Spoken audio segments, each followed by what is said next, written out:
I just... Uh, eh, uh, happy birthday, Noah. How are you doing? I hope you're having a good birthday. Please put chat. 1, 2, 3. Oh, good. We're getting sound. You'll notice that we don't have our top-down camera tonight because OBS decided that only one of the cameras was going to work. It was like a Sophie's choice of cameras, and even the Texarsis couldn't fix it. So here we are. But yes, happy birthday, Noah. That is genuinely good. Hey, Jay. Hey, Toonie. Hey, Derprex. Hello, everybody. Welcome. Can everybody hear me? Everybody should be able to hear me. Watching a Bluey episode. You can go back to watching Bluey. I'm not going to compete with Bluey. I wouldn't dare. All right, good. Hey, Daniel. As far as I'm aware, we're on for this Friday. We're going to be on for something, whether I can get the game to work and it's a game Friday or it's a read Friday. But I'm still working on it, but I'll let you know. The SpongeBob mystery book tomorrow. I'll let you know how it was. And if it's a book to read on stream. Thanks, Toonie. I appreciate it. I have a vague memory of reading some SpongeBob books, but I also remember my mom being like, reading doesn't really feel on brand with SpongeBob. She was very confused. Oh, shoot. Speaking of which, should probably grab the book that we're going to read tonight off the shelf.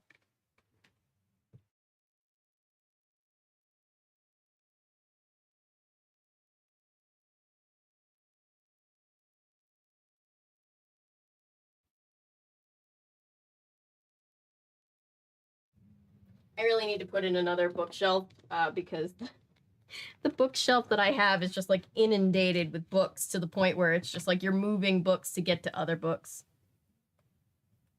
Animorphs definitely has a chokehold on me too, Daniel. I honestly would not be unhappy if we just did Animorphs for the foreseeable future, but I will let you know what happens. Apparently the plot is good from what I can hear. That's good. I know that there's a lot of media in the SpongeBob world that doesn't really get the credit it deserves. So yeah, sorry. Luckily, there's no real pictures or anything in this particular book. There's nothing of interest to look at, which is what I'm telling myself. The only thing that's kind of interesting is there's these chapter headers where it tells you, it's like, this chapter is written by Frank, and then there's a little picture of Frank there, but that's literally it. Other than that, you're not going to be missing out on much by not being able to see the book. So yeah, tomorrow, Texarsis and I get to figure out why the cameras don't want to work together. Hey, Texas. I need to run off for dinner. Oh, no. Hurry back. Have a good dinner. Yeah, California Diaries tomorrow. I'm excited. I was going to... Oh, shoot. I was going to stream last night, and then I was like, I should get that video online. And then the video has since been rejected 4 times. What in the world? Hang on. Oh, I thought I already got rid of this draft. Yeah, so the video, Michael Mouse and I are not really on super great terms right now. So today I've spent most of my day, I was like, oh, I'm going to make shorts. I'm going to get caught up today. I'm going to do all kinds of stuff. And then I mostly spent my time arguing with YouTube that fair use is a thing. And so far I've not won, but I'm going to. And I'm very pissed off, so I'm going to get there eventually. Anyway, I hope everybody else is having fun today. Whoa. Nope, that's not what I wanted to do. I think I'm gonna have to restart this this upload. Give it about 10 minutes, see if it knows where it left off. I don't think it will. Hey, Lauren Cook, welcome.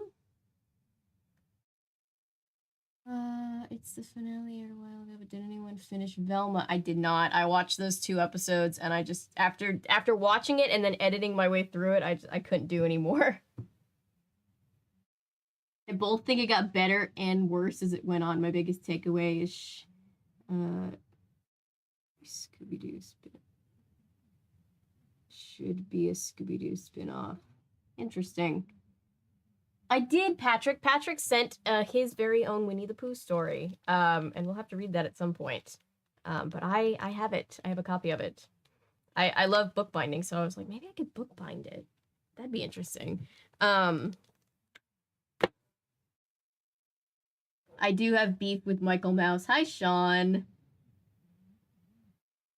Oh yeah, Patrick sent. Patrick has written his very own Winnie the Pooh story, and I have the only physical copy. That's such an honor. I might genuinely try to bind it because it's just so cute. Should not. I fucked it. No, I got what you meant. I was like, I think I know what you mean.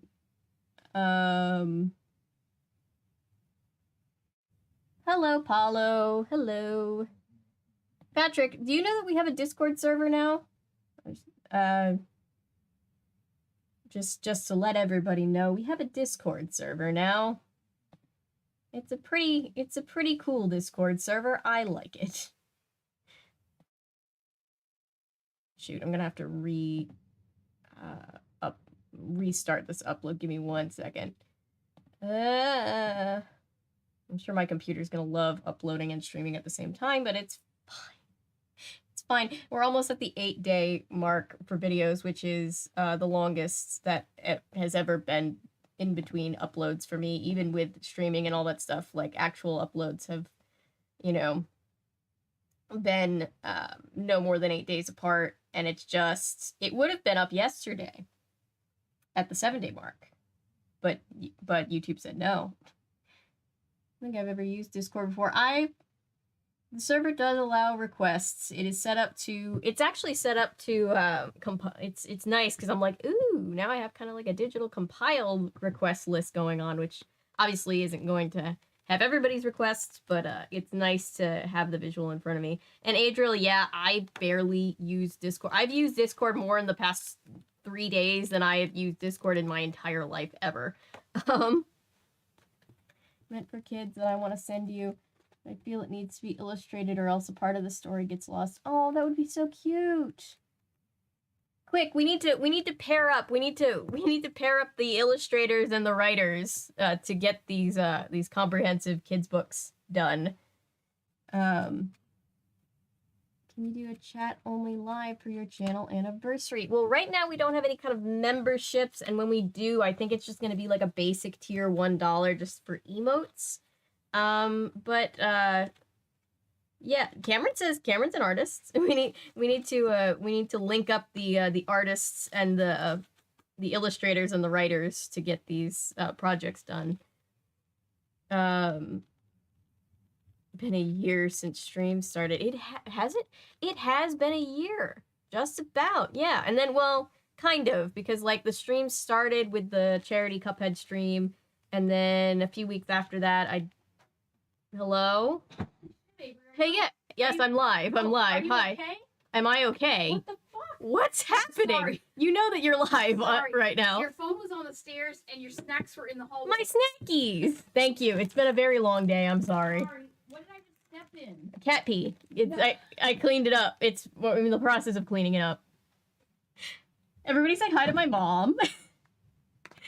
She brought me my phone and my snackies, which were missing. Hello to the other person who talks about stuff. Avery Mother cameo. Oh God. Oh yeah. I'm going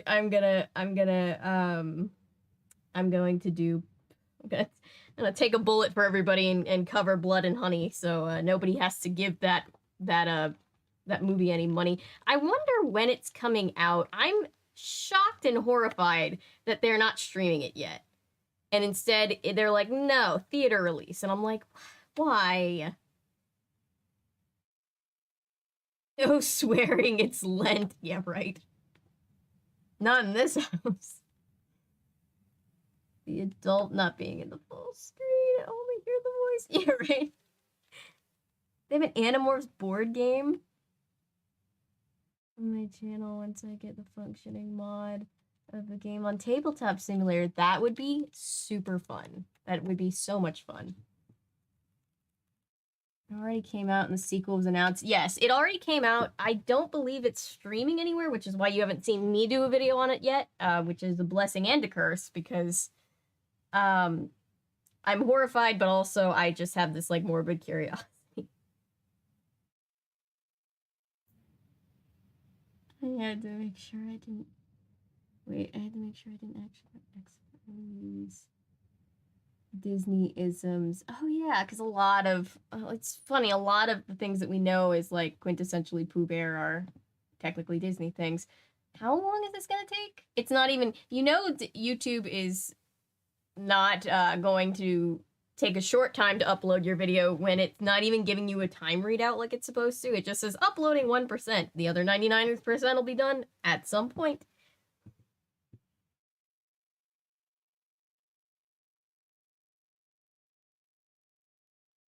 Condensed milk. Aw, that's cute. Skippy and the Intruders movie. She needs to bring her mom for a watch. I would love that. She's never actually... Well, she's been in 2 videos, but they've both been cooking videos, which we have watched things in it, but she's never just, like, straight up sat down and done a watch through of anything, so I think Skippy would be a fun one to start with. I have to recreate the game on Tabletop Simulator from scratch. I've done it before. Oof. It's taken a hot minute. Oof. If you, yeah. I was gonna say if you need help with that, but I'm not even sure how to even begin doing that. I can't sure how to begin doing that. Oh, look at this. Pendragon is advertised in the back of this book. Anybody read those? I never read those. And the Hardy Boys Adventure comics are also. I don't know why. I love the advertisement pages. I'm one of these days I'm gonna go through all the books that we've read on stream and all the removable advert pages, meaning not the ones that double as like the last page of the book. I might extract and do a little wall up here. I think that would be kind of funny. Year Avery Groves Winnie the... I need to. I have done a criminally... What if I only done 2 Winnie the Pooh videos? That didn't hit me until recently. But you know what? I found more Welcome to Pooh Corner on the archive, on the online archive. So... Interestingly enough, this was something that I could not find when I did my first video. I had to scrounge for just the one video that I had. I found, I think, most of the episodes at this point, so I might post that on the Winnie the Pooh Discord forum that we have going on, but I also will just probably use that as a resource. As long as you have a copy of Tabletop Simulator. I need to get a Tabletop Sim, like I've needed to get a Tabletop Simulator copy for a while, so this just gives me more incentive to do that. We don't watch them on Disney Plus. Not Welcome to Pooh Corner, because Welcome to Pooh Corner doesn't exist on Disney Plus unless I missed something. I watch the ones that they have on there, which is most other Pooh Bear things, but for some weird reason, they're not really advertising Welcome to Pooh Corner with the uncanny mascot outfits. Back to the Future trilogy, the first. Binging the Back to the Future trilogy, that first movie on Netflix, and 2 or 3 on DVD. Nice. I love Back to the Future. I need to do. Hey, Ellery. Welcome. Those eyes, those horrid dead mascot eyes. It's so funny though, because looking back, I shared that video somewhere recently with somebody, and I just clicked into it because I was like, this is literally like pre-closet era, right? This is OG channel, right? This is like when I was thinking about setting up a space like this to have for filming, but I didn't actually. And it's just so funny because at the time, that was the weirdest show I had seen. And it is a weird show. But it's also just funny because I'm like, oh, the life I've lived in the past 2 years since that video was made. My barometer for what's weird is just completely shot now. I don't even think that would rank top 10 on the list of weird things I've seen. I saw it on there. I could just miss something. They could have just done a... They could have just done a drop that I'm not aware of. That's wholly possible. I'm not known for being on the cutting edge of anything. Alright.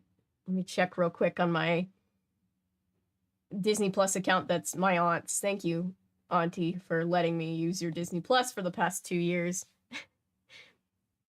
Therefore giving me endless resources for the channel. Truly.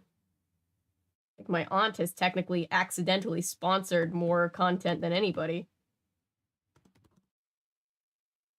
Nope, looks like we still don't have Welcome to Pooh Corner. Welcome to Pooh Corner is the one with the horrifying, like, live-action mascot outfits and with, like, the unmoving eyes. It's very 80s. But I did find them. Most of them are on the archive. Wait, what did I miss? I haven't gotten around to actually posting on Discord the D&D update for the week, but woo boy, was there a lot of characters having feelings. Not romantic feelings, mind you, but like all the types of feelings. Yes, that sounds very cool. There are many, many types of feelings you can feel. Hey, Chris. Welcome to Corner. Used to be the weirdest, and now you've watched Santa have child soldiers fight for him to save Christmas. Yeah, it's a slow progression into madness, right? It's like one day you're just a normal person being like, huh, that's a weird Winnie the Pooh thing. Isn't that weird? And then the next day you're like, Santa with child soldiers and an ice cream bunny? Huh, par for the course. Not bad. The costumes are horrifying, but the show, like the contents of the show is definitely not the worst. Had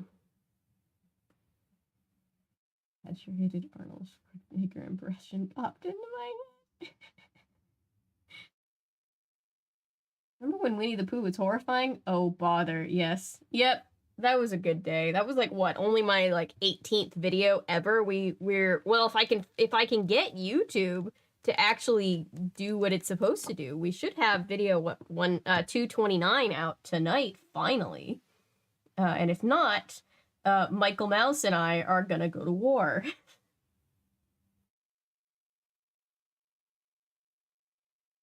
I was excited to cover, for anybody who's not aware, it's the pilot episode video for Once Upon a Time. I was already excited to cover Once Upon a Time. Now I'm even more excited just because I'm pissed off that YouTube is just like, no, that's not fair use.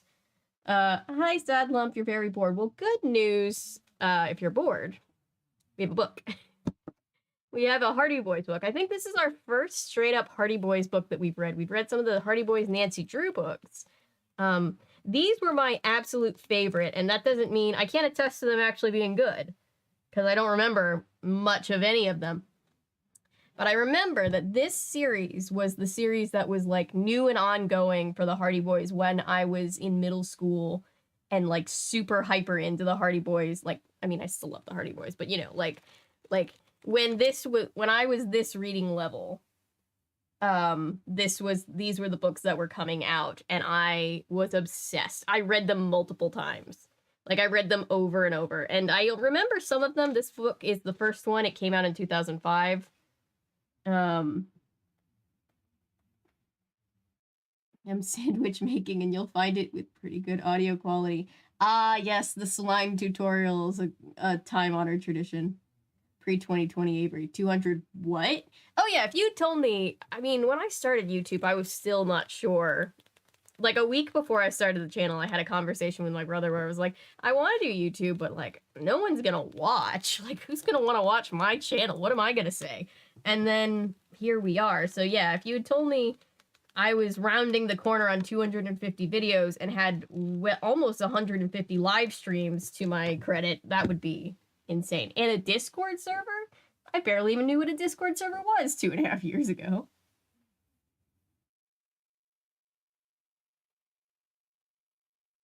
We watch the old Jim Henson commercials, other bits of his work, such as Rolf and Jimmy. I'll have to do some previs to see if we can actually stream that, so we don't have a weakest link incident. But yeah, that would be fun.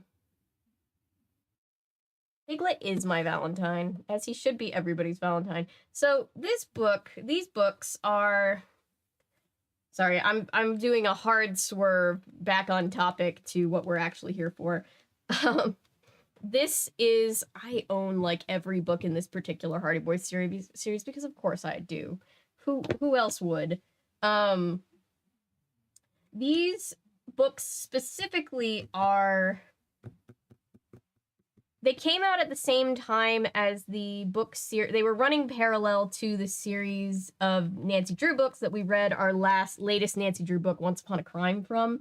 You know, every few years or so, every decade or so, Nancy Drew and the Hardy Boys get kind of an upgrade for the modern era, just to keep them, I don't know, relatable with the fellow kids. They're like that meme with Steve Buscemi. But the Hardy Boys, I think, really took an interesting turn, because the Hardy Boys, they literally were like, okay, they're not just amateur sleuths. No. They're secret agents now, pretty much. They're like teen detectives. And if you remember from for those of you who were there for our first playthrough of Nancy Drew PC games, who's ready for that to happen again? And yes, I still have to get to the DS games. Thank you, brain. But who's ready for that to happen, hopefully in the summer again? But if you remember the Nancy Drew PC games, they mention, because this came out in 2005, just like Last Train to Blue Moon Canyon, which was the first game that we got to work with the Hardy Boys and play as one of the Hardy Boys. We played as Frank. And they mention ATAC because they want to have that cross-promotion.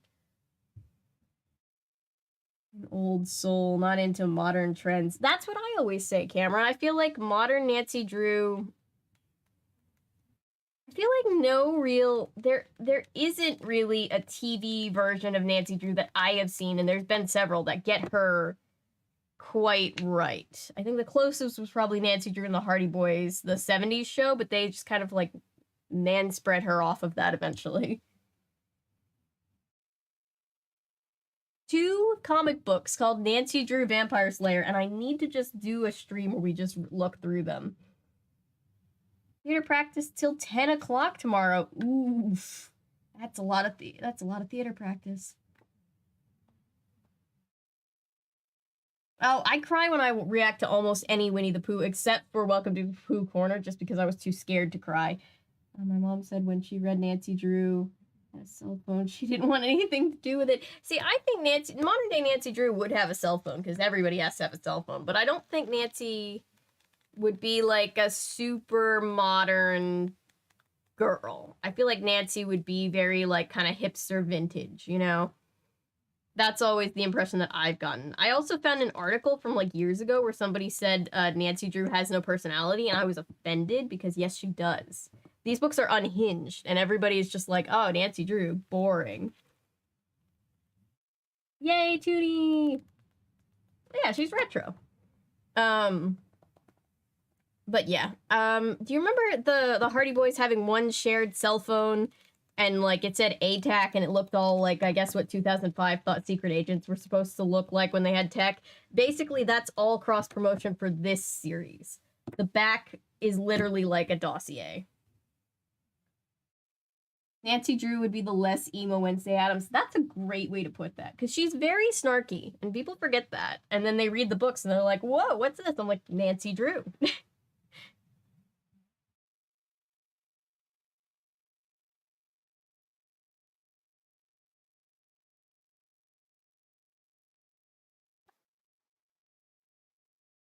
Unhinged like Ichabod and Mr. Toad. Unhinged. Incredibly unhinged. That was a fun video to cover, because I have so much nostalgia for that completely unhinged show. Ned has no personality. Nancy is a sassy, eat the rich icon. Nancy is a sassy,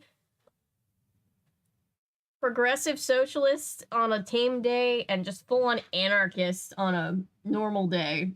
It's Ned that doesn't have the personality. Nancy looking, I will never forget the Nancy looking that guy straight in the eye and be like, I will blow up this car with all of us in it, try me. Yes.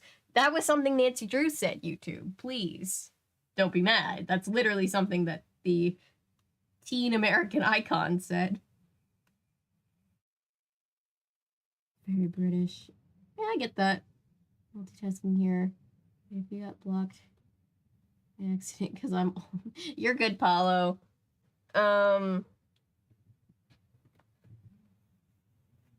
Oh, shoot. I should probably speaking of the server homies, should probably let the Discord homies know that we're live right now. I'm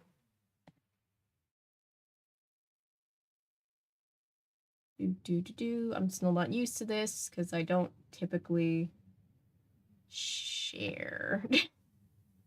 I'm really bad about like self-promoting and being like, hey guys, we're live now.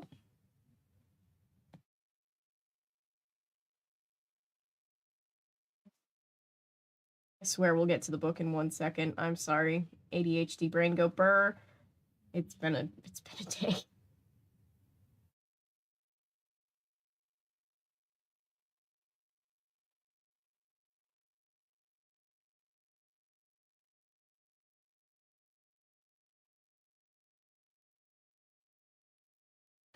Let's just do it this way.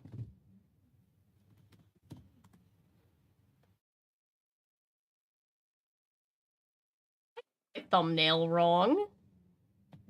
What? My thumbnail is wrong. Okay, hang on. I'll have to fix that.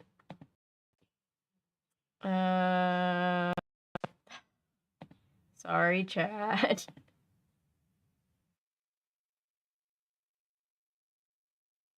All right, change the thumbnail. I swear, cause I even made it all pretty, and I remember deciding to put the blue on blue to make it very hopefully stand outable. There we go. Sorry, guys. Hi, Natty.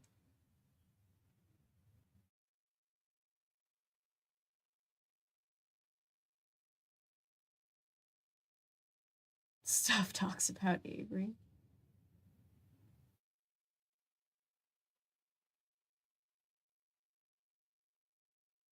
Oh my gosh.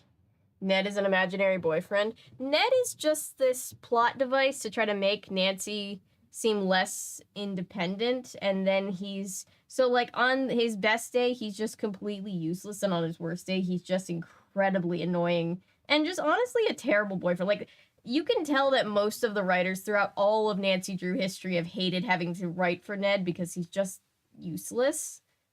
And even the ones that I think try to give him a fair shake, like, he's just not likable. Like, I don't even think they always know how unlikable he is, but he is.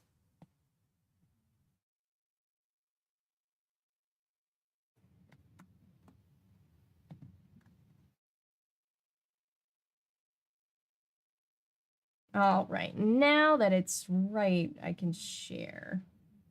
Because sharing is caring.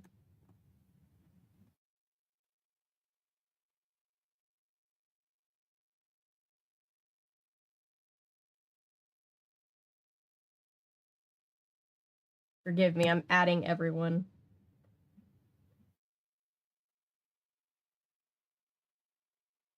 All right, so everybody should know. By the way, we have 50 people in our Discord community. Thank you guys. I did not know how... I knew that everybody wanted Discord. I did not know how quickly we would end up with a community over there. So thank you very much. Ashley, yeah, I could never grace the title of Ashley Burton, but I appreciate the compliment. Thank you. Avery, this firing, I have a trash can in here. All right, I kind of have my shit together. I don't. All right, let's finally read this book. Tarot cards to me earlier. It was painfully accurate. I'm sorry. I posted a thing that was like just a picture of my tarot card collection. It was like, anybody who's interested. And this is just a standing offer. on that particular channel over on the Discord server. I love reading tarot. It's just a calming little thing I do. So feel free to ask me for a reading over there and pick a deck. But yeah, Natty was one of the ones that I read for today. Good YouTube videos I want to post. No, I started a video Rex. I started in the front room area, so like after the channel welcome. There's one that says Video Rex. So it's there. Feel free. Oh no, left it unlocked. Oh dear. Something I would do. All right, so let's see. The Hardy Boys, let's see. On the back, we have a little dossier. The Hardy Boys Undercover Brothers. ATAC briefing. That stands for American Teens Against Crime, for anybody who missed it. ATAC briefing for agents Frank and Joe Hardy. Mission: to find the mastermind behind a possible attack at the Big Air Games. Location: Philadelphia, Pennsylvania. Potential victims: top extreme athletes in the country. Thousands of spectators. That sounds ominous. Suspects: there may be a group of extremists working together. There may be just one. This mission requires your immediate attention. This message will be erased in 5 seconds. So yeah, that's the intensity level of these books. So Texas just came in. Discord people watching. Got Discord to log in on my phone. Yay! It's a fun little community over there. It's just basically chat shenanigans all the time.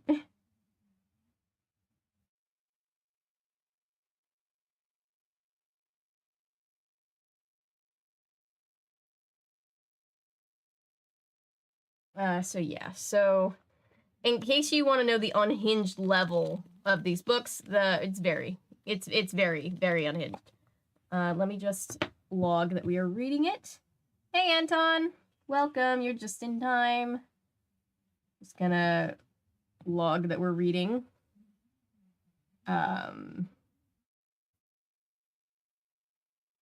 This is book 56 that we're reading on the channel, not including Monoland, because Monoland is not done yet, so it's not counted. We don't get credit for it yet. But yeah. All right. Hardy Boys.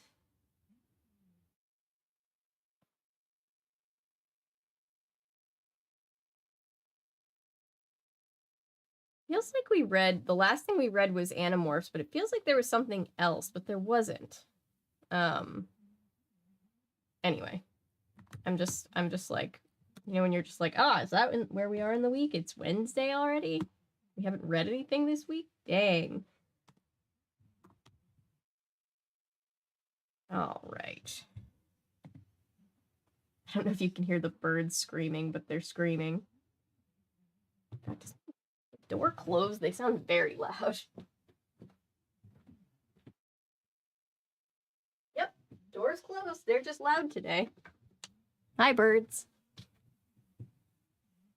All right.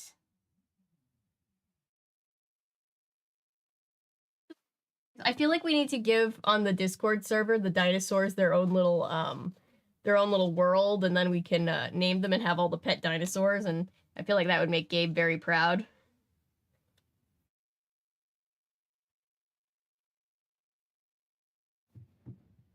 This is the first meta meme in the correct Discord channel. Ooh, meta meme. I need to check that. I'll check that in a second.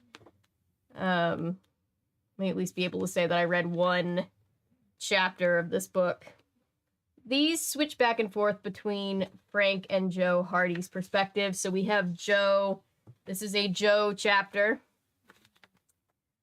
I like to think that Joe fought Frank for the first chapter in their first book because he's the youngest, so he has to, he probably played Luigi every time they played Mario, even though Luigi's the best one. Let's make some lore. Just be away from keyboard washing dishes. Ice cream has been withheld by husband. Oh, Texas, I'm sorry. We're glad to be keeping you company while you do the dishes, at least.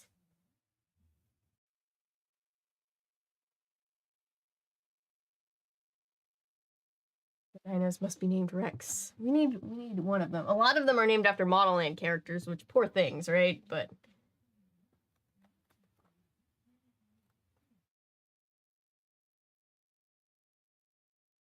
okay, chapter 1. Terror at 12,000 feet. This is Joe talking. Sorry, the top-down camera is not working tonight. Bear in the Big Blue House. Yes, I love Bear in the Big Blue House. All right, terror at 12,000 feet. I'm going to die. That's what I thought when I pulled the cord of my parachute and nothing happened. Definitely not cool. I forgot how, like, 1 to 100 these books are. As I plummeted downward through the sky, it felt like I was floating. The earth below, on the other hand, was rushing up to greet me at a speed of 120 miles per hour. To make matters worse, I just got like a little bit of anxiety just thinking about that. To make matters worse, it was my first solo jump, and probably my last. I tried not to panic. I looked over at Wings Maletta, the jump master of Freedom Bird Skydiving School. The big bearded man was freedom falling about 10 yards away from me. I waved to him like a maniac, pointing at my broken parachute cord. This is page 1. Heads up, I'm still headcanoning Joe is dating the unhinged. Oh, me too, Jean-Claude. Because I can, so why not? Oh yeah, me too. I will go down with that ship. Him. Goat show. And guess what he did? He laughed. Seriously, like some sort of cartoon villain on Saturday morning TV, he threw his oversized head back and laughed. Then it hit me. He knows who I am. In case you haven't figured it out, I'm not an ordinary thrill seeker who jumps out of planes. I'm Joe Hardy, undercover agent for ATAC, American Teens Against Crime.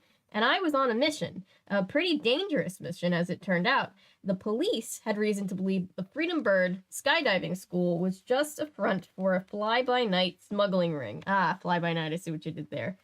Wings, Maletta, wasn't a real diving instructor. He was a DVD pirate. Oh, not the DVD pirates, anything but that. So the ATAC team asked my brother, Frank, and me to go undercover to crack the case. Hey, why not? Who would suspect a couple of teenage boys taking skydiving lessons? Wings Maletta, that's who. I stared at the broken pull cord and the big tooth grin on Wings' round, furry face. He looked right at me, then pointed up at the plane. My brother Frank stood in the open doorway getting ready to jump. Frank, wait, don't jump, I shouted through the walkie-talkie in my helmet. Too late. Frank leaped out of the plane. They're on to us, Frank, I yelled. Maletta, cut the pull cords. I waited for a response. Nothing. Frank, can you read me? Static. I didn't know what to think. Did Frank hear me? Did someone sabotage his parachute too? One thing I did know, if I didn't grab onto Wings Maletta in the next few seconds, I was going to be digging really deep for clams in the sandy beach below, and I hated clams, so I angled my body headfirst towards the dude who wanted to kill me, and tried to swim after him. Hey, it works in the movies. But this wasn't a movie. This was real life, and I didn't have a stunt double. I didn't even get 5 feet before a wicked blast of air sent me spinning off course. I quickly straightened my arms into a diving position and managed to catch a wave of wind. Before I knew it, I was sailing right towards my target. It was almost like body surfing, except I was swallowing mouthfuls of air instead of water. And oh yeah, my life depended on it. Like a human rocket, I zeroed in on Wings Maletta, and pow! The guy didn't even know what hit him. I plowed it to his bulging beer belly with a soft... Joe, come on, man. With a soft thud. Then, throwing my arms around his barrel chest, I held on tight. Wings was totally stunned. You should have seen his face, with his eyes bulging in his goggles and his furry beard poking out of his helmet. He looked like a very large and very confused teddy bear. Except teddy bears don't usually throw punches when kids hug them. Whack! Wings' huge hairy fist slammed into my jaw and sent me flying backwards. Man, that hurt. It was still daylight, but I was seeing stars and clouds and the earth too, spinning around me. Time to get a grip. I spread out my arms and legs to steady myself, then tilted downward. Wings reached for his parachute cord. Oh, great. If I didn't grab onto him in the next second or two, I was going to plunge to my death, not an option. So I bucked against the wind like a wild bronco and thrust myself headfirst at Wings. With all my strength, I lunged at him with my right arm. Somehow I managed to grab his wrist before he could pull the cord. All right. But Wings wasn't having it. He tried to brush me off like a bug, smacking my hand and swatting me away. I reeled back from his blows. Then my hand started to slip off his wrist, 1 inch and another. Get a grip, I told myself again, but this time I meant it, literally.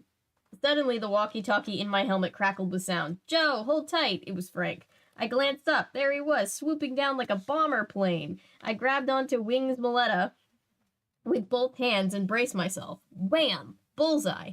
Frank crashed into us with shocking force. The collision sent the three of us tumbling through the air like a clumsy circus act. Frank clung on piggyback style while I swung from my arms. And Wings, he kicked and screamed with every twist and turn. Get off me, you brats. He howled, the chute won't hold us all. I pulled myself up until we stopped spinning, but Wings wouldn't stop yelling. You idiots, he bellowed. When I pull the cord, you'll be flung off. You don't stand a chance. Oh no, Frank shouted back. He held up a pair of tandem cords and clipped both of us to Wings' backpack. I had to hand it to Frank. That kid is always prepared. Wings let out a sigh. We're still too heavy, he shouted. Just pull the cord, I said. Wings shrugged and pulled. Whoomp. With the massive jolt, Frank and I were ripped away from our bear-sized enemy. We plummeted downward, then shot back up again, held by the tandem cord. The parachute opened above our heads, but it sagged with our weight. In seconds, we were drifting towards the drop zone below. Problem was, we were drifting too fast. I told you, Wings grunted. At this speed, we'll all die. Frank and I ignored him as we scrambled up the cords and grabbed onto Wings' legs. Let go, the phony instructor yelled, trying to kick us off. One of you has to let go if you want to save your brother, he added. I looked at Frank in the eye. I knew what he was thinking. No way. We're a team. Thank God. I have another idea, Wings, I said, shimmying my way up the guy's body. Maybe you can break our fall. Wings cursed. I ignored him and straddled his thick neck. Then I reached down to help my brother until we were both standing on Wings' shoulders, holding the parachute lines for support. But wait, the fall could kill me, Wings protested as we floated swiftly to the field below. I'll break my legs for sure. I glanced at my brother and shrugged. That's a risk we're willing to take, Frank said with a smile. The earth was only a couple 100 feet below us. Wings was freaking out. No, my legs, I'll be crushed. Sorry. It's just so intense. It's so intense. Oh my god. Hi, Frog. I have a suggestion, Wings, I said. What's that? Tuck and roll. As it turned out, Wings did break his legs in the fall, which made it impossible for him to run away when the police arrived. Jeez, that's cold, Joe. They'd been watching the whole thing from the ground and had an ambulance waiting to pick up the pieces. I was just happy that none of the pieces had Hardy written on them. Good job, boys, said Lieutenant Jones, smiling and shaking her hand. Sorry you got here a little late. You little late. They were free falling. Police are just like, oh, sorry, kid. We were a little late. You almost died.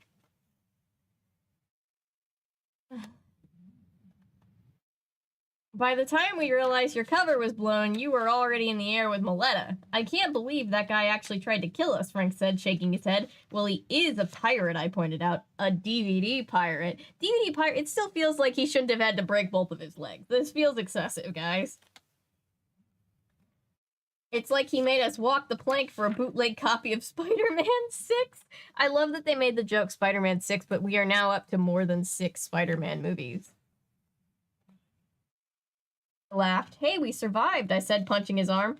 Frank returned the favor by pushing me off balance. You boys need a lift back to the skydiving school? Lieutenant Jones asked, opening the door of his squad car. No, thanks. We're undercover, Frank explained. Some kids from our school showed up for diving lessons today. The police officer nodded and said goodbye. 5 minutes later, Frank and I reached the Freedom Bird skydiving school. We were totally beat, not to mention a little bruised, but it felt good to complete another successful mission. Wings and his smuggling ring were safely behind bars, and the Hardy brothers were ready to relax and chill out with some friends. Oh boy, good thing they're keeping the mean DVD pirates off the streets of Bayport, New Jersey. That's where they live, by the way. I didn't pull that out of thin air. That's literally where they live.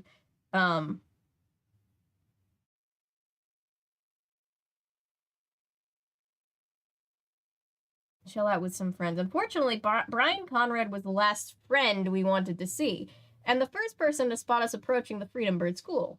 Why did Brian have to show up for a lesson today? I moaned to my brother. Talk about a bad coincidence.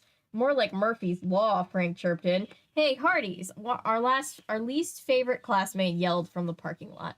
I saw you jump. What's up with the double tandem diving? You girls get scared or what? I forgot this character existed. I have no memory of this character at all. Is he from the older books? Is he a newer invention for the series? Couldn't tell you. Wouldn't know. I glanced at Frank and rolled my eyes. Let me tell you about Brian Conrad. Oh, good, because I don't know him. The guy is like that public access TV. Nothing but bad news, 24/7. Hey, well, no, I was gonna say Bob Ross was on public access. He was on Georgia Public Broadcasting, but he was on public broadcasting nationally, but I don't think that's the same thing. But anyway. If the yearbook committee was voting for boy most likely to need a good lawyer, he'd win hands down. Of course he hated Frank and me, in case you hadn't noticed. Too scared to go solo, huh? Brian taunted as we approached the school building. I growled under my breath. Ignore him, Joe, my brother whispered. Then Frank looked Brian in the eye and said, Our parachutes malfunctioned, Conrad. We almost died. Yeah, I almost believe you, Brian shot back. He leaned against his SUV and shouted to his sister in the back seat. You hear that, Belinda? Your boyfriends are too scared to jump solo. What a pair of wimps. Belinda glared at, hey, one of them is dating Nancy Drew and the other one is dating a chaotic, unhinged, pseudo-French prince. Belinda glared at her brother. She opened her mouth to say something, but she was interrupted by a high-pitched voice inside the school building. Wimps, wimps, wimps. Brian Conrad burst out laughing. Frank and I turned towards the small brick building and exchanged puzzled glances. We didn't know who it could be. The police had rounded up all of Wing's men, so we headed to the door and carefully peeked inside. Wimps. The sound came from a large gold cage in the corner. It was Wing's pet parrot, of course it was. The official mascot of the Freedom Bird skydiving school. Figures, I muttered. The pirate had a parrot.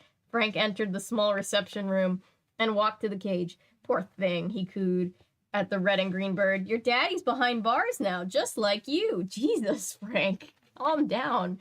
The parrot tilted its head as if he understood, but it would be funny if the parrot was dressed up like a pirate. Maybe we should set you free. Frank opened the cage door and the bird flew out.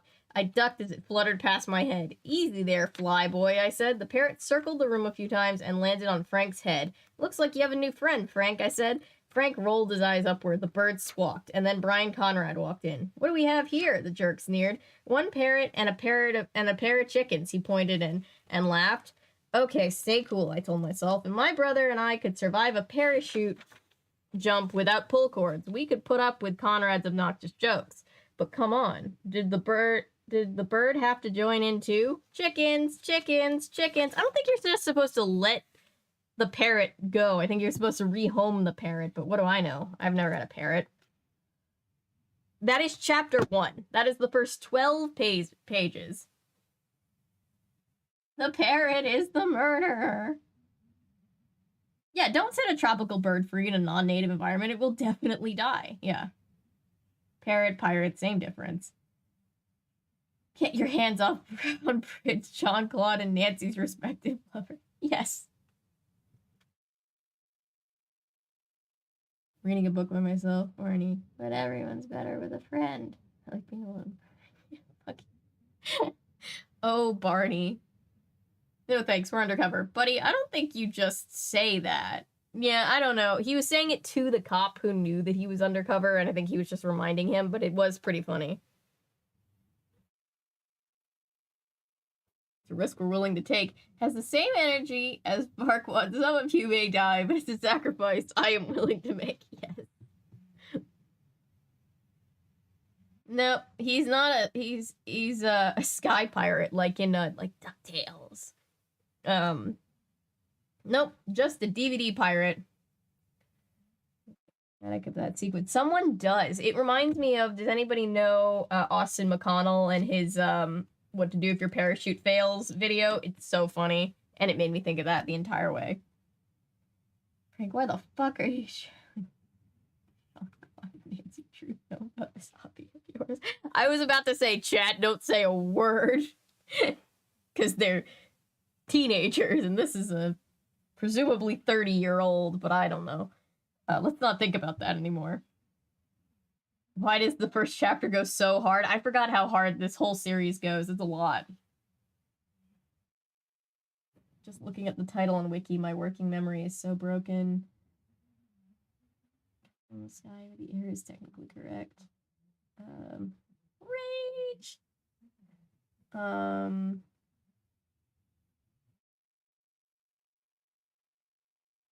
Wanted to drop by to say hi, see you later, or in the Discord. Belated bye, Anton.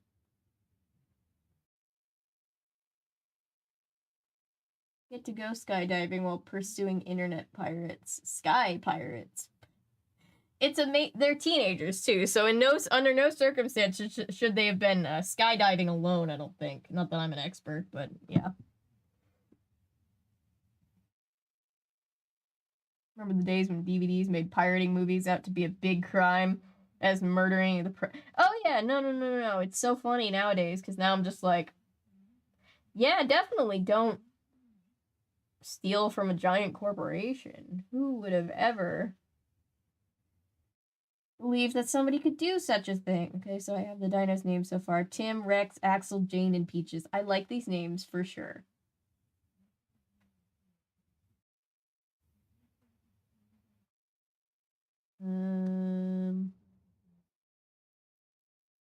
Wouldn't steal a car, you wouldn't steal a handbag.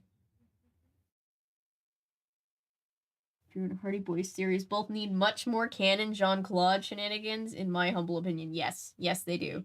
Just like we need more Henry Bolet and Gregor from that one game where they were in Greece, Labyrinth of Lies. Two characters that never in canon met, but we know that they're married now. Yes, no, Downloading is stealing. I do remember that PSA. There were so many funny PSAs around that time. Who wouldn't steal a policeman's hat? Oh, so funny.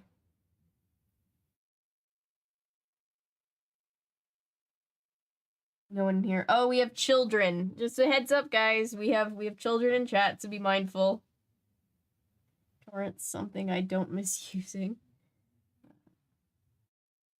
Frank and Joe already really said, let's use this. I think Frog just called us all old. I'm just kidding, Frog. Let us get to crowd, yes. And who remembers the episode of Proud Family where Penny single-handedly bankrupts the music industry by telling her friends how to use Napster? Yes, good times. I'll be right back, chat. I'm gonna make sure that the very loud birds don't need anything real quick. I will be right back. Share stream.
I'm back. Did you miss me?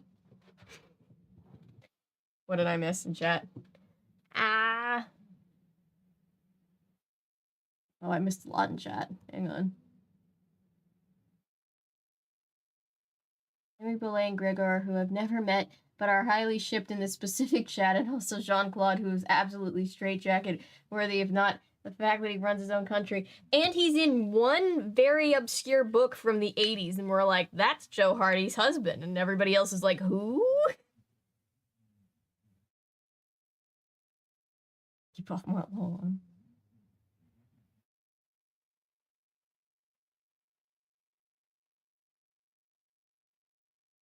Kids at heart or actually kids watching this? Actually kids watching this, Paulo. Or Patrick. Jesus Christ. The P names always get so inflated in my brain. I'm so sorry. When I'm reading the chat and it's moving.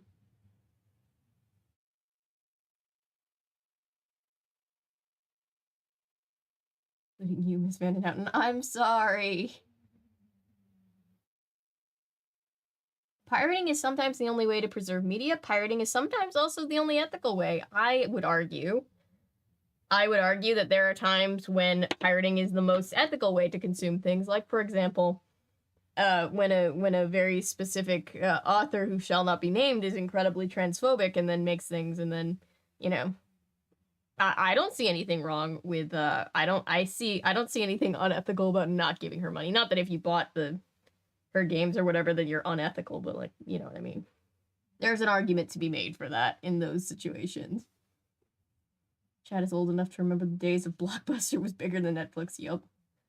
Colony flock of green parrots or parakeets that lived by the lake. One family had a bunch around 1900s and just let them go. Oh my god. We're all largely adults with a handful of exceptions. That said, chat, please keep personal information such as exact age, location to yourself, and stay safe, especially if you're a minor. Yes. Yes. Always. I was gonna make a joke about how I can't share my age because that's not good internet safety, but then I remembered that I absolutely have spoken publicly about my age, and no example, don't do that. Especially if you're a child. Right on why you should be a pirate. Yeah, you know.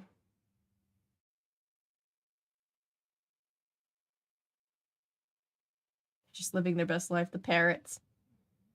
Indeed, Back to the Future 2, indeed, before I got it. Oh, I remember the days of getting to go to Blockbuster. It was like, ooh, Blockbuster Day, fun. You're still making Nancy Drew games, take notes from our chats and make our ideas canon, please. Or just make a good Nancy Drew game. I'm not actually asking for a whole lot. Cut yourself at the age.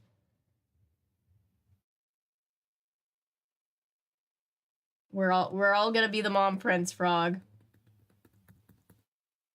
Being 10.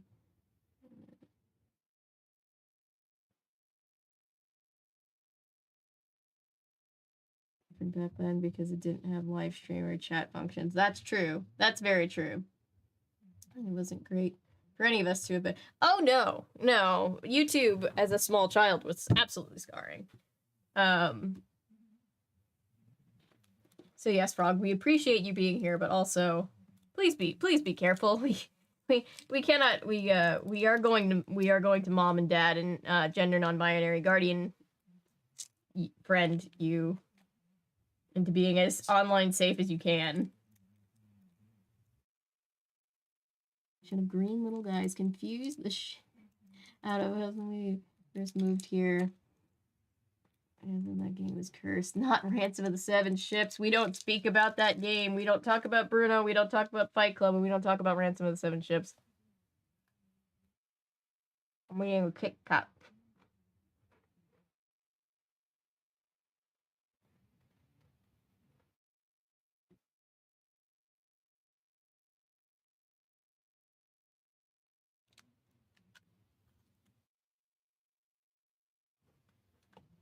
None of us should be reading Model Land, it's true.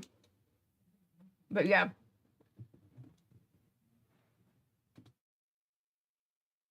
Mm.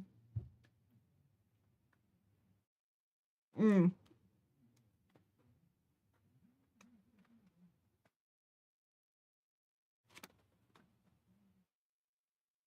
Frog. We can't. We're not gonna tell you to. We can't. I can't tell you to leave. But we're just worried about your safety as a child. We're all looking out.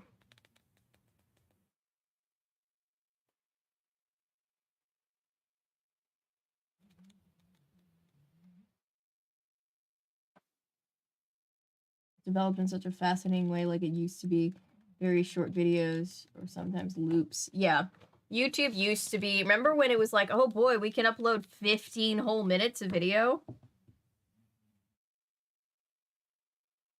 Find her as often as I need to.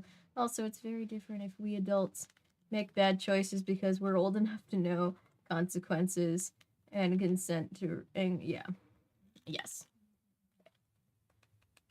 Yeah, chat, be on your best behavior. Mods will be, I guess, extra on the lookout. We need to protect the small children.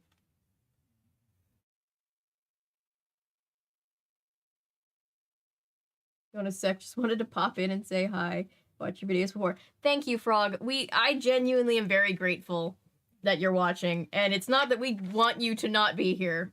It's just that we want you to be safe, and we don't want we don't want I don't even know what I was gonna say. We don't want you to regret your life choices, but you know, we're just looking out for the children. Hi, Clover. We're doing good today. Amazing Horse and the Duck Song were big. Oh, the Duck Song. My brother and I realized that we remember every word of the Duck Song. What a time.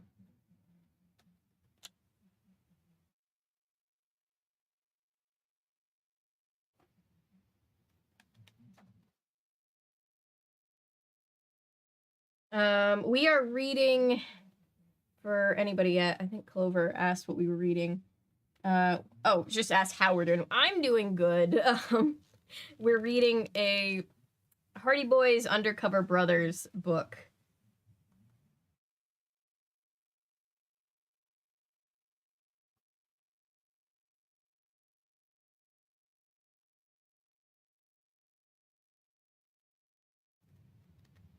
For the first time ever. Oh my god, my cousin and I were obsessed with the llama song.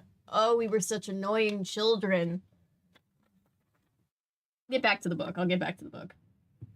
Knowing to cover for the future, you might go down a DeLorean rabbit hole. Interesting. For a young child, I saw that Paolo. There was an 11-year-old who we very much appreciate being here, but we're all just like mom and dad friends, and we're like internet safety. We were all online at 11, but the online has gotten bigger and scarier. Sorry, the actual car is interesting. Interesting. Oh, I still need to do, I still need to deep dive into that, Christian, video game system.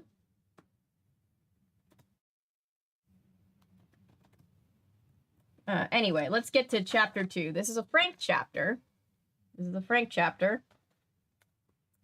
And it says chapter 2, Duck. This is Frank, in case you couldn't tell. If Frank is narrating, it's a Frank chapter. I can't believe you really want to keep that bird, my brother Joe complained as we headed for the— oh, they're gonna keep the bird! As we headed for the parking lot, it keeps making fun of us. I held the bird with one arm and opened the car door. It's a parrot, Joe, I said. That's what parrots do. They repeat things, and the poor thing is an orphan now. It needs a home. I gently placed the bird on the back seat of our Aunt Trudy's old Volkswagen Beetle. Joe slid into the passenger seat and sighed. But why couldn't it say heroes, heroes, instead of wimps, wimps, he asked. The parrot flapped its wings. Wimps, wimps, wimps, it squawked. I laughed while Joe closed his eyes and... Bye, Clover! And groaned. It's just so annoying, he said. It's only a bird, Joe, I reminded him again. I'm not talking about the parrot, Joe explained. I mean, dude, we jump out of a plane with busted parachutes, take on a killer at 12,000 feet and smash an international smuggling ring, and then get teased by a windbag like Brian Conrad. Hey, that's the price we pay for going undercover, Joe, I said. And don't worry about Conrad. We won't have to see his face again till school starts in the fall. Aunt Trudy's car engine died as soon as I tried to start it, and guess who we had to get a ride from? Brian Conrad.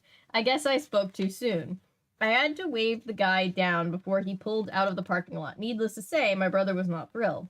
Okay, I'll accept a ride home from that kid, Joe muttered under his breath, but you owe me, big time. Brian's SUV screeched to a stop next to Aunt Trudy's dusty VW. You boys need to be rescued twice in one day, huh?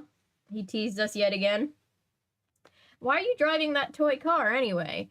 Our motorcycles are getting a tune-up, Conrad, Joe said defensively. I told my brother to chill out while we loaded our stuff into Brian's SUV. At least you get to sit in the back seat with your girlfriend, Joe whispered to me. Don't even start, I warned, my face turning red. I guess I should explain. Brian's sister Belinda is smart, funny, blonde, beautiful, the whole package.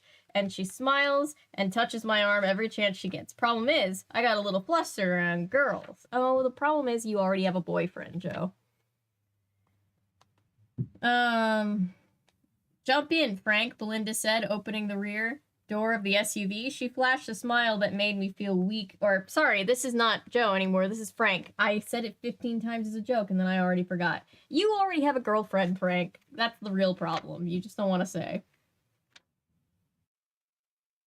She flashed a smile that made me feel weak at the knees. Okay, maybe I got more than just a little flustered. Joe hopped into the front seat next to Brian. I knew the little creep grabbed shotgun. I knew the little creep grabbed shotgun just so that he could watch me squirm next to Belinda. I tried to play it cool as I slid into the back seat with a parrot on my shoulder. Real cool. That is cool. Genuinely. We fastened our seatbelts and Brian peeled out of the parking lot like it was the Indy 500. We're not really in such a hurry, Brian, I pointed out. Sorry, I forgot the Hardys are allergic to danger, he said, slowing down only slightly. Put a lid on it, Brian, Belinda scolded her brother. They were almost killed today. I hope you're all right, Frank. She placed a hand on my forearm. Well, yeah, it was, a little scary, I stuttered. What a dork. Don't worry, I'm fine, I said, clearing my throat. Brian started clucking like a chicken, which caught the attention of the parrot on my shoulder. It raised its feathered head and squawked. I like your bird, Belinda commented with a smile. I blushed. Oh, yeah. Wings had to go to the hospital, so we're taking care of his pet. What's his name? She asked. I shrugged. I'm not sure. Didn't Wings call him Bird Brain? Brian said with a nasty laugh. The parrot ruffled his feathers and made a loud raspberry sound. I can't make that sound.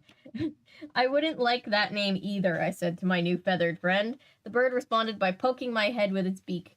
Belinda giggled. How about calling him Pokey, she suggested. The parrot puffed his chest. Puffy, Joe chimed in. Polly, Brian added. The bird squawked back. Pokey, Puffy, Polly. Man, he's like a tape recorder with wings, isn't he? I said. I guess I can throw away my digital mixing board. A digital mixing board. With this bird on my shoulder, who needs playback? The parrot flapped its wings with excitement. Playback, playback, playback, it chirped. That's it, said Belinda, slapping my knee. You can call him Playback. Totally, Joe agreed. Okay, Playback it is, I said, petting the parrot's belly. I turned to Belinda and made a lame attempt at flirting. I think he likes the name. I mean, who wouldn't, like your, bird name? Real smooth. Perfect, I added, trying not to blush as I gave Belinda a cool sideways glance and nodded shrewdly. Saved. Well, until the parrot decided to poop on my shoulder. Gross, I muttered. Everyone burst out laughing, but really, did they have to make jokes about it the entire ride home? It's a parrot, Frank. That's what parrots do, my brother said, mocking my own words. Belinda offered her sympathy and a pack of tissues from her purse, but boy, was I relieved when Brian pulled up in front of our house. Thanks, Brian, said Joe, hopping out and dashing to the porch of our old house. It was clear to everyone that Joe really hated thanking Brian for anything. He just wanted to make a quick escape. When they said she had a packet of tissues in her purse. It just made me flash back to being like a youth group leader for like 12-year-olds and having my giant bag with like all of my youth breakout leader paraphernalia in there, and like that darn bag had so much stuff in it. I used to carry packets of tissues, and I could just like, I remembered like the smell of that bag. It was weird. It was a weird flashback I just had. Anyway, which left me alone with Belinda in the back seat. "You take care of yourself, Frank," she said. "You had a rough day, poor guy." Then she gave me a peck on the cheek. I'm sure my face turned redder than Playback's tail feathers. Well, thanks, Belinda," I stammered. "And, thanks for the ride, Brian." Before I could embarrass myself any further, I ran up to the porch stairs as fast as I could. I followed Joe into the house and almost crashed right into him. The entire family was sitting in the dining room staring at Mom and Dad. Aunt Trudy staring at us. Mom, Dad, Aunt Trudy, they all had strange, surprised looks on their faces. "Is that a parrot?" Mom asked. "Parrot, parrot, parrot," Playback responded. Mom chuckled. "I guess that answers my question," she said. "I suppose you boys want to keep him?" "Can we, Mom?" I replied. "He needs a home." Aunt Trudy was horrified. "Is he housebroken?" "Of course he is," I lied. I might have gotten away with it if Playback hadn't chosen that exact moment to drop a little gift on my shoulder. "I knew it," Aunt Trudy exclaimed. "He's going to poop all over our nice, clean house. When I was a little girl on the farm, we had some ducks, and that's all they ever did. Poop, poop, poop all over the place." "He's not a duck, Aunt Trudy," I argued, "and I promised to clean up after him." Aunt Trudy stood up and started cleaning plates off the table. "I think we all know who does the cleaning up around here," she said, "not to mention cooking for a pair of boys who are always late for dinner." "Sorry, Aunt Trudy," Joe and I said in unison. Stood up, came over to me, and petted the parrot. "Is it a pretty thing?" she said. "I guess you can keep him, but he's your responsibility. I'll download some parrot info from the web tonight for you." And web is capitalized because of course it is. This was 2005. "Thanks, Mom," I said, kissing her cheek. I glanced at Dad. I could tell he was concerned about the skydiving mission, but we'd have to talk about it later when Mom and Aunt Trudy weren't around. "Did you pick up some Band-Aids for me?" Aunt Trudy questioned us. Oops. That was the reason Aunt Trudy had lent us her VW. There's something I have to tell you about your car, Aunt Trudy," I said, wincing. "The engine died on us." "Yup," Joe confirmed. "Well," she said, shaking her head, "you know, something's fishy here. I sent you boys out with my Beetle to buy some Band-Aids." That was a lot of B words. "And you come back with bruises and a bird. What really happened?" Joe and I glanced down at the bruises on our legs. "We'll tell you about it after you warm up some leftovers for us, Aunt Trudy," said my brother, thinking fast. "Thanks, we need to wash up first."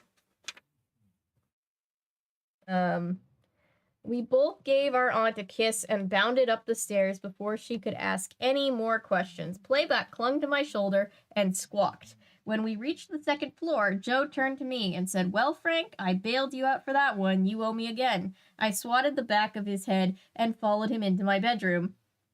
Where are we going to put this bird until we get a cage?" I asked. Joe walked to the window and turned around. "Let's see, we could push a couple of chairs together," and I stopped listening because something outside the window caught my eye. A big red brick sailed through the air right toward our window. "Joe," I yelled, "duck!"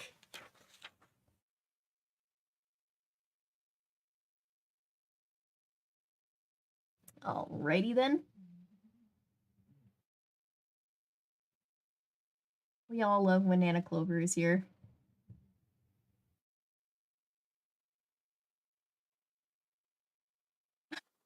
The Prey Station. I love that.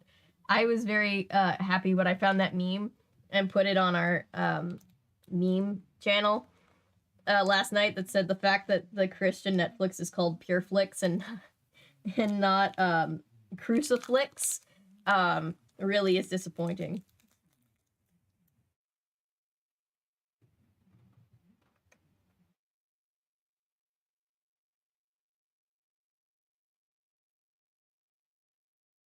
Patrick, are you just still singing children's songs for the? I think our young friend left. I feel so bad.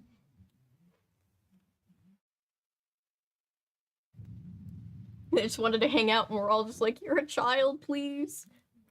We are concerned."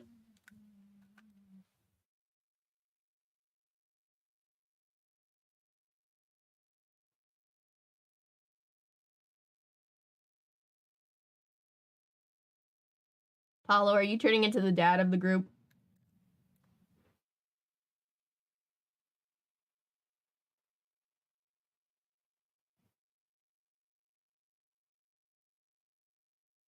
Yes, California Diaries tomorrow.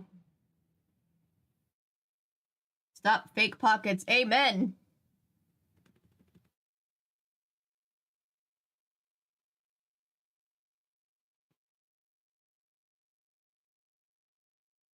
Yes, Scooby-Doo streams would be fun.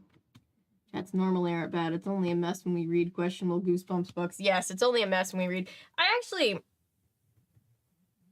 This would probably be one of the, not that we're like this, like, crazy, off the charts community or anything, but, like, I think this would be generally a pretty, safe stream, but,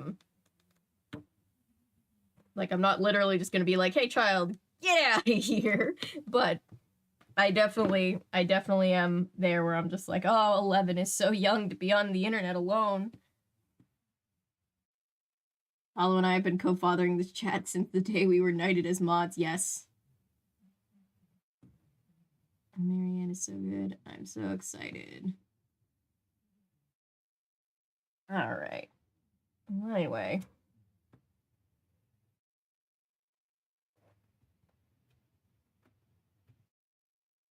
It's hard being an adult and thinking I would have been super annoyed about being called a child and treated like a minor, but also I am not comfortable with that as an adult. Yeah. Yeah, it's one of those things where it's like, you gotta, not that we can really control who's on the other side watching the streams, not that I would, you know, to be yourselves if he's here. Thank you, Texas. Not that our chat isn't good about making sure to look out for our younger friends when they are here. But yeah, as an adult, I'm just like, 11 is so young. I know when I was 11, I wouldn't think that was particularly young to be just traversing the internet alone, but now I'm just like, ugh. Never college. He must learn.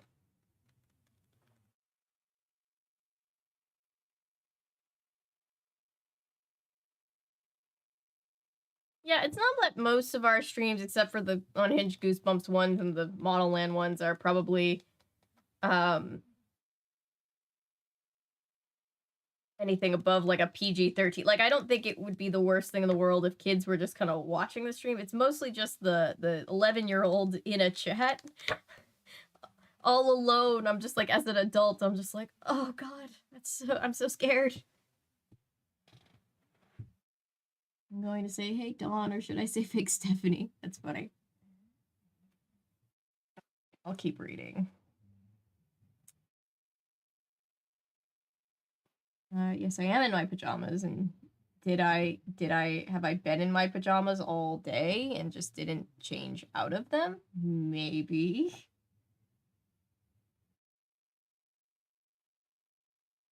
Monday.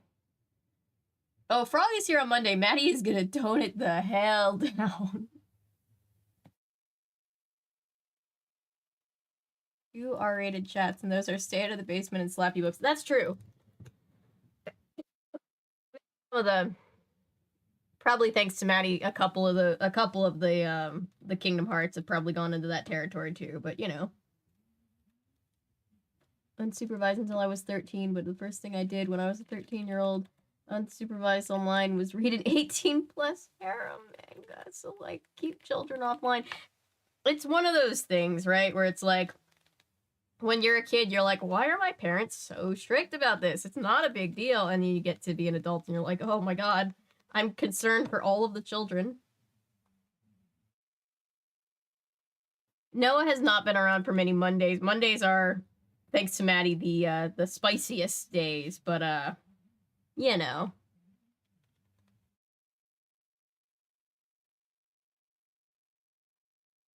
The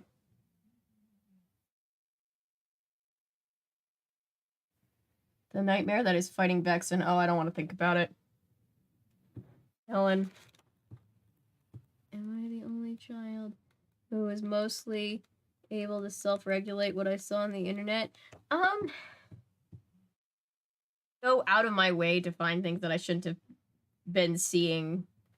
I pretty much self-regulated, but even trying to self-regulate, I would stumble across things that I should not have been able to be seeing, but because of the internet, you know? Why are my parents so strict? Oh, they didn't want me to die. Makes sense, yeah. But never interacting unless I was old enough. Yeah. Like, I guess I should say, it's not necessarily that I'm concerned for a child, like, watching the streams. I don't think, for the most part. But I'm also, it's mostly just, I always get a little nervous when I see, a young, especially an under 13-year-old, on the internet, unsupervised. I'm just like, oh gosh. Their parents are gonna just hate every one of us if they ever find out. Keep the internet as safe.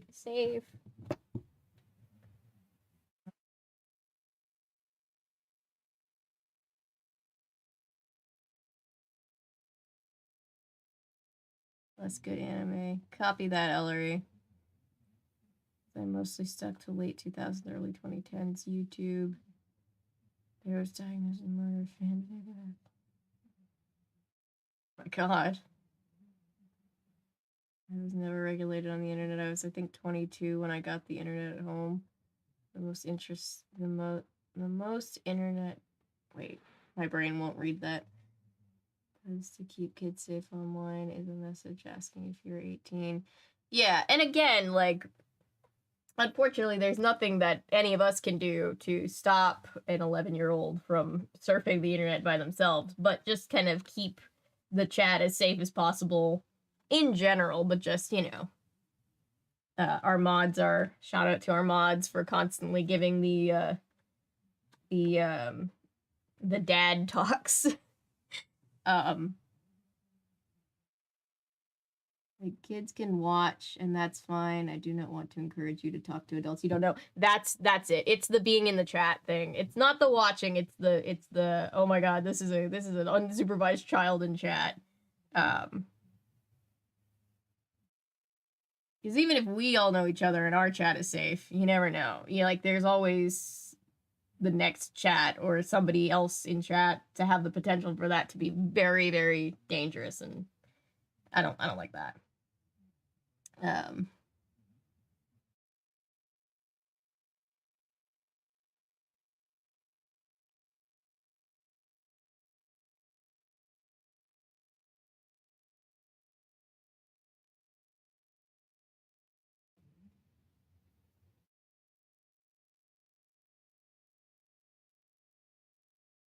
Accompanied minor in chat.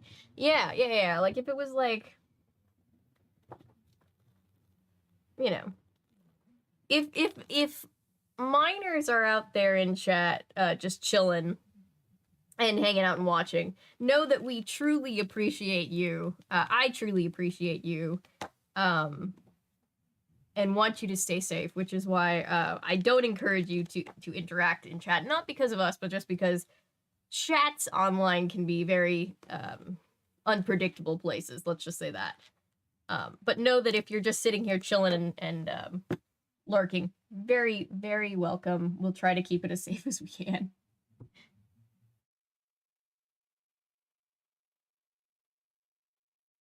Wait, the fanfic, a crossover between Diagnosis Murder, Murder She Wrote, and Jack. Wow, that is quite the fanfic.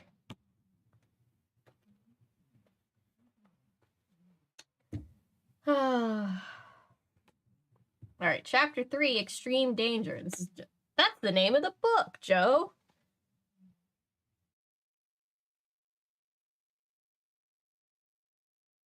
Hardy Boys book, so yeah, it's pretty unhinged, sure, but, you know.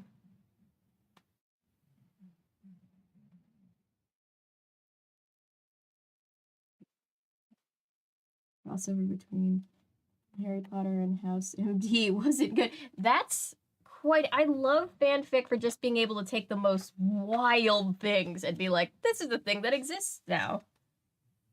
Unhinged but wholesome. Unhinged but wholesome. I think we as a chat should just try to go for unhinged but wholesome.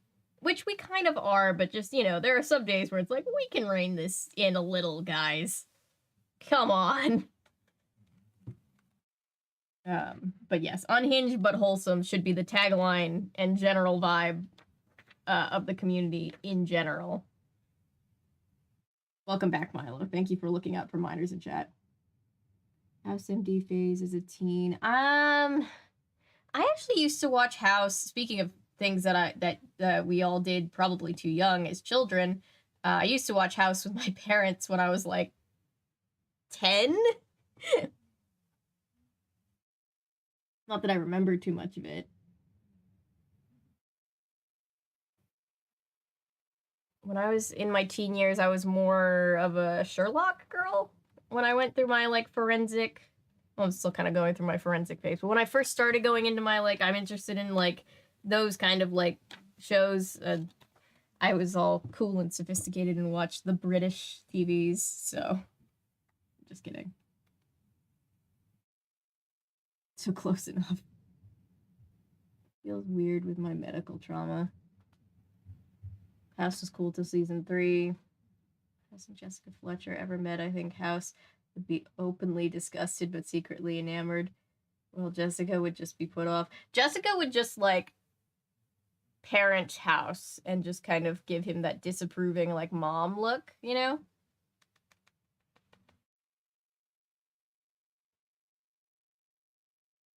Weaver, maybe, but Carter.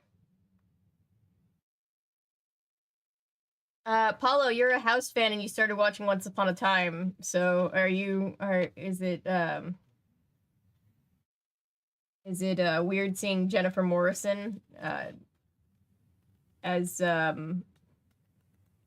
magical fairy tale superhero? Medical fears because I rationalized that these are worst case, extremely rare scenarios. Whatever happens to me won't be that scary. I think for Jennifer Morrison. She was I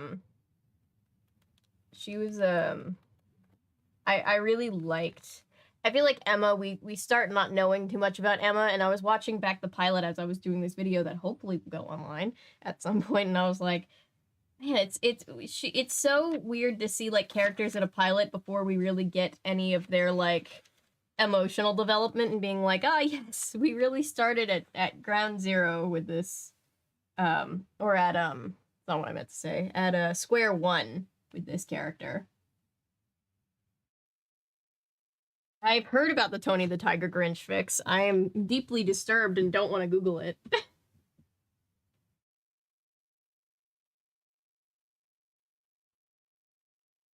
Gale Dark and Grim series. I have the second book. Maybe we could read the second book, and I should probably get the third one just so that I can have them, but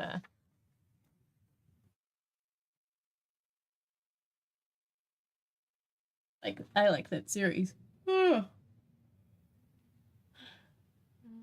Knowledge and appreciation.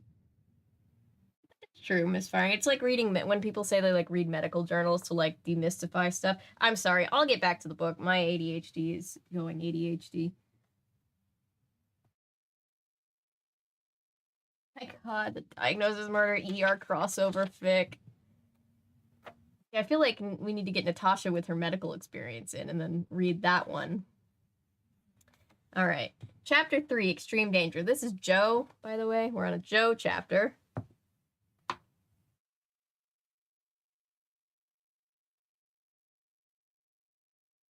However many months. Well, it's good because that means that I won't spoil anything for you because even though I'm going to be trying to cover the episodes at a higher rate than I usually cover things, I'll still be behind wherever you are. So glad to know that I was like, oh, I hope I'm not, like, spoiling the pilot episode for him. All right. I ducked. A split second later, something sailed past my head and crashed onto the bedroom floor, but is playback okay? I looked up to see what it was. A brick? I slowly raised myself to the window and peeked outside. The yard below was empty. Whoever threw the brick was gone. It's clear, I told Frank. Hey, want to give me a little credit here?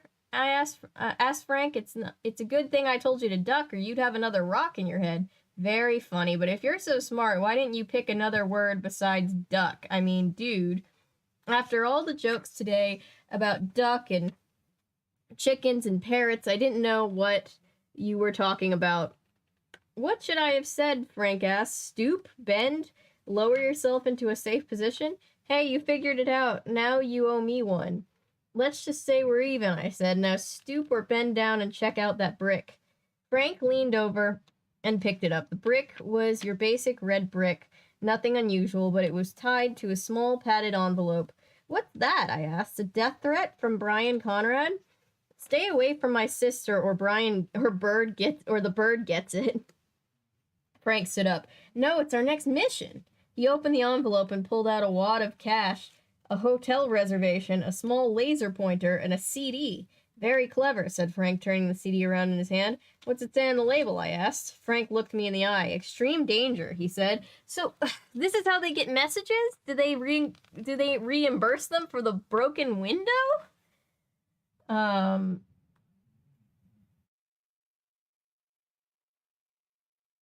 Franklin, cool, I replied, nodding, but not as cool as this. I snatched the laser pointer out of Frank's hands and snapped off the lights. Then, aiming towards the wall, I pressed the end of the pointer with my thumb. A tiny pinpoint of light danced across the room. Playback squawked. Oh yeah, really cool. It's a laser pointer like I used to play with the cats with. With a flutter of wings, the large bird flew off Frank's shoulder and chased the pinpoint from one side of the room to the other. It was pretty hilarious watching Playback go. By swirling the laser, I could even make him fly in a perfect circle above our heads. Okay, knock it off, said Frank. But he likes it, I insisted. Joe? Okay, fun wasn't in my brother's vocabulary. I aimed the laser above the TV set until Playback came to rest on top of it. The parrot touched the tip of his beak to the pinpoint of light and screeched so loudly it made me jump. Look, said Frank, the laser is burning a hole in the wall. Quick, turn it off. I released my thumb. The pinpoint of light disappeared instantly, but it left a small burn mark on the wall. Give me that. Frank snatched the pointer away from me and snapped on the lights. Make yourself useful, Joe. Turn on the game player. Hey, I'm useful, I said, reaching for the game controls. I figured out we can use the laser pointer to burn holes, didn't I? I feel like that's Chekhov's laser pointer for sure. Yeah, and you almost burned a hole in my bird. I had to bite my lip to keep from laughing. All set, I said, taking the CD from Frank and looking at the game player, who plopped down on the, we plopped down on the beanbag chairs in front of the monitor and prepared ourselves for our next mission. Did they share a room, too? I mean, their aunt lives with them. Yeah, 3-bedroom house. Yeah, I mean, I feel like they're very close for that. My brother and I used to kill each other back in the days where we shared a really small space. Game player. Ah, yes, #1 that Christmas season.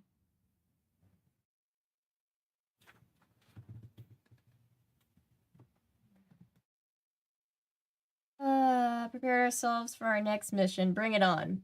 I pressed play. The picture turned black. A low electronic hum grew louder and louder until it sounded like a chorus of spinning wheels. Suddenly, the wheels sound screeched to a halt, and 2 red slash marks crisscrossed the screen to form a giant X. There was a sizzling noise, like the sound of a burning fuse and a huge explosion. And a huge explosion. The giant X burned into a fireball of tiny cartoon flames. Killer graphics, I said. Shh, Frank responded. The flames burned into a bunch of holes in the screen, revealing a dozen little scenes. Video stream clips of people skateboarding, bungee jumping, rock climbing, motocross racing, you name it. Extreme sports, a deep voice boomed over the soundtrack, pushing the limits of human skill and endurance. You guys know exactly what this voice sounds like. I don't need to do the voice well. Extreme sports have taken America by storm. Daredevil skateboard stunts, motocross mega races, big air ramp jumps, death-defying bungee dives. These are just a few of the pumped-up thrills that have captured the entire nation of brave young risk-takers. The highs are higher, the lows are lower, and the dangers are extreme.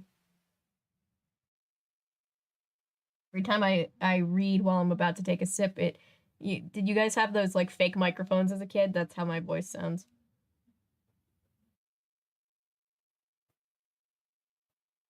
I know exactly what you mean. Yeah, I mean, it's definitely like, I don't know, like a first world problem or whatever, but oof, they're like 17 and 18 or 18 and 19, and they don't have like their own space. It's a good thing they're really close. Man, look at that ramp, I said, slapping Frank's knee. That must be 50 feet high. How can anyone? On the screen, a leather-jacketed motocrosser flipped backward on the bike and crashed headfirst onto the ground. Oh man, wipeout. Ouch, said Frank. Extreme events are more popular than ever. The deep voice narrator continued. Once an underground phenomenon, extreme sports now receive international television coverage. Extreme Olympic-style games and events are popping up all over the world. Cool, let's go, I said. Careful what you wish for, Frank warned. You might end up flying over that 50-foot ramp. Piece of cake. I turned my attention back to the screen. Video streamed sports footage was suddenly replaced with tourist shots of Philadelphia. Philadelphia, Pennsylvania, birthplace of the American Constitution, the voice went on. City of brotherly love, home of the Liberty Bell, and proud host to the Big Air Games, the newest and biggest extreme sports competition in the country. If you are interested in this exciting midsummer event, tickets are on sale. Tickets are still available. Hotel rooms are conveniently located with all-day shuttle service to and from the stadium. Just call our 800 number located at the bottom of the screen. Be sure to ask about our special group rates. I looked at Frank. What is this, a commercial? Sure sounds like it, he agreed. All it needs is a catchy jingle. Then another voice came from the speakers. It sounds like it was making fun of the narrator. If you would like to attend the Big Air Games as an undercover agent, however, please press continue and you will be briefed on your mission. I love that ATAC is so extra. They're throwing bricks through the window to get messages to them. They're like putting in like production to like get their dossiers to them. This is fantastic. That's more like it, I said, grabbing the controls and pressing the button. Somebody at the home office must have a sense of humor, said Frank. The tourist shots disappeared. A detailed map of Philadelphia filled the screen. Oh, these books made me want to be a secret agent so bad. This and Kim Possible. Hello, boys.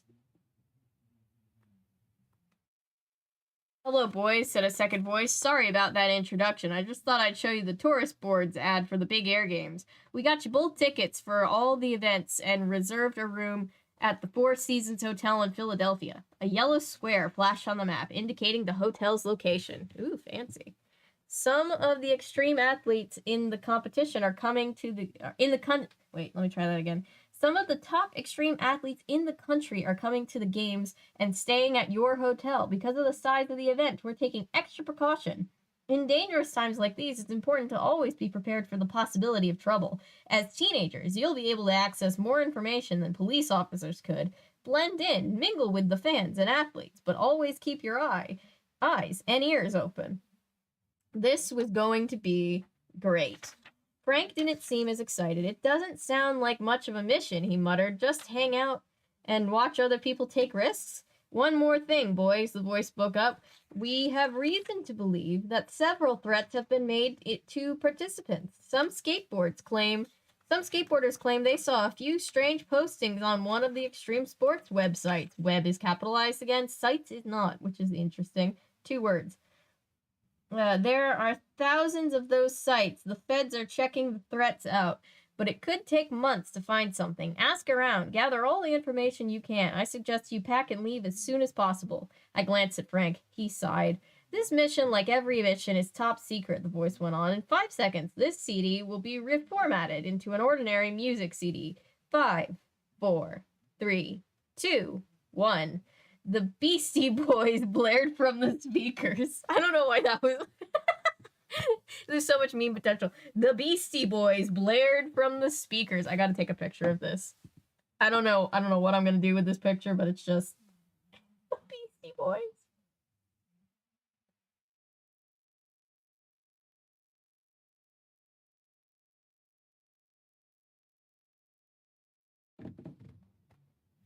Which song do you think it was? Sabotage, for sure. For sure it was sabotage, because somebody at the home office has a sense of humor, remember? Talking about the Wild West of the web.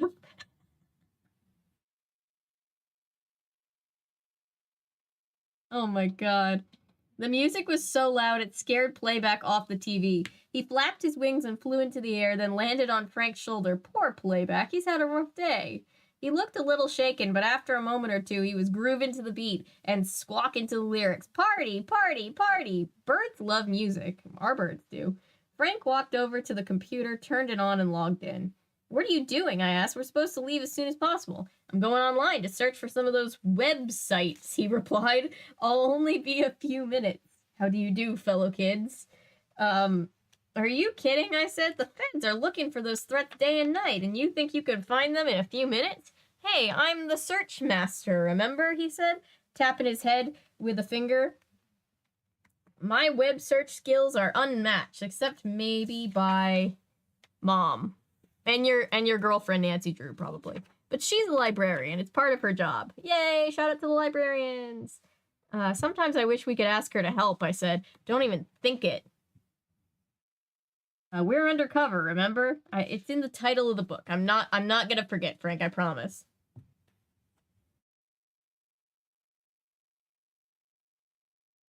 We're on our own, he said, hunkering over the computer. While Frank launched his web search, I went to ask Dad to drive us to the garage to pick up our motorcycles. He was sitting by himself in the dining room at the dining room table. Another mission? Already? He whispered, looking from his newspaper. You haven't even told me about the last one. We'll fill you in later. On the way to the garage. Don't worry, Dad, I said, noticing the concerned look on his face. Then I turned around and headed back upstairs. Frank hadn't moved since I left him. Find anything, oh mighty search master? I asked. Frank squinted at the screen. I don't know, maybe. Look at this. I leaned over his shoulder, the shoulder without the parrot, and studied the screen. In a tall, narrow window, Playback loves Frank. This is so cute. There was a long scroll of postings. I started reading. So I said it just looks like a bunch of dudes talking about the big air games. Look at this one posted by 4567TME, he said, reading out loud. I hope you extreme sports nuts know how to dial 911. Oh, that's just every comment section. It's fine. You know, it's fine. We all kind of learn to deal with it, you know, as online creators. We all just kind of learn that people are going to say out-of-pocket shit. I don't think it's all that bad. I shrugged. 4567TME has a point. Extreme sports are dangerous. Most of those athletes would wind up in the hospital sooner or later. Maybe, Frank admitted. Most of those athletes wind up in the hospital sooner or later. I mean, if you're doing extreme sports, I guess so. Maybe, Frank admitted, but it could be a threat. Maybe 4567TME plans to put those athletes in the hospital, and sooner, not later. I rolled my eyes. Man, you're making something out of nothing. I think you're just bummed out because we don't have a detailed mission. Or even suspects. No smugglers to bust, no bank robbers to catch. I think you're afraid to just kick back and have fun for once. Frank sighed. Maybe you're right, he said, logging off the computer. I know I'm right. This'll be like a vacation, man. So pack your bags and get ready to tear up the mega ramps with your brother, okay? Frank smiled. Okay. I turned around and started filling my backpack with clothes and socks and underwear. Frank got up from the desk and walked to the video game player. The video game player. Oh, boy. I stopped packing. He pressed eject and pulled out the disc. I stopped packing. What is it, Frank? I asked. Why are you staring at the disc? Frank paused. I don't know, he answered. You're probably right about everything, but I wonder, if this mission is nothing but fun and games, why is it called Extreme Danger? I didn't know what to say, but Playback did. Danger, danger, danger. Yes, Frank and Joe have to go undercover as extreme dudes with an X and a Z, Milo.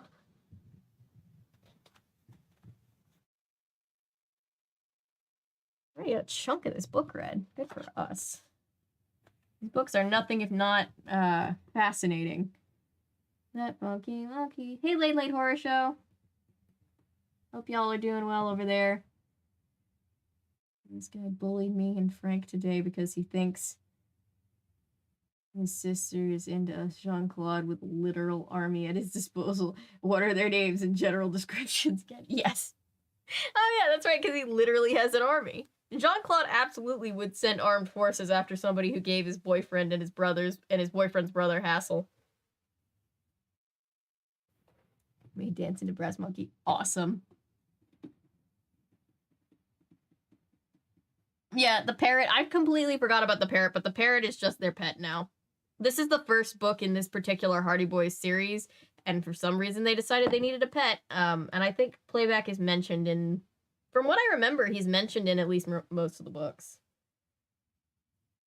I like how Nancy Drew has Togo and then also her cat, and I know she found Togo on a case. I think she might have also found her cat on a case. Guitar riff. Hey, Chris Tiger Harris. Came back from church. Had to take a shower. No worries. You're not late. These streams, the VODs always exist if you want to go back and get caught up. The streams are just kind of a chill time. When I started reading, when I started covering books on live, I did not think people would get as invested in them as they do. I just thought people would kind of put it on for background noise and go to sleep. I really wish there was a way, side note, I really wish there was a way. I want to figure out, I'd love to, for the Discord server, have just like a permanent loop of all of the videos and stuff playing just for like people to have on as background noise. I feel like there's a way to do that, and I have no idea how to do that though.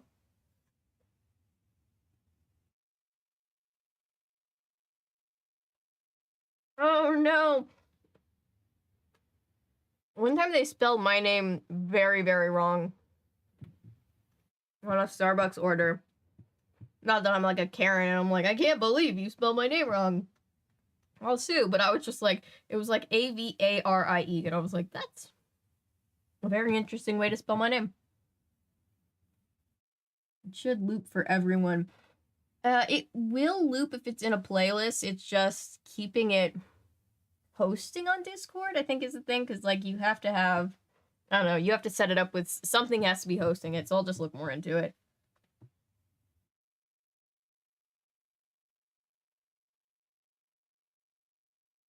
Yes, Milo, but there was an I in between the R and the E.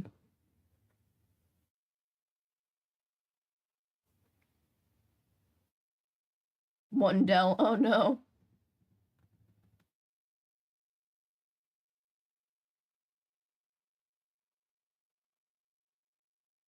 No worries, Paulo. Remember, it's totally okay to step away. You guys don't have to feel, don't want you guys to feel obligated to be here the whole time. Appreciate you. Togo, like the sled dog, yes. Togo is adorable. And we even see a picture of him on her screensaver on her computer in Secret of the Scarlet Hand, the video game. PC game. You gotta fight for your right. My mom loves Beasties. One time I was filming a video and I even said in the video that she was listening to Beasties so loud downstairs because I genuinely thought when I heard it back I was gonna hear the music on the recording. No, sleep till Brooklyn! Sabotage used to be my go-to when I would be in Orlando and I would go on the Rip Rocket at Universal Orlando. Discount Mission Impossible, and I mean the TV show. I have no idea what that's supposed to mean. City of Brother Love. I don't know. All the states have nicknames. That's theirs. Something something history. I don't know. So a lot of important stuff happened in Philadelphia, like American history-wise, but I'm not 100% sure why they're the City of Brotherly Love. There's probably a reason that every Philadelphian is going to be like, it's because of this specific thing that you should know. And I'm like, you're right, I'm sorry, I should know that. So we made the ham and cheese pasta, Patrick, that in the one cookbook that you sent, and then we made the grilled pizzas, and they were both great. And my mom was like, I'm going to make these all of the time. They're trying so hard to avoid the X Games. Yeah, trademark. Yep.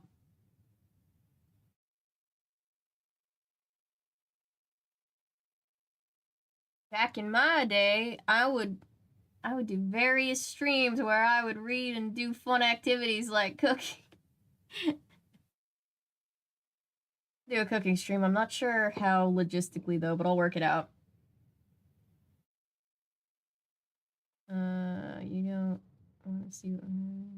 Oh no. Oh no. Oh no. At least we scared off the children.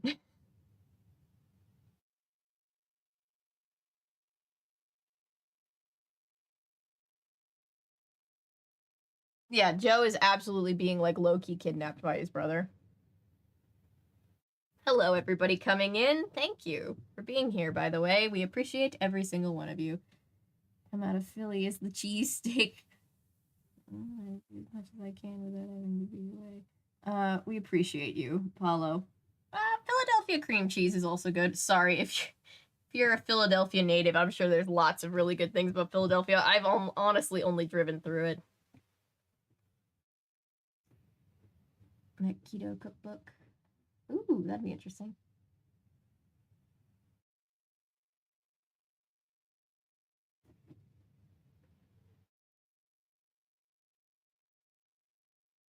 Chris and Paolo, I have no idea what this conversation is about, but I'm supporting you.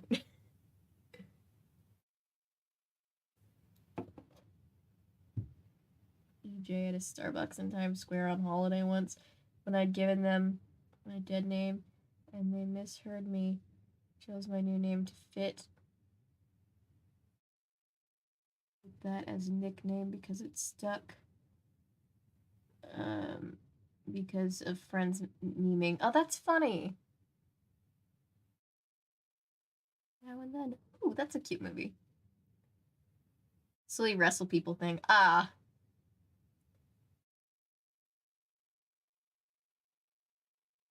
All right, let's see. Gotta keep on keeping on if we want to keep our progress up tonight.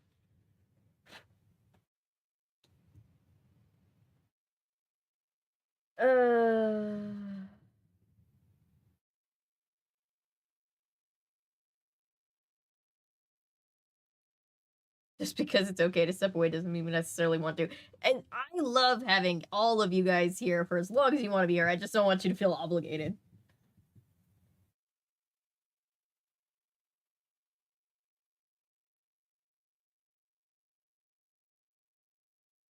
I'm tired. Oh. All right. Chapter 4. We're back to Frank. This is where Frank has the sharing stick now. Chapter 4. Warning signs. Call me paranoid, but I couldn't shake the feeling that there was more to this mission than met the eye. Well, we're reading a Hardy Boys book, so probably. Extreme danger. The phrase reminded me of a roadside warning, sort of like falling rocks or slippery when wet. Aren't those both names of albums? I really wanted to do a little more snooping around online. Check out some other extreme sports websites, so I packed my laptop along with my clothes. Ready to roll, I asked Joe. He strolled into my room with his backpack and motorcycle helmet. Oh no, they do have separate rooms. It made it sound like they were sharing a room, but I guess they were just hanging out in one of their rooms together. Dad said he'd drive us to the garage, he said. Did you fill him in on our mission? No, not yet, Joe answered. Prepare to be interrogated by the master. My brother wasn't kidding. Our dad, Fenton Hardy, used to be one of the New York City Police Department's top investigators. He could wrangle a confession out of anyone. Mobsters, counterfeiters, jewel thieves, and yes, even his own sons. But even though he'd had more than his share of danger, he still got nervous when he heard what we were up to. I forgot that Fenton Hardy was a detective. I think I thought he was a lawyer like Carson Drew. Also known as the greatest dad in all of literature. Bless Carson Drew. We probably shouldn't tell Dad about our little skydiving incident, I said to Joe. No way, he'd totally freak. Okay, so here's our story. We found the pirated DVDs and handed the evidence over to the police, who arrested Wings after the dive. No snags, no surprises. Got it? Got it. Good. As if the dad has contacts with the agency. He could find out. Somebody's eventually going to be like, wow, it was real cool when your kids literally made an arrest in midair. I zipped up my backpack, grabbed my helmet, and followed Joe downstairs. Mom and Dad were sitting on the living room watching the 6 o'clock news on TV. Okay, we're ready to go, Dad, Joe announced. Mom looked up and frowned. Go where? She asked. Dad shifted nervously in his chair. Honey, I told the boys they could take a little trip to Philadelphia for a few days, he told her. Oh, you did you? She said. And what, may I ask, is the purpose of this little trip? I thought fast. We're studying the birth of American democracy in history class next fall, I lied. Joe and I figured we could get a head start with an educational tour of Philadelphia. Oh, really? Mom said, narrowing her eyes. Yeah, Joe jumped in. You know, I've always wanted to see the Liberty Bell. Uh-huh, Mom responded with more than a hint of suspicion. And I suppose your little trip has nothing to do with the big air games, which happened to be in Philadelphia this week. She pointed to the TV set. A reporter was interviewing a group of extreme sports athletes while skateboarders zipped up and down on a ramp in the background. Clearly, Mom had learned a few tricks from Dad. Well, you know, if we have time, I said, we might check out a few of the big air events. Mom nodded and sighed.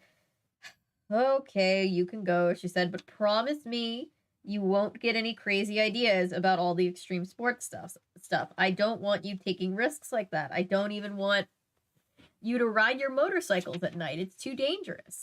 Don't worry, Mom. It won't be dark for a couple more hours, Joe assured her. We'll be extra careful, I added. Dad stood up and fetched his car keys from the entry hall. If you want to make it to Philly by nightfall, we'd better get going, boys, he said. Isn't it interesting that the Hardy Boys get a real town? Because Bayport is a real place, right? But River Heights is like specifically a town where you're not ever supposed to. They allude to a couple different places where it could be, but they never say straight out. Just found it interesting.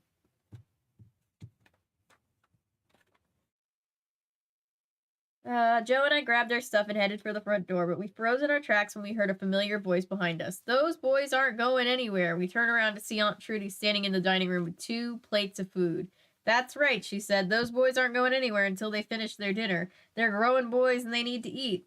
Wow, that's awfully sweet of you, Aunt Trudy, I said, trying to butter her up, but we have to hurry off to Philadelphia now. You wouldn't want us to ride our motorcycles in the dark, would you? Aunt Trudy adjusted her glasses. No, I guess not. But let me pack you a doggy bag. It'll just take a minute. We don't have a minute, Aunt Trudy, I explained. We really have to go now. She sighed. All right, then, she said. But what's the big rush? What's waiting for you in Philadelphia? The Liberty Bell, Trudy, Mom chimed in. The boys are going to learn about the bell that cracked in 1753 at the very first time it was rung, and the note it plays is E-flat. Mom winked at Joe and me. Pretty cool for a librarian. Librarians are cool, Frank. You know that. But Aunt Trudy wasn't satisfied. What about my VW? She asked. I'll tell the guys at the garage to check it out, Dad volunteered. Phew. Okay, but what about that bird? Said Aunt Trudy. It doesn't even have a cage. It's going to poop all over the house. I gave her my sweetest look. Do you think you could take care of him while we're gone? I asked with a smile. It'll only be for a couple of days. I worked harder at my sweet smile. Aunt Trudy melted. Oh, all right, she gave in. I'll feed him, but I won't clean up his messes. Love you, Aunt Trudy, I said, giving her a peck on the cheek. Joe and I hugged Mom and headed out the door. Bye. If you can remember, pick me up some Band-Aids, Aunt Trudy shouted after us. Poor Aunt Trudy, she's still just like, I just want some Band-Aids.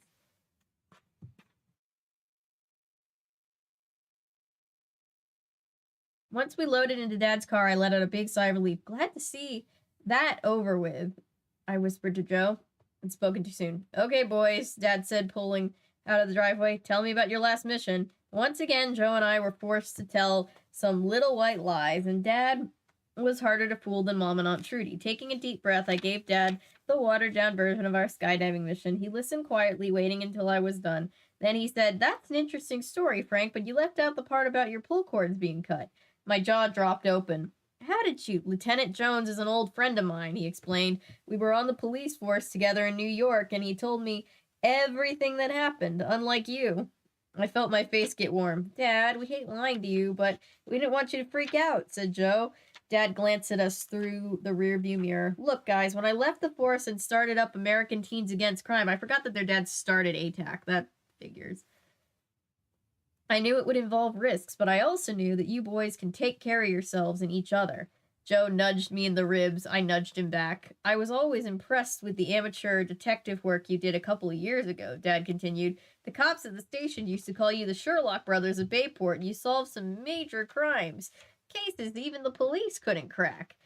It's probably not a high bar, sir, especially if they're anything like the police in the Nancy Drew series.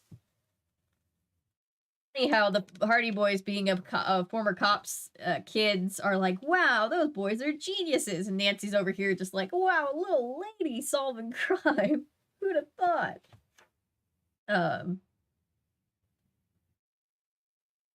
And you mix with some major criminals. Sure, I was worried, but I couldn't be prouder. I smiled. Thanks, Dad. Yeah, thanks, said Joe. Dad's expression changed. But now, I don't know, he said, lowering his voice. It's a tough world out there. Maybe it's too much to ask teenagers to go undercover. You think, Ben Hardy? It's just too dangerous, and now that I'm semi-retired, I can't keep a close eye on you boys. But Dad, we have the entire ATAC team looking out for us, I told him. Yeah, man, we're covered, said Joe. Dad took a deep breath and let it out slowly. I guess you're right, he said, but you can't blame a guy for worrying about his kids, especially when they're jumping out of planes and busting smugglers. That's what we live for, said Joe. Dad chuckled. So tell me about this new mission. What's up with the Big Air Games? Are the athletes using steroids or bribing judges or what? Oh God, not the steroids. That'll be another Liver King situation. I wish it was that specific, I said. Then Joe and I filled him in on the details. Basically, they want us to keep an eye on the other teenagers, Joe explained. We're just undercover, babysitters, I added with a sigh. Don't be so sure, said Dad. The ATAC team wouldn't be sending you unless they detected something suspicious. Just stay on your guard and have some fun. Within limits. Remember my motto. Suspect everyone, Joe and I said at the same time. Good boys. Dad steered the car off the highway and pulled onto the front lot of the Bayport Auto Garage. Go get him, he said. My brother and I hopped out and dashed into the garage. We were dying to see our bikes.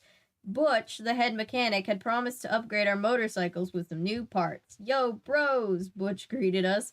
You prepared to be blown away? Go ahead, said Joe. Make my day.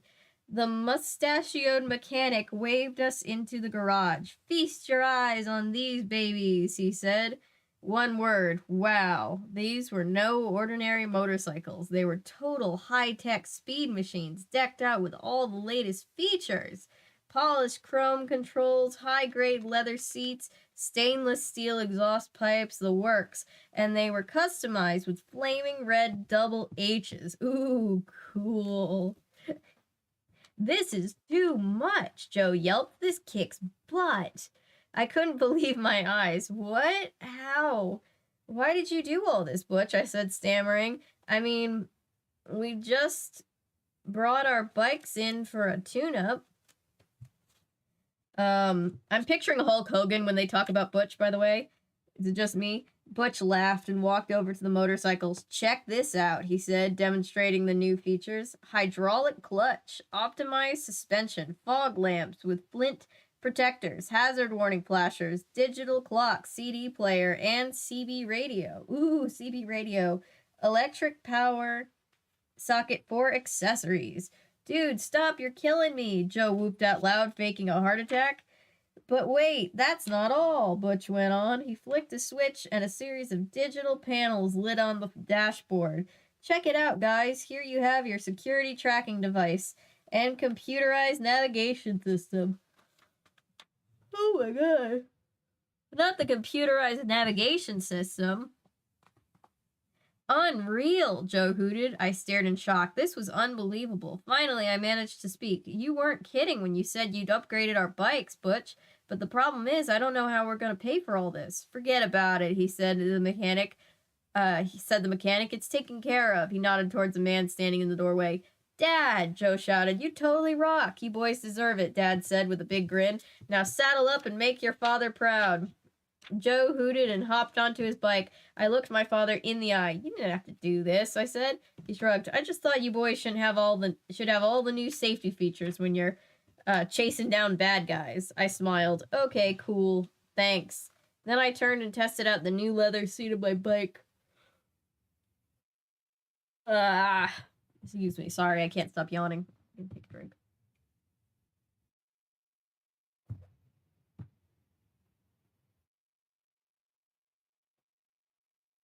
Just do me one favor, Frank, Dad said when I reached for the ignition. Don't take this new mission too lightly. They must have named it Extreme Danger for a reason. That's what I told Joe. Well, be careful, said Dad. Don't lecture Frank. He's the conscientious oldest sibling in this situation. Joe and I slipped our helmets over our heads and revved up our engines. Then, waving goodbye to Dad, we roared out of the parking lot and headed down the highway. Joe was so happy he looked like he was going to self-destruct. I glanced over my shoulder for one last look at Dad. He was standing in the middle of the lot watching us ride off. Even from a block away, I could see the concern on his face, a warning sign. Unfortunately, I should have been paying attention to the other signs, like the road signs in front of me, because I'd missed the turn for the interstate, and Joe was nowhere in sight. Ah, Frank!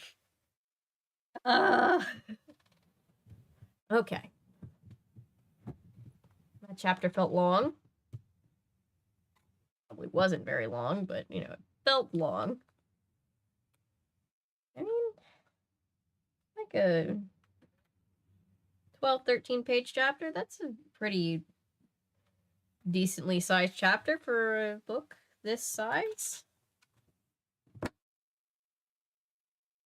my god, pizza. No. Nancy will kill them if they do that.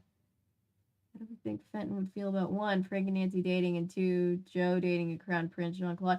I think he'd definitely love Nancy and Frank dating because Nancy is this super smart, kind of bookish girl, and he'd probably be like, ah, yes, she'll fit right in with the family. And, like, I feel like he'd be... I think Fenton Hardy would be very accepting, and I don't think he'd be like, oh, my son has a boyfriend? That's weird. I don't think he'd be like that, but I do think he'd just by nature of Jean-Claude and his chaos, he'd just be like, I don't know what to do with this information. That's my guess anyway, but he would ultimately be supportive once he was just like, okay, I've had time to adjust to this guy vaulting out of windows and climbing down, like, multiple skyscrapers. Fenton. So when do I get to meet your boyfriend? Joe, well, depends on how soon we can get you pseudo-France, right? No, Fenton's pretty cool. He's not quite as cool as, like, Carson Drew or anything, but he's pretty alright.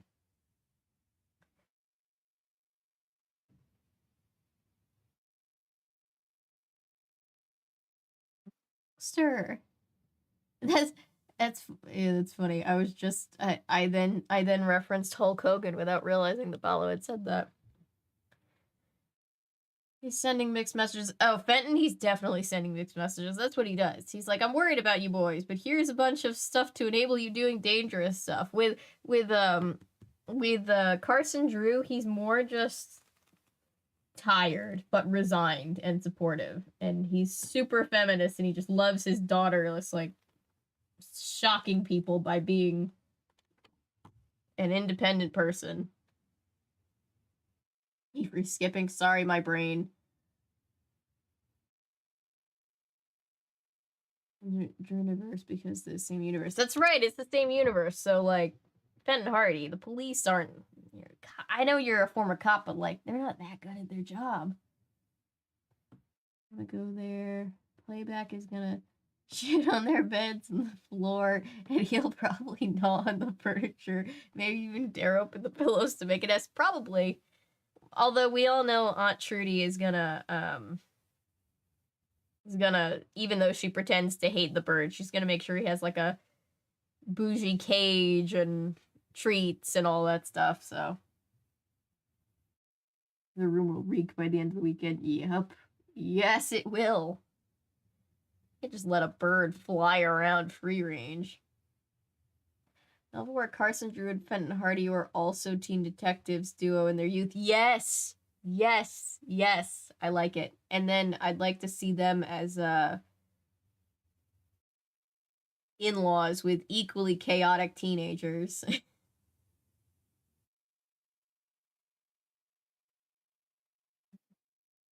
So many names to keep track of.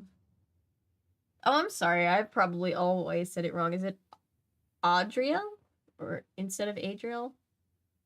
My apologies. That's my bad.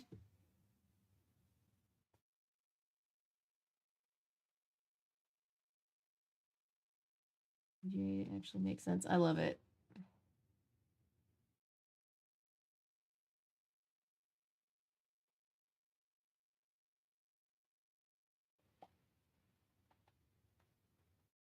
Scooby Drew Clue is a secret society. Yep. Retelling of the Hardy Boys where one of them was LGBT. Well, we in this chat pizza have decided that Joe is canonically bisexual. Frank is endgame gonna end up with Nancy Drew. We have also decided, but you know, he could also be not totally straight, but Joe is definitely the chaotic bisexual brother. We've all decided. But no worries, more likely. Common. Cool. I'll try to say it right in the future. Sorry.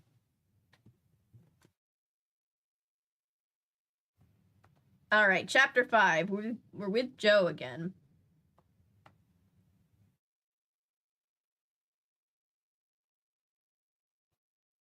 Just like Nancy, you're doing a great job. Continue not dying. Yeah. Carson Drew is less of an enabler than Fenton is. He's like, you know, I can't tell my adult child pretty much to not do what she's good at, so I might as well just help her so that she can be as successful as possible where I can. Fenton Hardy's just like, you want some really dangerous modes of transportation, kids? What do we think?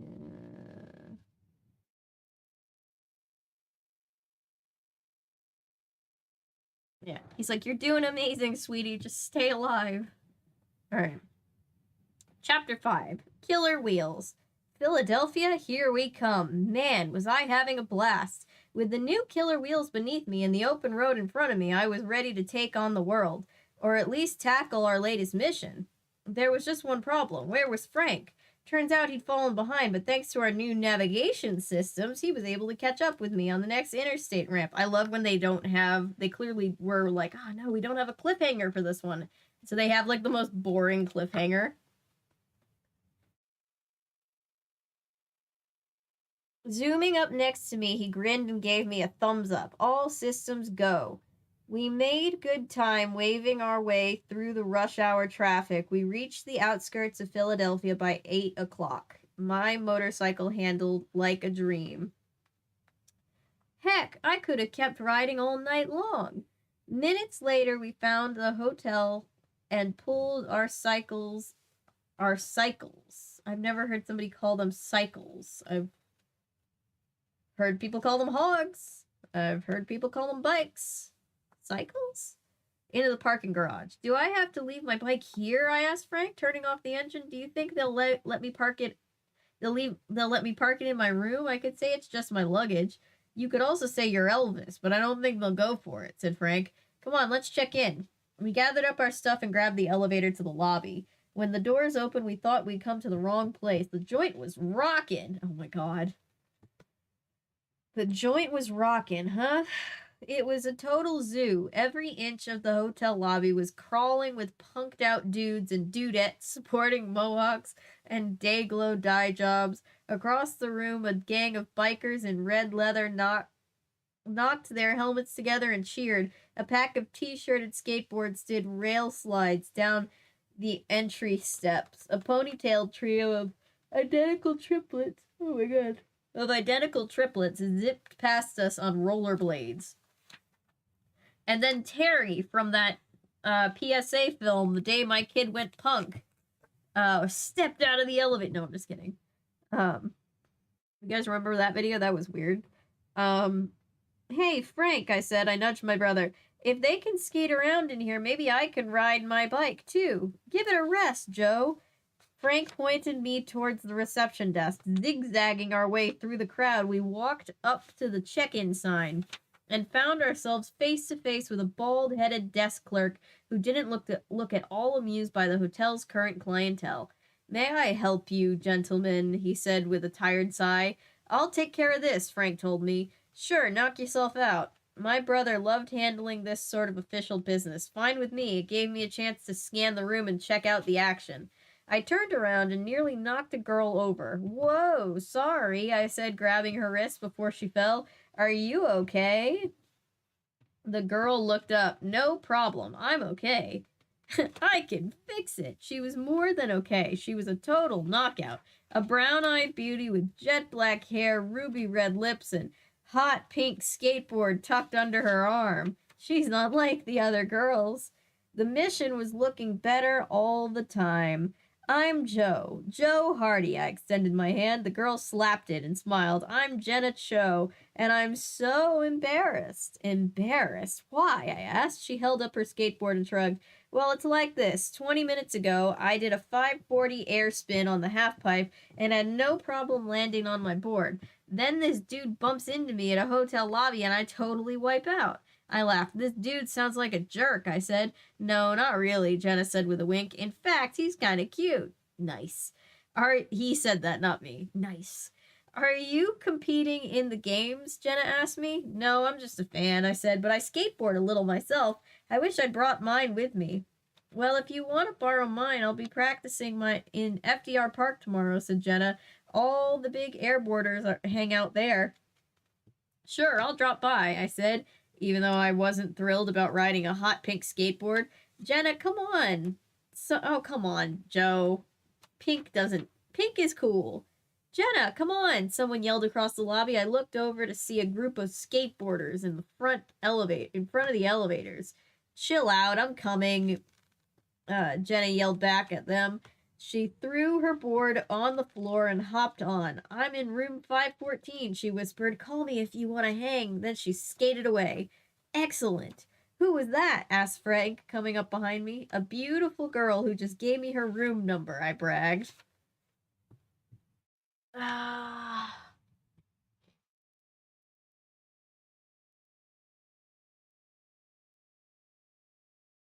course, the skateboard is pink.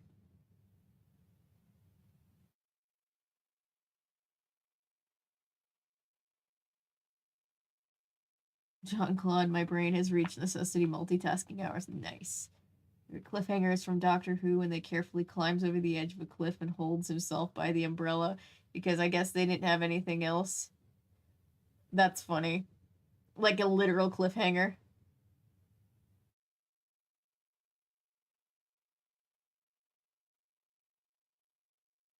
Oh, let me check to see. Please, please, YouTube. I asked for so little. Really even... Is it not even... What? Hang on.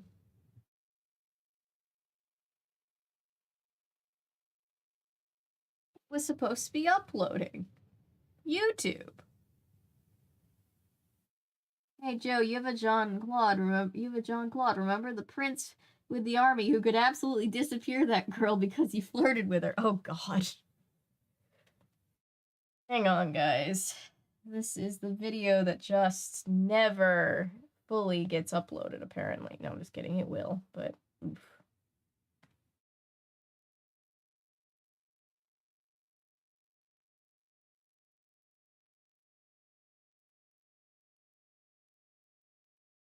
Video.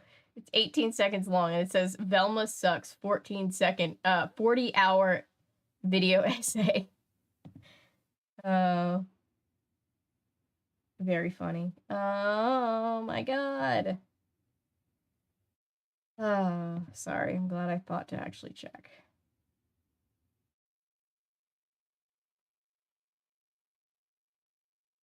Upload interrupted. Resume upload.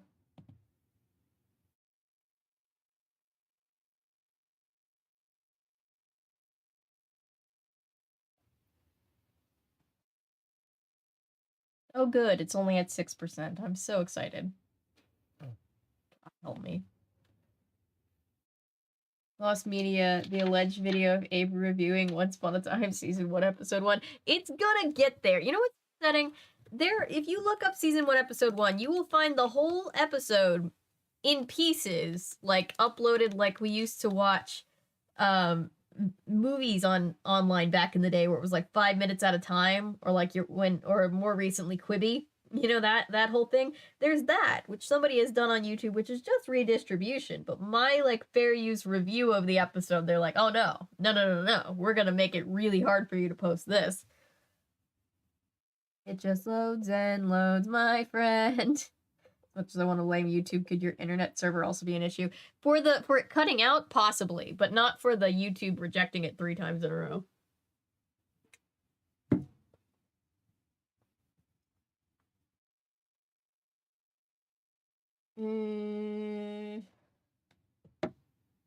Say something real quick. Sorry, guys.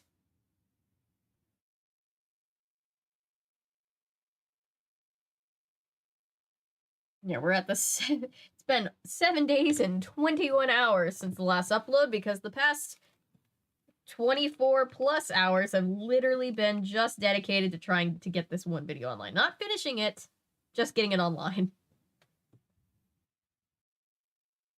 Oh, God. Anyway, let's get back to the book.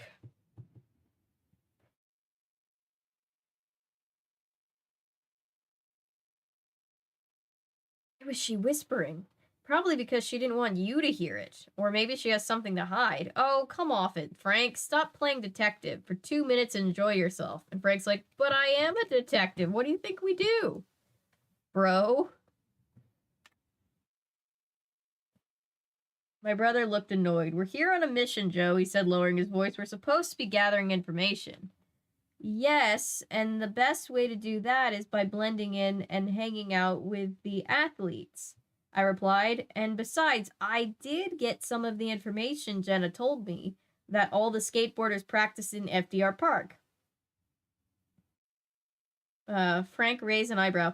Okay, well, that's useful, he admitted. Anyway, I have our room keys. Let's go. We took the elevator up to our hotel room, unpacked our stuff, and suddenly realized we were starving. We should have taken Aunt Trudy's doggy bags when we had the chance, said Frank. Let's go out and grab a slice of pizza, I suggested. We have the whole city of Philadelphia at our feet, Frank agreed. We left our room and went downstairs, passing through the circles of the lobby and heading for an exit. When we got outside, we were surprised to see that the sidewalks were just as crowded as the hotel. Ow, my jaw's killing me right now.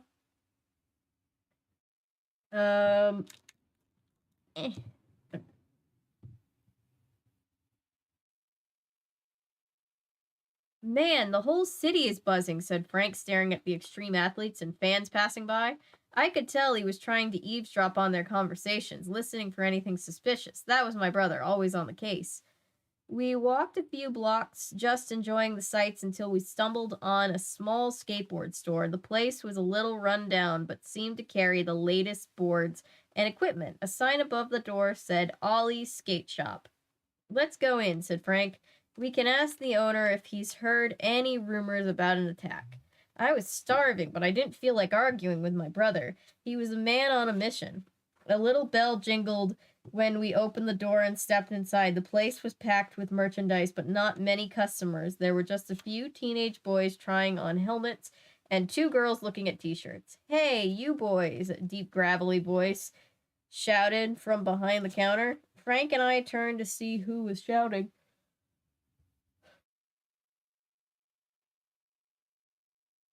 It was a middle-aged man with a bad sunburn, a walking cane, tattooed arms, and long blonde hair, tied in a ponytail. He looked kind of like an angry surfer. Luckily for us, he was pointing at the other boys in the store. Don't put those helmets on your greasy little heads unless you're serious about buying them, he barked. Oh, get over yourself, dude, the boys shot back. I don't care if you were the national champion. That was years ago. Right now, you're a knobby-kneed has-been. Jesus Christ. The ponytail man fixed his cold blue eyes on the boys, then slowly reached under the counter. Get out of my store, he snarled. Now! Nobody moved for a moment or two. Then the boys put down the helmets and walked out of the store. Loser, one of them mumbled as the door closed with a jingle. Frank tapped my arm, then nodded at a written sign next to the register. It said, as an American citizen, I fully exercise my right to bear arms. Shoplifters, beware. Well, that's delightful. I glanced back at Frank. He raised his eyebrows and tilted his head towards the bulletin board. I turned and looked at the board. It was covered with photos of Ollie looking young and fit and soaring through the air on a skateboard.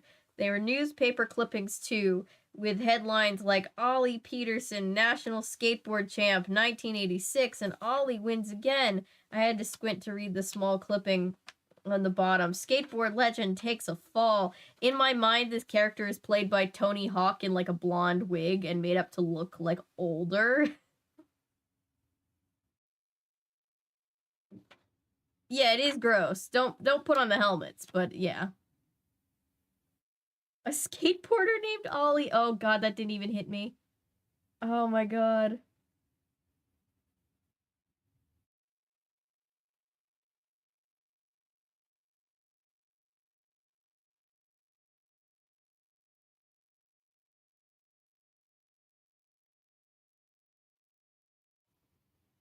Only one who thought Tony Hawk. No, I'm picturing Tony Hawk in like a blonde wig and like made up to look like an older dude. Like, this guy's not old.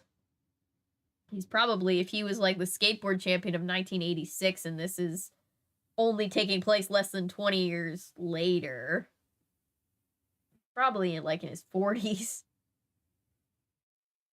Tony Hawk's alive. We love Tony Hawk.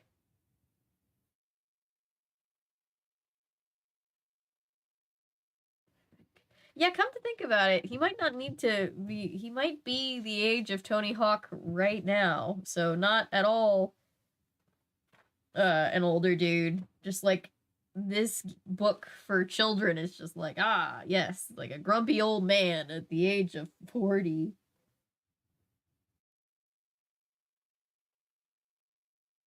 What are you boys looking for? Ollie grunted, slamming his cane down on the counter. I tried to think fast. I need a new skateboard, I answered. Something top of the line.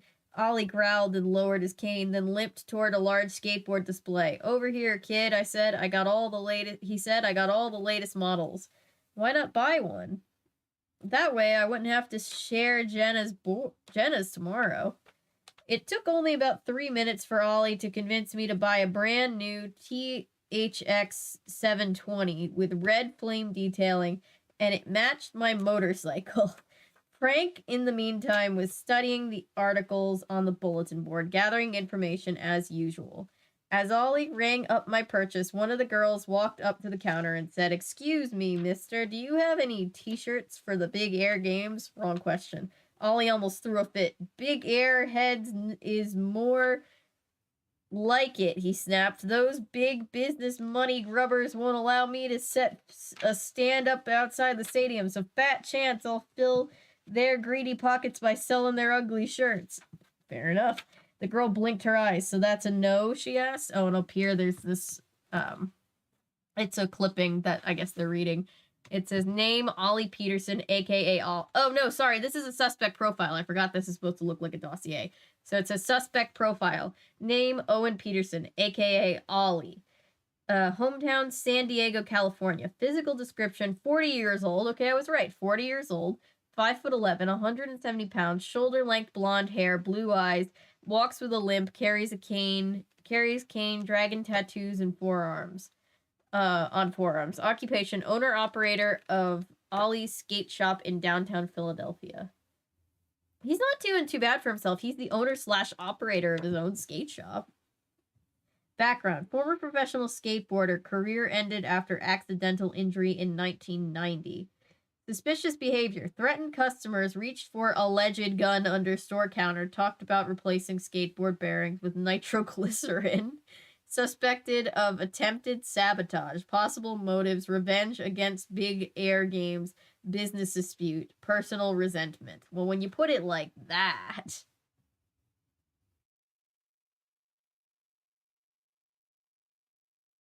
Yeah, no one start a cult based on me, please.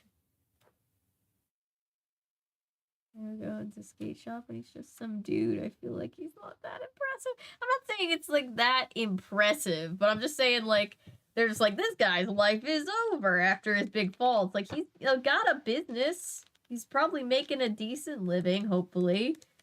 Good for him. Yes, it is a no, he boomed. The girl shrugged and left the store with her friend. A few seconds later, Ollie calmed down enough to take my money and complete my purchase. Frank strolled over to the counter. I guess those big air games are a big deal, huh? He said to Ollie. Ollie rolled his eyes. A big pain, he sneered. The whole city is tied in knots with all the traffic and the cops everywhere. Well, an event that big must attract a lot of weirdos, said Frank. Maybe even terrorists. Someone told me they heard a rumor that someone was going to sabotage the games. Ollie laughed. That would be fine with me, he growled. I even know how they could do it. Oh, really? Said Frank, leaning over the counter. How? Ollie grabbed a skateboard off the display and flipped it over. See the axis of the wheel here? Oh, I was like, when did he say he was gonna do the nitroglycerin thing? That's where the ball bearings usually go, but some of these new models use liquid bearings. No balls, just liquid, understand? Frank and I nodded. Well, imagine this, Ollie continued. What if someone replaced the liquid with an explosive like nitroglycerin? Think about it. The faster the skater goes, the hotter the nitro gets. Faster and hotter until kaboom. I think you get the picture. Yes, we get the picture, and it wasn't very pretty. Talk about killer wheels. I grabbed my new skateboard and nudged my brother. Come on, Frank, we better get going. It's late. My brother agreed. Bye, Ollie, he said as we left the store. It was nice talking to you. Yeah, I thought it's always nice to talk to a crazy washed-up skateboarder who wants to blow people up. That's uncool. I agree. That's very, very not cool.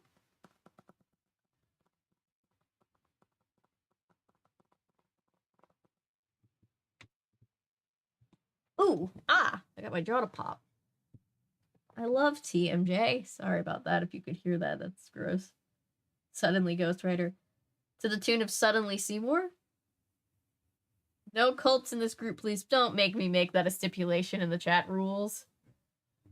No little of skateboards, but liquid bearings? Yeah, I think I know what they mean, but that feels like a thing that's not real, doesn't it? He needs therapy and a doctor. Yes, he does. I've never heard of liquid bearings in skateboards before. I'm going to have to Google that. Yeah, somebody Google that. We need to know. We need to know we need to, have one of the, chat researchers look this up for us. Let us know if that's a real thing. Don't think that's real. That makes sense. So I thought maybe I was just experienced with motorcycles, with skateboards. Good. I almost was about to say we should, like, make some kind of t-shirt that says, I'm anti-cult, but that feels like exactly what a cult would do.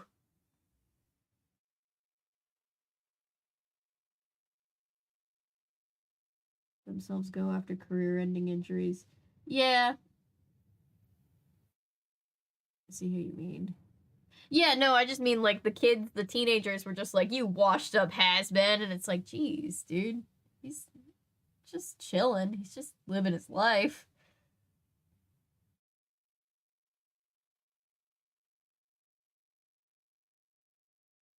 God, Patrick, please see something, say something immediately. Yeah, it's I think most athletes understand that they're probably going to retire much earlier from it than you would a traditional job, just because of the toll it takes on your body. So I think that's a pretty unrealistic thing that, like,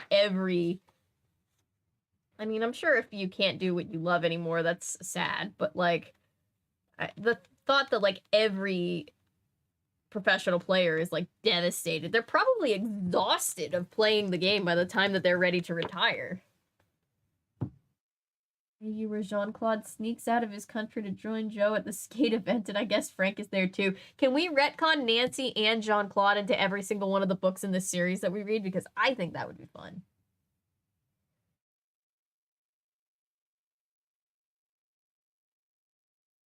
Alright, this is Frank, Chapter 6, Attacked. Joe and I didn't get to eat until 10 o'clock at night. My fault, because it was my idea to go inside Ollie's skate shop. And we didn't get to sleep until 1 o'clock in the morning. Joe's fault, because it was his idea to call up Jenna Cho, who when we returned to the hotel. Anyway, Jenna convinced my brother that we should skip the pregame events in the morning. The official opening ceremonies would be held the following day. She suggested we sleep in, grab a late breakfast, and then meet her in the park with the other skaters. There you go. Sounded good to me. I was exhausted. After a full day of skydiving, motorcycle riding, skateboard shopping, a whole pizza at 10 o'clock, and listening to Joe yammer on with his new girlfriend. Who could blame me for being tired?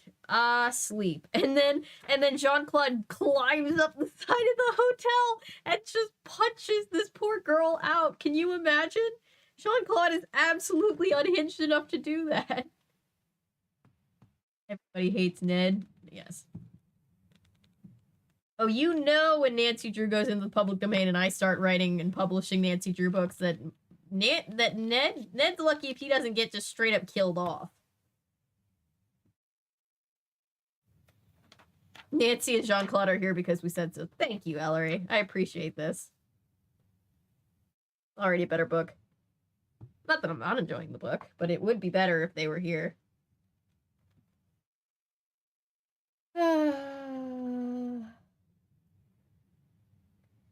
Sleep. What's that? Prank? Wake up, said Joe, hitting me with a pillow. Are you going to sleep all day? Move your lazy butt. I rubbed my eyes and looked at the clock radio. 9:45? I think it was the first time in history that Joe woke up before I did. Breakfast, I mumbled sleepily. No time for that, said Joe, tossing me a pair of shorts and a shirt. We promised to meet Jenna. Move it. I crawled out of bed, hopped in the shower, and got dressed as quickly as I could. Joe insisted that we ride our cycles to the park. We don't want to be late, he said, adding, and girls dig the bikes. About 20 minutes later, we arrived at FDR Park. Jenna Cho was waiting with her pink skateboard at the entrance. Don't forget it's a hot pink skateboard, guys. She is a girl skater. I know it's kind of weird, but, you know, go with it. Yo, dude, she greeted us with a big smile and a thumbs up. Awesome set of wheels. I'm impressed. Told you so, Joe whispered to me. Then he flashed a smile at his new friend. How's it going, Jenna? Jenna swung her skateboard like a baseball bat. It's gone, she said, laughing. Come on, park your bike so we can grab some cheesesteaks. Philly cheesesteaks, I said, for breakfast? Joe swatted my arm. This is my brother, he explained to Jenna. Frank is the logical Hardy. Yeah, and Joe is hardly logical, I added. After the introduction, we found a spot to park our bikes and ordered 3 cheesesteaks at a nearby stand. I think in Philadelphia, they just eat cheesesteaks all the time. For every meal. All the time, always. Wow, I said, taking a bite. This is incredible. Jenna nodded. Now you know why they're world famous. We strolled through the park, chomping on our cheesesteaks while Jenna showed us the sights. I'm taking you guys to a skate park underneath the overpass, she said. It was built by the city. All the cool Philly kids skate there. Can't wait, Joe said, waving the new skateboard he bought at Ollie's. Where's your board, Frank? Asked Jenna. I shrugged. With pros like you around, I didn't want to risk looking like a dork. Too late for that, my brother teased. I decided to change the subject. Now was my chance to ask about the rumors of a possible attack. Speaking of risks, I said, I started off. Someone told me they saw some threats posted on one of the extreme web, capital websites, 2 different words. Some people even think someone plans to sabotage the games. You heard anything, Jenna? Jenna thought about it, then said, I don't know. I just the usual rivalries. Competitions can get pretty fierce. There's a lot of money at stake. There is? I asked. Well, the top prizes are $10,000, she said. And if you win the nationals, you could land $1 million endorsement deal. Oh my god. From the sports gear companies, not the sports gear companies. Definitely a motive for sabotaging your opponent, I thought. We were almost in the middle of the park. A few kids on skateboards and motor cross bikes whizzed past us. Kids on bikes. Sorry. The skate park's over there, Jenna said, pointing past some trees. Kids on bikes is the, like the movie genre. I'm a nerd, sorry. Suddenly, a loud siren blasted right behind us. Look out, Joe yelled. We jumped out of the way as a white EMT ambulance barreled past us. EMT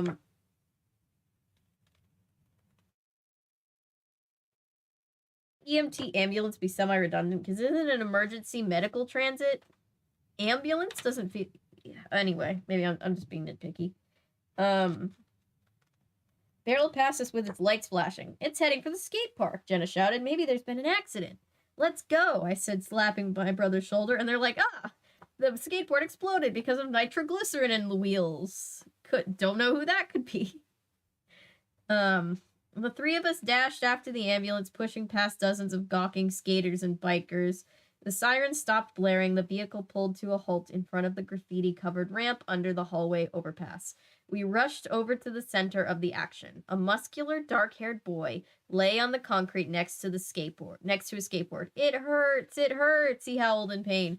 I know that, boy, Jenna whispered to Frank and me. That's Gongado Lopez. He's from New York City, and everyone says he's a sure thing for a gold medal this year. Not anymore. That is Joe's or Frank's commentary. A tall, skinny paramedic applied bandages to the boy's knees and shouted over his shoulder, Jack, I need some help here. A short, stocky technician jumped out of the ambulance with a small case of supplies. I watched the two men do their job, and I checked out the ID badges on their chests. The short guy was named Jack Horowitz, and the tall, skinny guy was Carter Bean. Carter seemed to be the more experienced of the two. He filled a hypodermic needle and gave Gongado a shot of painkiller in about 15 seconds flat.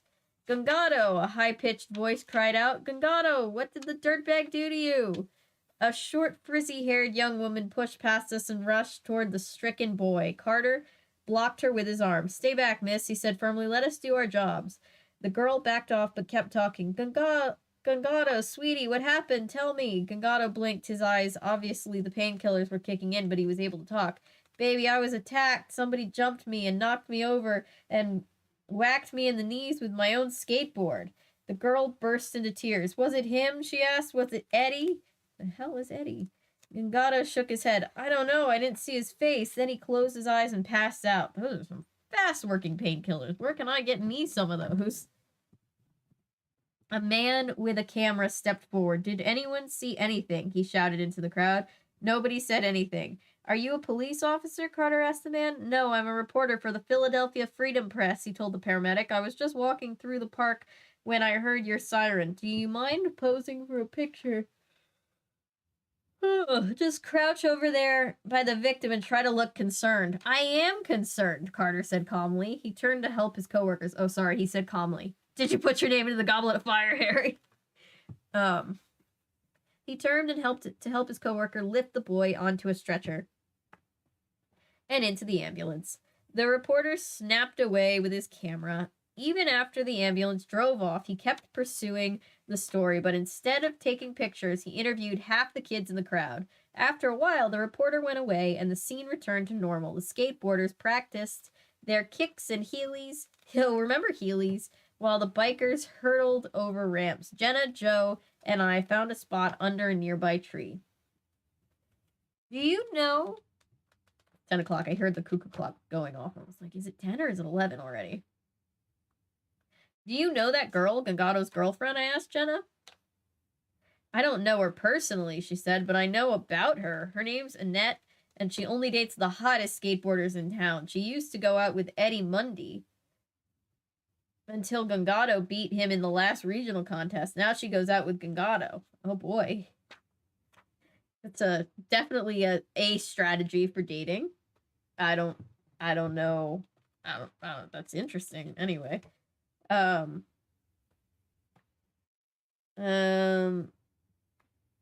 Eddie Mundy, I said. Annette mentioned Eddie's name, so she thinks Eddie attacked Gangado? Of course she does, said Jenna. Gangado stole Eddie's title, then he stole Eddie's girl. You do the math. You can't steal a person. You cannot steal a person. That is something I never understand when people say. That is not the way that works. What's this Eddie guy like? I asked. Jenna pointed across the park. That's him over there, in the red bandana. She poked my brother's arm. Come on, Joe. Want to try out the vert ramp? Joe and Jenna ran off with their skateboards. And me, I decided to have a little talk with Eddie Mundy. Hey man, I said, approaching him during a break. I hear you're the best skateboarder in town. Eddie sat down on his board and looked up at me suspiciously. Who told you that? He asked. He was lean, lanky, and a little scary looking, I had to admit. Don't be judgmental, Frank. Some of the other athletes said you were the best, I said, nodding to the other skateboarders. Eddie shrugged. I used to be the best, he grunted, until Gangado Lopez snatched my title away. Well, they just took Lopez away in an ambulance, I said. His knees are all busted up, so I guess he's out of the contest now. Yeah, Eddie said, squinting his eyes, so I guess that makes me the best. He let out a little laugh. Did you and Gangado get along? I asked. Eddie didn't answer. He just stared at me. Why do you ask so many questions, man? I'm writing an article on the Big Air Games for my school paper. I lied. Well, watch your back, said Eddie. Every time they say Big Air Games, does anybody remember the memes when Michael Bloomberg was running for president and his own team put out that thing that said Big Gay Ice Cream, and it was like a huge meme for like a minute on the internet? That's all I'm thinking about, sorry. Well, watch your back, said Eddie. It's dangerous to ask too many questions. Extremely dangerous. That's close to the name of the book. He gave me a hard look. I figured it was pushing my luck, so I simply said, thanks and goodbye. All right, here's the suspect profile for this guy that they think Tanya Harding, this other guy. Name, Edward Mundy, a.k.a. Eddie. Physical description, 18 years old, 6'1", 180 pounds, brown hair, green eyes, wears red bandana. Hometown, Philadelphia, Pennsylvania. Occupation, hardware store clerk, amateur skateboarder. Background, former title holder in regional skateboard contests, currently competing in Big Air Games. Suspicious behavior. Laughed about Gangado Lopez's attack and leg injuries. Referred to Frank's questioning as, quote, extremely dangerous. Suspected of assault and battery. Possible motives, professional revenge. Lopez stole his title. Romantic triangle. Lopez stole his girl. Can't steal a person. I walked around the I walked around the skateboard park looking for Joe. I wanted to get him up to speed. We had another suspect. A few minutes later, I managed to drag Joe away from the concrete ramps and away from Jenna. She said she needed to practice for her upcoming event, so my brother and I headed off on our own. I waited until we were about 100 yards away from the skate park. Safely out of everyone's earshot before I told Joe about my talk with Eddie Mundy. Man, Joe said after hearing my story, that dude is so guilty. We don't know that for a fact, I pointed out. Sure, Eddie has the motives and the attitude to commit a crime like that, but there's no real evidence. But come on, Joe argued. How else do you explain his comment about your, quote, dangerous questions? I scratched my head. I don't know, I said. Definitely suspicious, and we definitely should keep an eye on Eddie Mundy. So that's it? Joe said, throwing his hands up. We just keep an eye on the guy? We don't turn him into the cops? No, not yet. Joe, you can't just turn people into the cops on the basis of trust me, bro. Joe stopped walking. But Frank, he persisted, what if Eddie Mundy hurts someone else? I thought long and hard about my brother's question, but I never got the chance to answer him because somebody started screaming.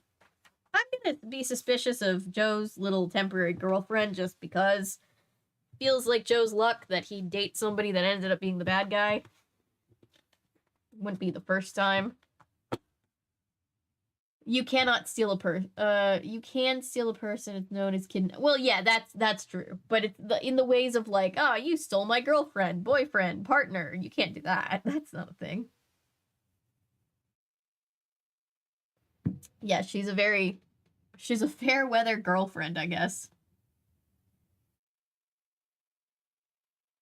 I mean, when they say kid, he's probably like 18-ish, so he's like an injured legal adult, but still teenager. Like the Hardy Boys age, roughly.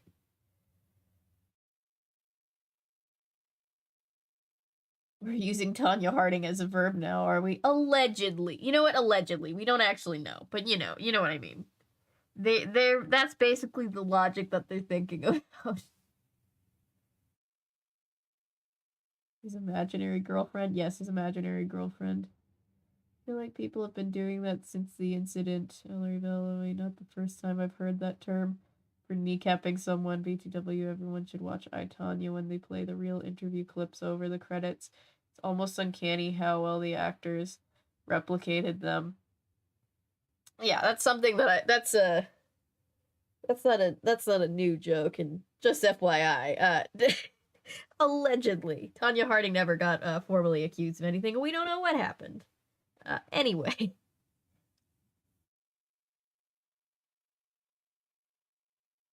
I think it's an old guy thing, and I never really understood it, but to be fair, it's most likely just a phrase of, like, stealing your lover. It's a phrase of, like, trying to remove choices from women. Yeah. It's basically a way of, like, if you get left by somebody you care about, I guess it's easier to think about, like, blaming the other person who, like, stole them instead of, like, coming to terms with the fact that they left you. But yeah, that's not really the way it works. You can't just, like, steal someone's girl. She had to leave you. He did get banned from all sports figures skating event though. That's true. For one second I was like, oh, maybe I was a little too out of pocket with that one, but she did get banned and it was very suspicious, but you know, legally, I don't need any problems from Tanya Harding's game. No, I'm just kidding.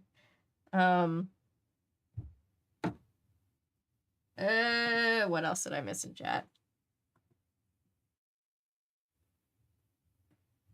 Does she have a pink grip tape, or is this deck art just solid pink?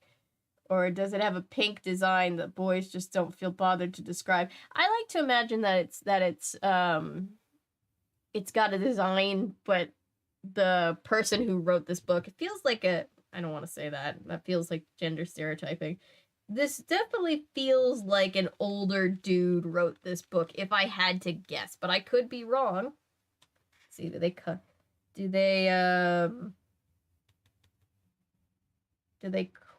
credit the ghostwriter? They usually don't in Nancy Drew books, so they probably don't here either.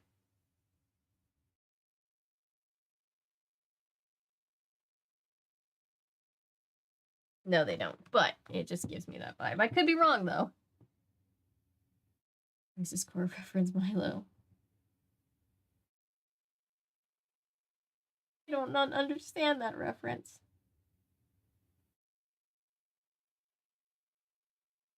Medical technician. Okay. I was wrong. That's what it was. They're meaning that there may not be a full certified paramedic on board. Cool. Jean-Claude. We have to pay for ambulances here. We don't know anything in America. My boyfriend, the girl. Okay, and Jean-Claude. And I'm a crown prince. I have my army, and I'm known for being unhinged, and you're flirting with my boyfriend. He absolutely would. He would do that. Like, the weird thing about Jean-Claude, he's not like this, like, it's not like from what I remember, like, an obsessive, like overbearing, controlling, manipulative way. He's just unhinged, right? He's just so exuberant all the time.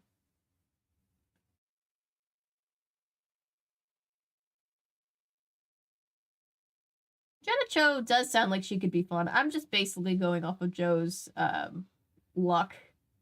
I hope it's not her. Barbie movie when it comes out. I need to start by reviewing some older Barbie movies because I've never reviewed any of them. My girlfriend turned out to be evil. Jean-Claude. Wild how that works out. Now get on my helicopter and I'll take you home. and meet your parents. You hear about Dahl's books receiving some new censorships. No, but Roald Dahl was a little bit out of pocket sometimes. Her husband allegedly hired someone to scare off her opponent, Nancy Kerrigan. The hired men attacked her. She was bruised, nothing broken, and ultimately she won silver that year. Yeah. I remember I did one of the scenes from I, Tanya back when I was at Drama Inc. And it was actually a really interesting character to play because, like, whatever you think about Tanya Harding, she's had an extremely difficult life. And yeah, it's interesting.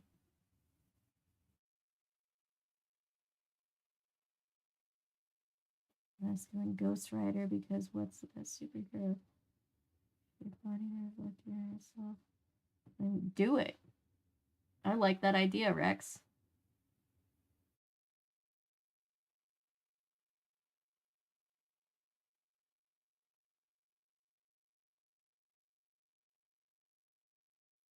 I do feel bad for her, yeah. Because, like, I don't know, like, assuming that she was responsible, you don't want to just, like, excuse that. It's obviously not okay, but, like, I don't know. It does feel like, in a way, everybody jumped to judge her because she was already, like, an outsider type of person. Like, you know, she was pretty judged in the community for, like, shallow reasons of, like, oh, she doesn't really come from any money and she doesn't really have this, and Nancy Kerrigan is so polished. And yeah, I do feel bad for her in a way. She's, like, obviously suffered a ton of abuse and a bunch of stuff. Like, obviously you shouldn't attack people. She lost basically the only thing she cared about, and that sucks for her. Yeah, that's a good way of putting it, Milo. Like, obviously, assuming she did have something to do with all that, and she knew about it, that's obviously very wrong. But yeah, it does suck. It sucks that, I don't know. It sucks that it seems like the cards have kind of been stacked against her whole life. Like, there's no denying that, whatever you feel about her, she's just had a very difficult life. Also really speaks to, the way that in the 90s we just weren't having discussions on, like, mental illness or burnout or wealth inequality, all those things that we're a little bit more aware of now. I don't know. All right, chapter 7. This is a Joe chapter, Blood on the Halfpipe. I grew up in relative poverty as well, so I relate to her on that level, and I liked that she was kind of a rebel, using rock music in her routines and stuff. I like that too. I really like that too.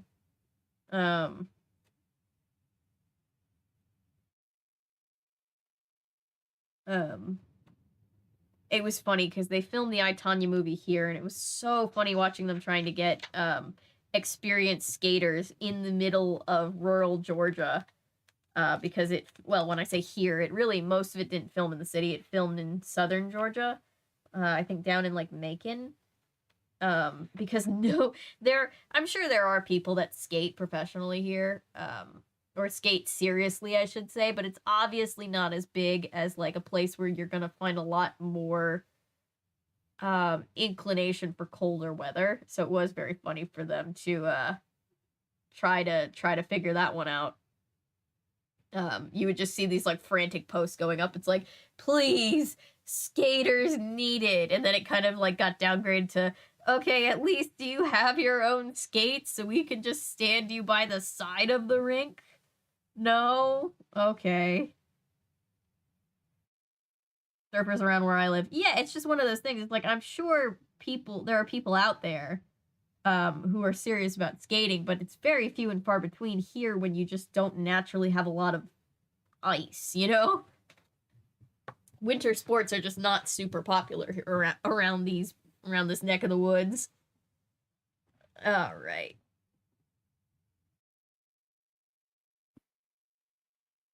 Chapter 7, Blood on the Halfpipe. Man, what a scream. Frank and I stood still and listened. There it was again. I don't know what freaked me out more. The fact that the scream came from the skateboard park or that it sounded like Jenna doing the screaming. I took off like a bolt of lightning, sprinting as fast as I could towards the concrete overpass. Frank's footsteps echoed behind me. Other skaters and bikers were dashing toward the half pipes, but I outran them all. A group of people were crowded around one of the pipes. I spotted the dark-haired girl hunched down in the middle of the circle. Jenna, I yelled, pushing past the onlookers. Oh no, I accused the future victim. I feel so bad now. Jenna sat on the curve of the ramp, leaning over the lifeless body of a curly-haired boy. Oh, it wasn't... Okay, she's fine. That's good, at least. But now I feel less bad about accusing her. I dropped to my knees beside her. What happened? Is he okay? Jenna looked up at me, her eyes filled with tears. I don't know, she said. We were practicing our air jumps, and Jeb just collapsed in front of me. Okay, I'm 100% picturing Jeb Bush. I know it's a teenage kid, but I'm picturing a teenager with Jeb Bush's face. Sorry. Then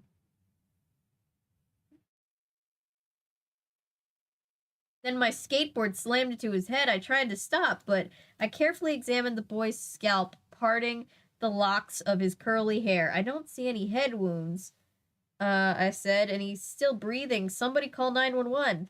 Somebody call IXII. I already did, said Frank, shoving his cell phone back into his pocket and stooping down next to us. He looked at Jenna. Who is he? Do you know him? Jenna nodded. Jeb Green. He's an old friend of mine from California, an amazing skateboarder. He knows how to take a fall, but this time it was weird. He fell with a bang. A bang, I said, glancing at Frank. It's all my fault, Jenna sobbed quietly. I tried to stop before I ran into him, but my skateboard shot out from under me. I might have given him a concussion. I don't think your skateboard did this, I said, pointing to the upper curve of the ramp. There's blood on the half pipe. Blood on the half pipe sounds like a song title from 2005, doesn't it? And here, too, Frank added, in the middle of the guy's chest. We quickly unbuttoned the boy's shirt and exposed a small bullet hole in his skin. What? Jeb was shot? Jenna gasped. These books are wild. The crowd started buzzing like flies. Some of them took off running, with others moved in for a closer look. One man kept saying, excuse me, pardon me, coming through, until he pushed his way in. It was the reporter from the Philadelphia Freedom Press. So what happened here? He asked. Any eyewitnesses? Jenna started to speak, but I stopped her. There was something about this guy I didn't like. Maybe it was the way he hoisted up his camera and started snapping away whenever people got hurt. Hey, buddy, I said, this boy might be dying here. Give the camera a rest. The reporter scoffed. Are you kidding? This is front page material. I felt like punching the guy, but Frank had a better idea. He simply stood up and blocked the reporter's view. In the distance, a siren began to wail. Okay, everybody, move out of the way, Frank yelled to the crowd. Make room for the ambulance. Come on, guys, move it. Slowly, the kids backed away, leaving space for the approaching EMT van. Soon, the ambulance came to a halt in front of the ramp. The doors flew open, and out stepped Carter and Jack, the same paramedics who'd treated Gungado Lopez about an hour before. Busy day, I said, stepping out of their way. These guys are like, you could have, like, carpooled, or you guys could have figured this out, like, before we left. Not really, replied Carter. Accidents happen every day. This wasn't an accident, Fred told him. Oh, I see, said the thin paramedic, examining Jeb's chest wound. Is he going to live? Jenna asked. Well, the hole is too small for a regular bullet, Carter said. Looks like it was made by a pellet gun. He inspected the wound further. Yes, here it is, lodged in his sternum. Oof. Jenna sucked in her breath. But is he? Yes, he's going to live, the paramedic added. The crowd of onlookers cheered. Even the reporter from the Freedom Press looked happy, although he didn't stop taking pictures for one single second. The EMT guys ignored all the attention. They were completely committed to their work. I was amazed at how fast and efficient they were. In only minutes, Carter and Jack had the boy safely strapped onto the stretcher and hooked up to an IV drip. I put my arm around Jenna's shoulder. Jeb's going to be okay, I told her. These guys know what they're doing. Jack, the shorter paramedic, climbed into the driver's seat and revved the engine. Carter stayed in the back with the patient. Just before the ambulance pulled away, Carter peered out the rear window and gave the skateboarders a thumbs up. Everybody cheered. And everyone clapped. Beautiful, just beautiful, the reporter exclaimed, capturing the whole scene with his camera. Then he pulled a handheld tape recorder from his pocket and started asking people questions. I looked down at Jenna. She looked pretty shell-shocked. Maybe you should sit down for a minute, I suggested. There's a bench over there, Frank said, pointing. The three of us walked over and sat down. Hidden away beneath the big shady tree, the bench offered a perfect view of the skateboard park. Nobody was skating or riding. Everyone was milling about and talking. We didn't talk for a while, just watched the others from a distance. Finally, Jenna spoke. Why would anyone want to shoot Jeb? It doesn't make any sense. She kicked an empty soda can back and forth between her feet. I glanced at Frank. I knew he was dying to ask Jenna some questions, but he didn't say a word. I just don't get it, she said softly. Everybody loves Jeb. He's one of those sunny California guys. Always happy, always smiling. No enemies, no rivals. He's just a cool, laid-back kind of guy. I wish you two could meet him. Maybe Frank and I can visit him at the hospital, I said. Would you? She said, her eyes lighting up. That would mean a lot to me. Maybe I should skip practice and go with you. I bet Jeb would want you to practice and kick butt on the ramps tomorrow. Don't you think? I asked. She nodded. Yeah, you're right. But tell him that I'm pulling for him, and I'll try to visit him tonight. Yeah, we're bringing a message. We're just two random dudes that you've never really met before, bringing you a message from your lifelong childhood best friend.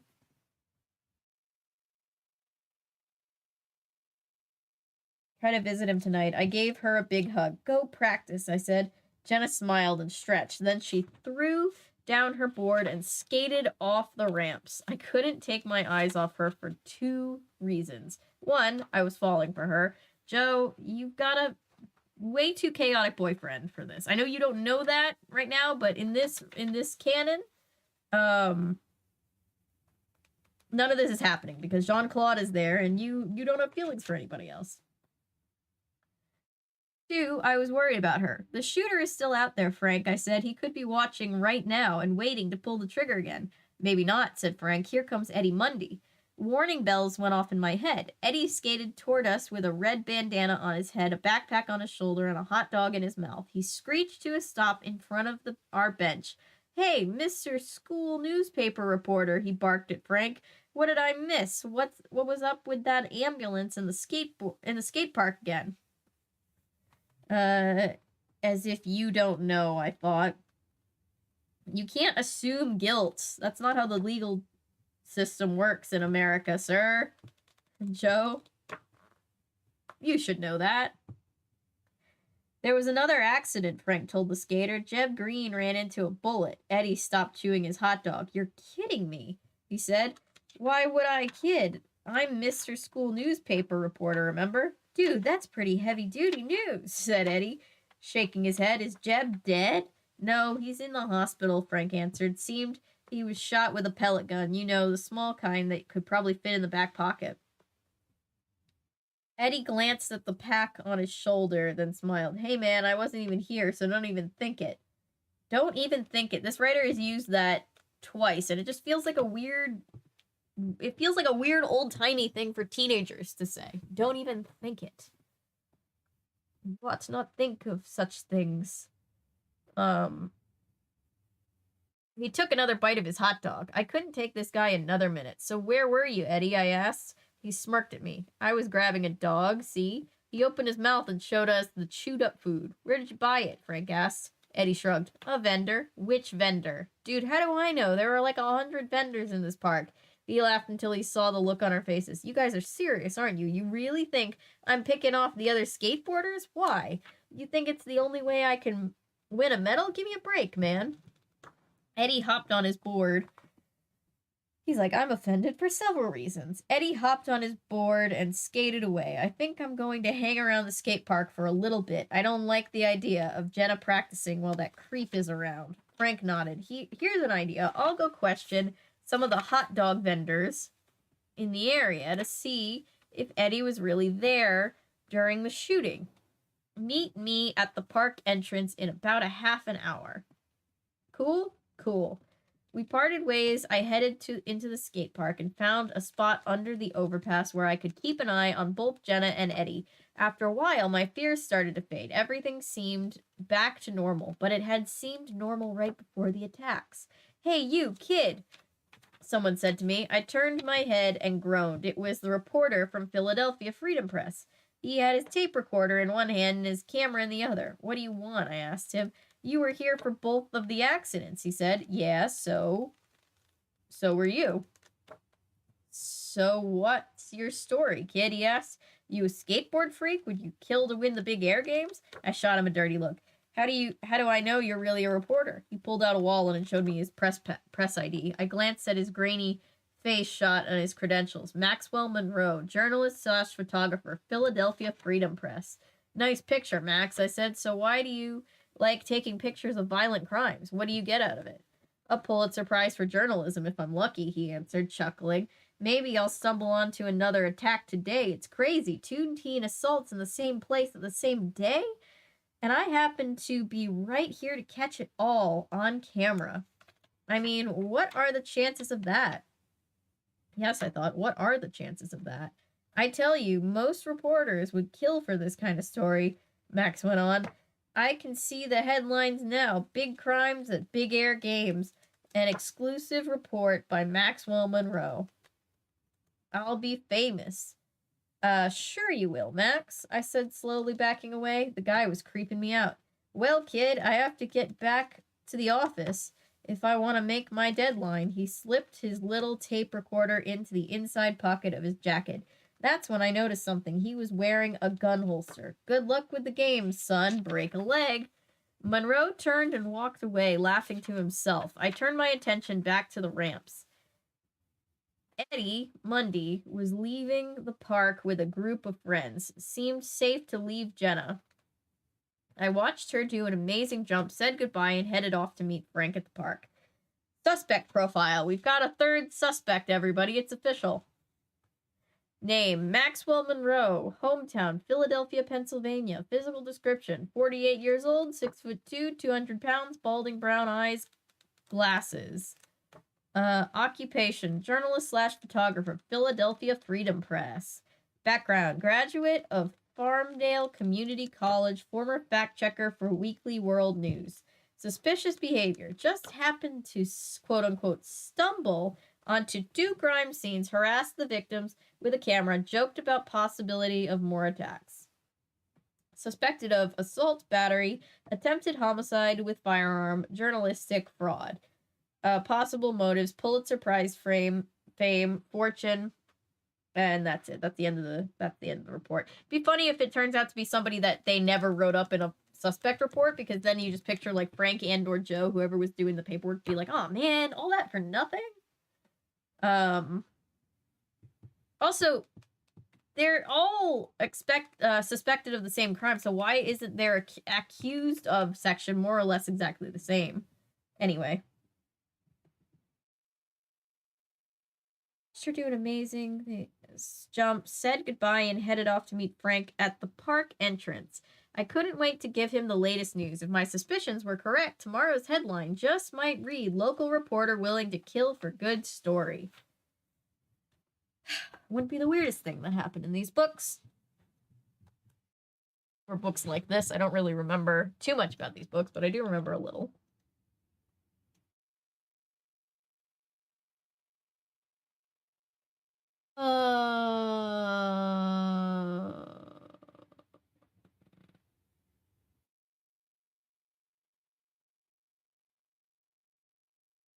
Resemble poorly disguised people in a bear outfit. That's interesting.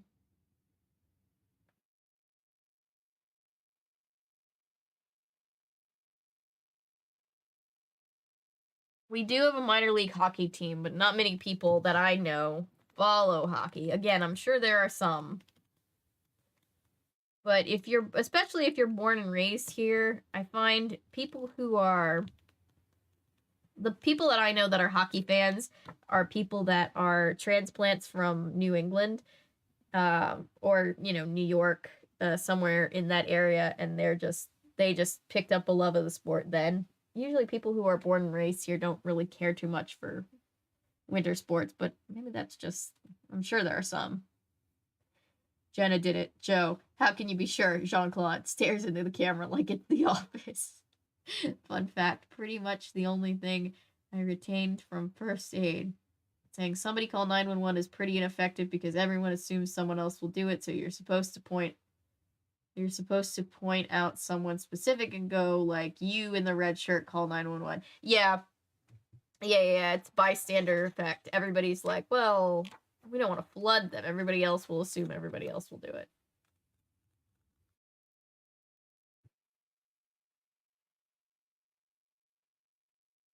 Pipe, blood on the half pipe. Bullet into the sternum would hurt. Yes, it would. My sternum is always going out of whack, and it hurts like hell just to be like a little bit beating of adjustment, so I can't even imagine actually being shot with anything. Okay. Jem smokes weed for sure. Have any of y'all seen mid-90s? I have not. It's pretty alright. 90s skate culture. Interesting. But there is, like, portrayal of very young kids drinking, smoking, and mentions of them. Oh. That's heavy. That is heavy. Famous line, movie. Shit, said by a 12-year-old. Oh, God. That's a lot.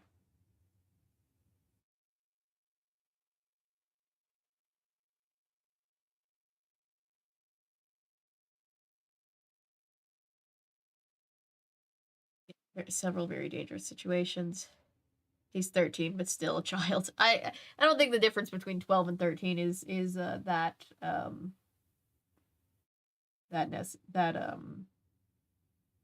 doesn't really change the situation at all. So, you know, you're good.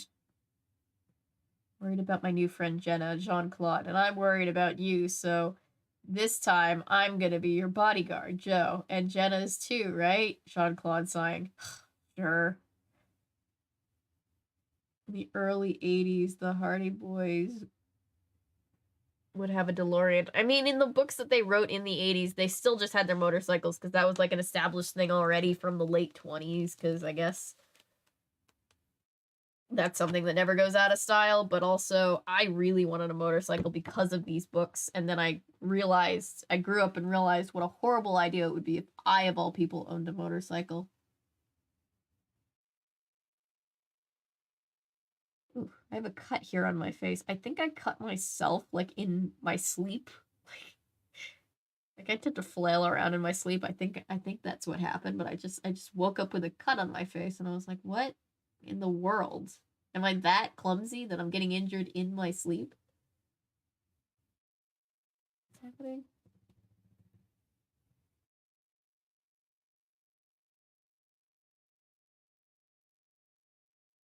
Really here to go to the doctor. Go to the doctor. Antibiotics, rubbing alcohol. Okay.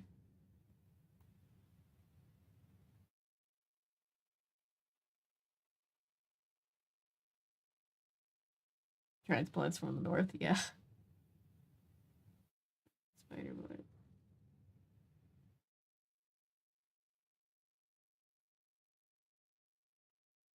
South is more of a college sports hub. It's very into college sports for sure. People are definitely into Major League, but it's not like our leagues make a lot of money, but we just don't tend to win too often.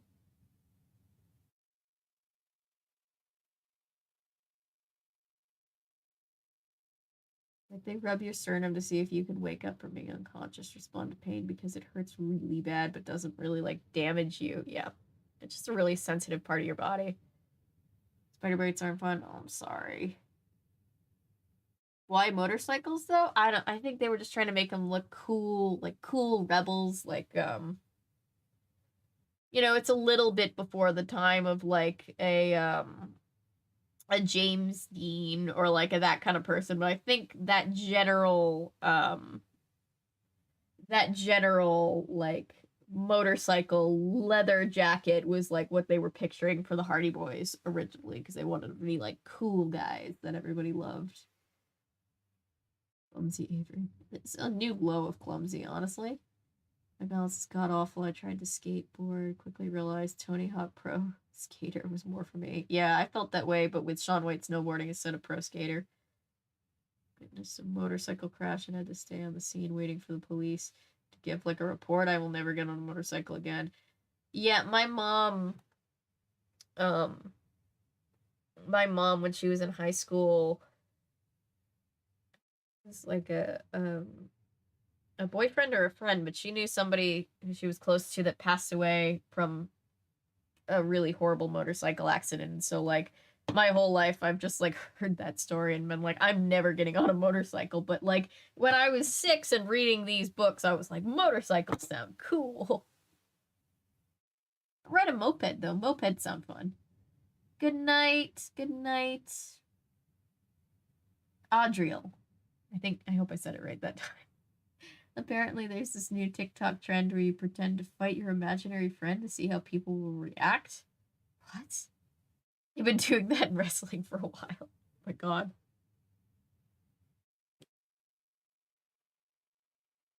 Hang on, guys. Give me 1 second.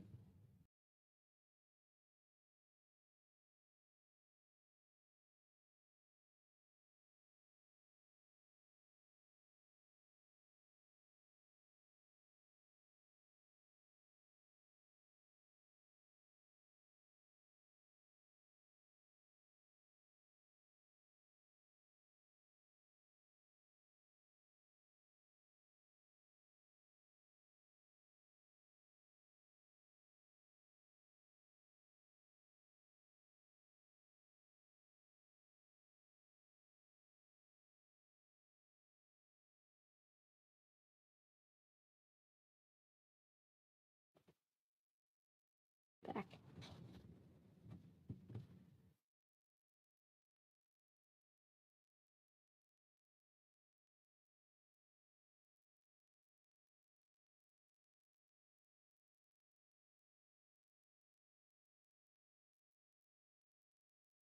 Would you rather flirt with a skateboard, scale building, Crown Prince Joe? Well, scaling buildings with a Crown Prince is stressful, so I'm gonna choose the other option. And then John Claude just cries.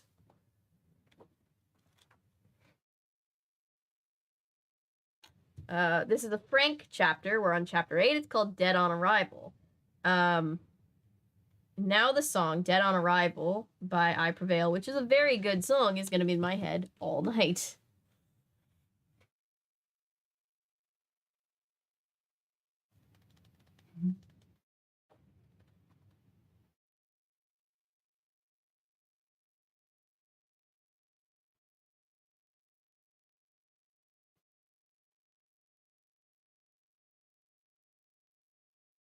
All right. Chapter 8. The emergency room at Pennsylvania Hospital was crowded, noisy, and hectic. The patients with the most severe injuries were wheeled past us on gurneys. Others had to wait in the seating area until a nurse at the desk shouted their names. I shifted back and forth on the hard vinyl chair and tried to sort through the clues and suspects in my head.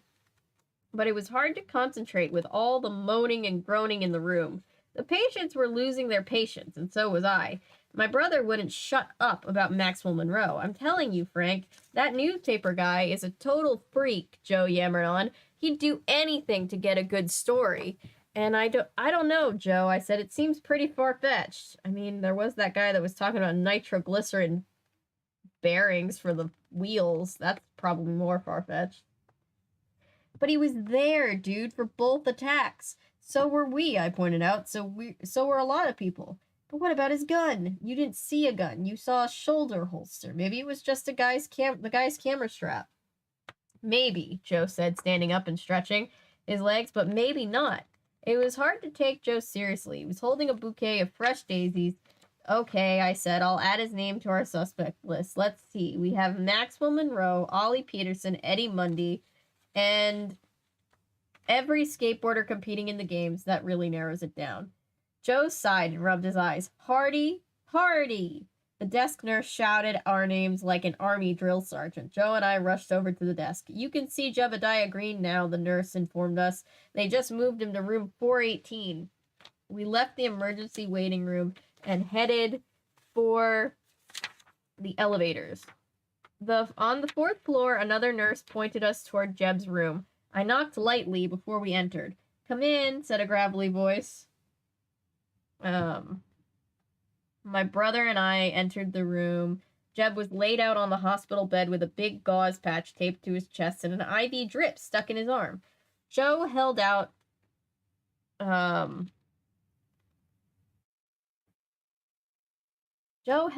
bouquet of daisies. These are from Jenna, he said. We're friends of hers.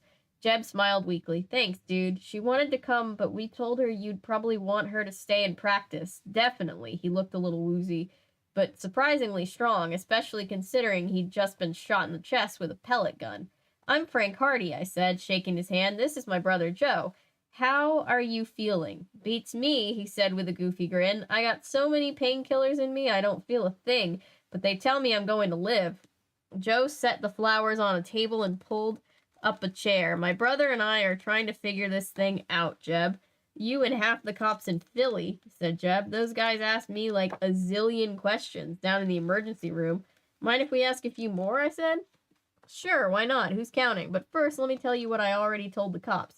No, I don't have many enemies. None that I can think of, at least. No, I can't think of any reason why someone would go after both Lopez and myself. And no, I'm not one of the top competitors this year, so it's pointless to take me out of the games. I nodded and sighed. Thanks, Jeb. You just answered most of my questions. The cops were pretty thorough, he said. I was stumped, and judging by the look on my brother's face, so was Joe. Then I thought of something. I have another question for you, Jeb. Shoot, he said, smiling. I laughed at his word choice, then asked my question.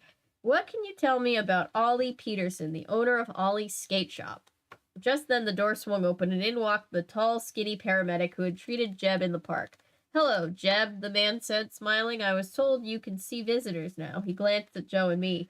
No problem, dude, said Jeb. Join the party. The paramedics introduced himself. I'm Carter Bean. You probably don't remember me. He's literally Mr. Bean. You probably don't remember me, but I'm one of the emergency medical guys who picked you up at the park. Thanks, man. You saved my life, said Jeb, shaking his hand. These are friends of mine, Frank and Joe Hardy. They're in town for the big air games. We're also fans of your work, Joe told Carter. We saw you handle both of those emergencies today in the park. You're a real pro. Carter nodded. Thanks. It's always nice to be appreciated. He looked at Jeb. So how are you doing? Did they patch you up good? Watch it be this guy. Watch it be this paramedic guy, because he's like trying to teach them a lesson about how dangerous skateboarding is. Watch that be the answer.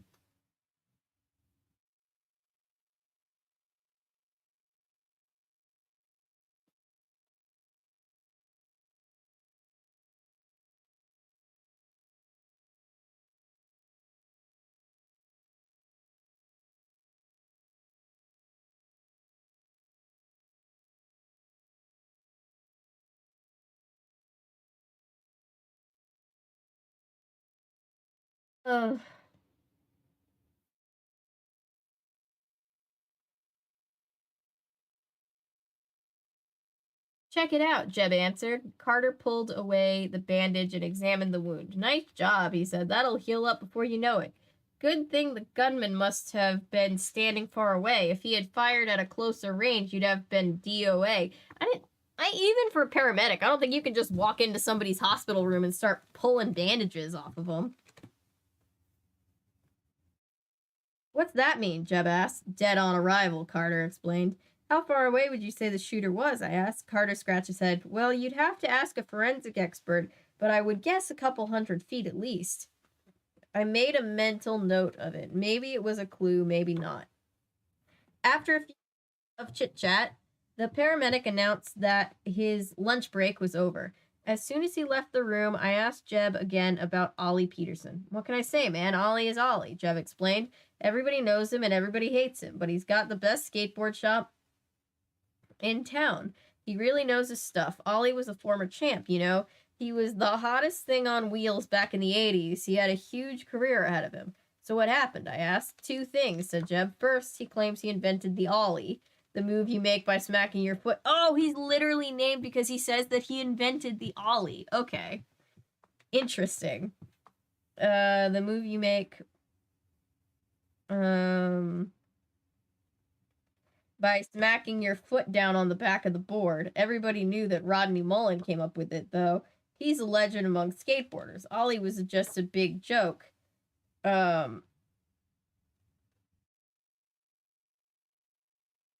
Especially after he insisted that everyone call him Ollie.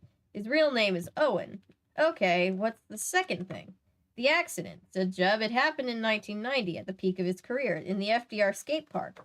Ollie was really pushing himself. He flew about 10 feet in the air, slammed down knee first on the edge of a half pipe. Ooh, I just had empathy pain. He's lucky he can walk at all. We thanked Jeb for the information. He asked us to give Jenna a message. Go for the gold, baby, and gave us the peace sign. Then Joe and I exited the hospital and hopped on our motorcycles and returned to the hotel. Man, I need a shower, Joe said when we got back to our room. I'm drenched in sweat. He peeled off his shirt and headed for the bathroom. I decided to plug in my laptop and check out a few websites. I'm still not over the way that they say websites. Maybe people were chatting about the attacks this morning. I logged in, did a quick search, and found the official chat rooms of the Big Air games. Bingo! Remember, something that Frank Hardy can log into because he is, I believe, at least 18, therefore a legal adult. The chat rooms were packed. Everybody was typing in their theories on the skateboard assault. Some blamed terrorists, others thought it was the work of motocross bikers, but nobody suggested anything that made any sense. Frank Hardy just like hits a wall and the case goes to Cora and he's like, ah, yes, I've solved it now. I see.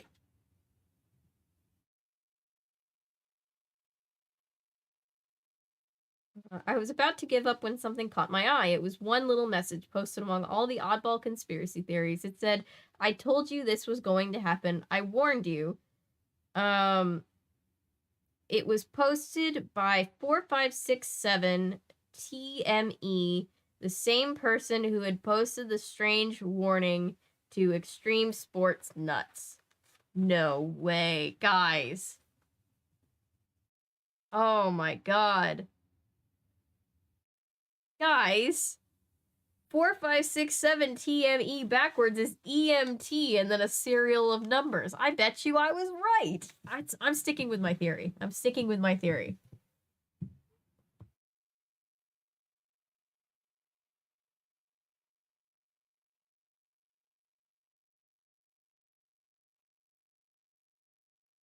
I find lots of dubbed Muppets are happening.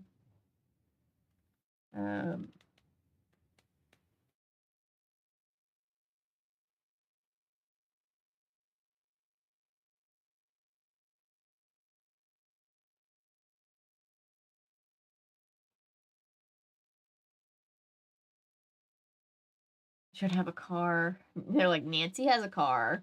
You know, their mom's just like, Nancy has a car. Why can't you be more like Nancy? And then Nancy's like, yeah, why can't you be more like Nancy?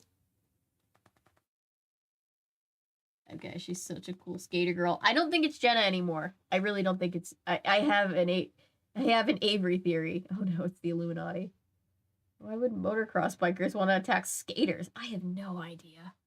It's what you get when you go into, like, Quora for answers. People have just the wildest, not helpful theories about everything. But everybody thinks that they're an expert when they're on Quora, I've noticed.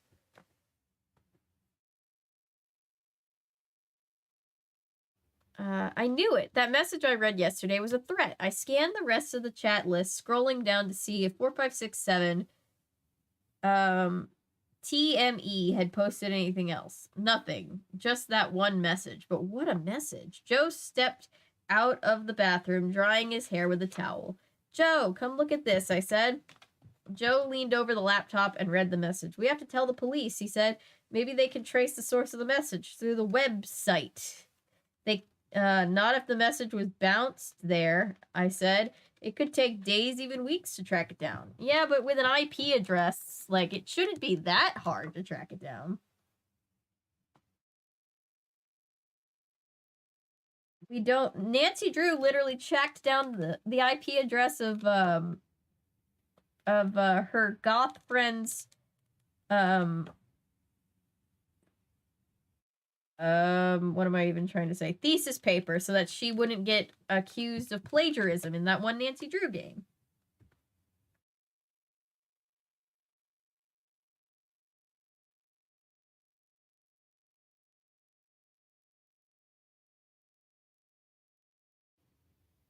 We don't have that much time. The games start tomorrow. I know, I said, reaching for my cell phone and dialing 411. I asked for the number of Ollie's skate shop. I could swear that the cell phone was relevant. The ATAC cell phone. I remember being relevant. Maybe that's a false memory? I'll have to keep reading. But he also did imply that they were sharing a bedroom and then said my bedroom, so it could be the same with the cell phone. I asked for the number of Ollie's skate shop. He dialed 411. Remember 411? What are you doing? Said Joe. I shushed him, then dialed the number. It rang. Yeah, what do you want? Ollie's gruff voice snarled over the line. What are your store hours? I asked. Noon to 10. Noon, I said. That seems pretty late to open a store. Who asked you? He snapped back. It's my store, and I'll do whatever I want. He hung up. I looked at Joe. Ollie doesn't open his store until noon, I explained, which means he wasn't working this morning. He could have been at the park. Joe brought up another piece of evidence. The paramedic said that the pellet gun was fired from several hundred feet away, so it wasn't one of the skateboarders who did it. They were all hanging around the ramps, but Eddie Mundy was buying a hot dog. I pointed out the vendors are several hundred feet away. Joe shook his head. I don't know, man. Eddie looked pretty bummed out when I told him about Jeb. I really think Ollie is the prime suspect here. I had to agree. He's bitter about his career. He hates the big air games. He dreams up ways to sabotage skateboards. And he has a gun under his counter, Joe added. Ding, ding, ding. Well, that could just be for protection. I mean, owning a gun doesn't make you a bad person. You just have to be, if you're just being responsible with it. But, you know, that's a whole long story. Looks like we have a winner, folks. Definitely, Joe agreed. Ollie's our man. So, what do we do now? Are we ready to turn him in? I shook my head. We still don't have enough evidence to convict the guy. Joe groaned. You and your evidence, he said, and he flopped down on his bed. So what do you suggest, Mr. Law and Order? Dun dun. I think we should pay Ollie another visit, I said. Let's see how he's taking the news about the skateboard attacks. 5 minutes later, we left the hotel and walked the 3 blocks Holly Street. Yes, you can judge guilt or innocence based off of somebody's reaction to random strangers being harmed. That feels foolproof. Frank, come on. Do you think Frank calls Nancy and it's just like, hey, babe, so this is what I did to catch... And she's like, you did what? Why did you think that was going to work? 5 minutes later, we left the hotel and walked the 3 blocks to Ollie Street. Joe was getting more excited with every step. We have to nail that guy, he said under his breath. He's so guilty I can smell it. I think Joe was looking forward to some sort of big showdown, the kind you see in the movies. Ollie certainly had what it takes to be a big screen villain. Even with his cane and his limp, he'd probably put up a good fight. Be prepared for anything, I told myself. Jeez. Even so, I was totally shocked when Joe and I turned the corner. Ollie's shop was surrounded by police cars and fenced off with yellow tape. The place was crawling with cops, and behind them, an ambulance flashed, its lights blared, and its sirens on. They drove off down the street. Joe and I pushed our way up to the police line. What's going on? What happened? Joe asked the officers. Nobody would talk. I'll tell you what happened, said someone behind us. Joe and I spun around. It was Maxwell Monroe, the reporter from the Philadelphia Freedom Press. Ollie's been murdered, he said. What? No, I didn't know. I kind of liked Ollie. Damn it. I mean, murder is... I don't like when anybody gets murdered, but Ollie was... He wasn't that bad of a guy. Now I feel bad.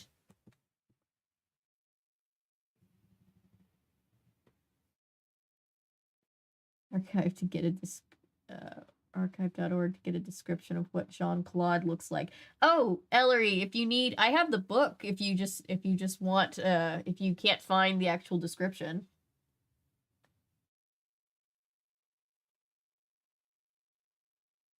I used to love that song.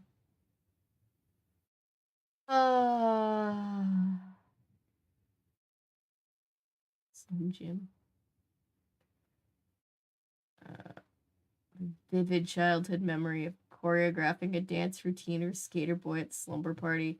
The part where she says, "See you later, boy, we blew a kiss goodbye." That's adorable.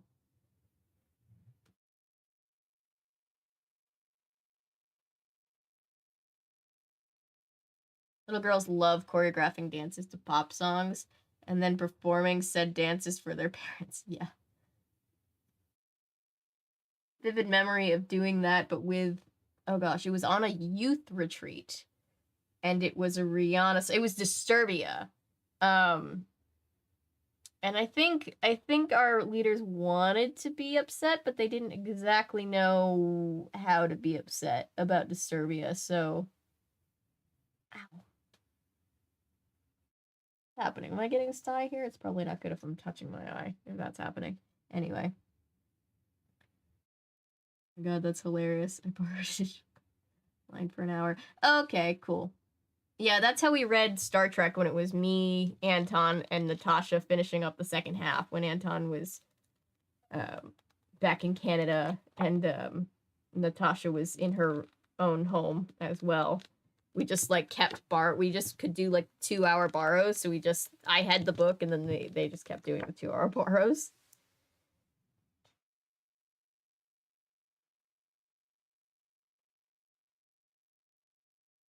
Oh yeah, I'm always low-key jamming out to Avril in my head. R.I.P. Ollie. I'm kind of, why did that hit me so hard? I'm sad. Oh right, I still need to make my MySpace page, and assuming they still let you do that thing where you can like have a song playing when you log into your account, it should be Skater Boy by Avril Lavigne. All right, chapter 9.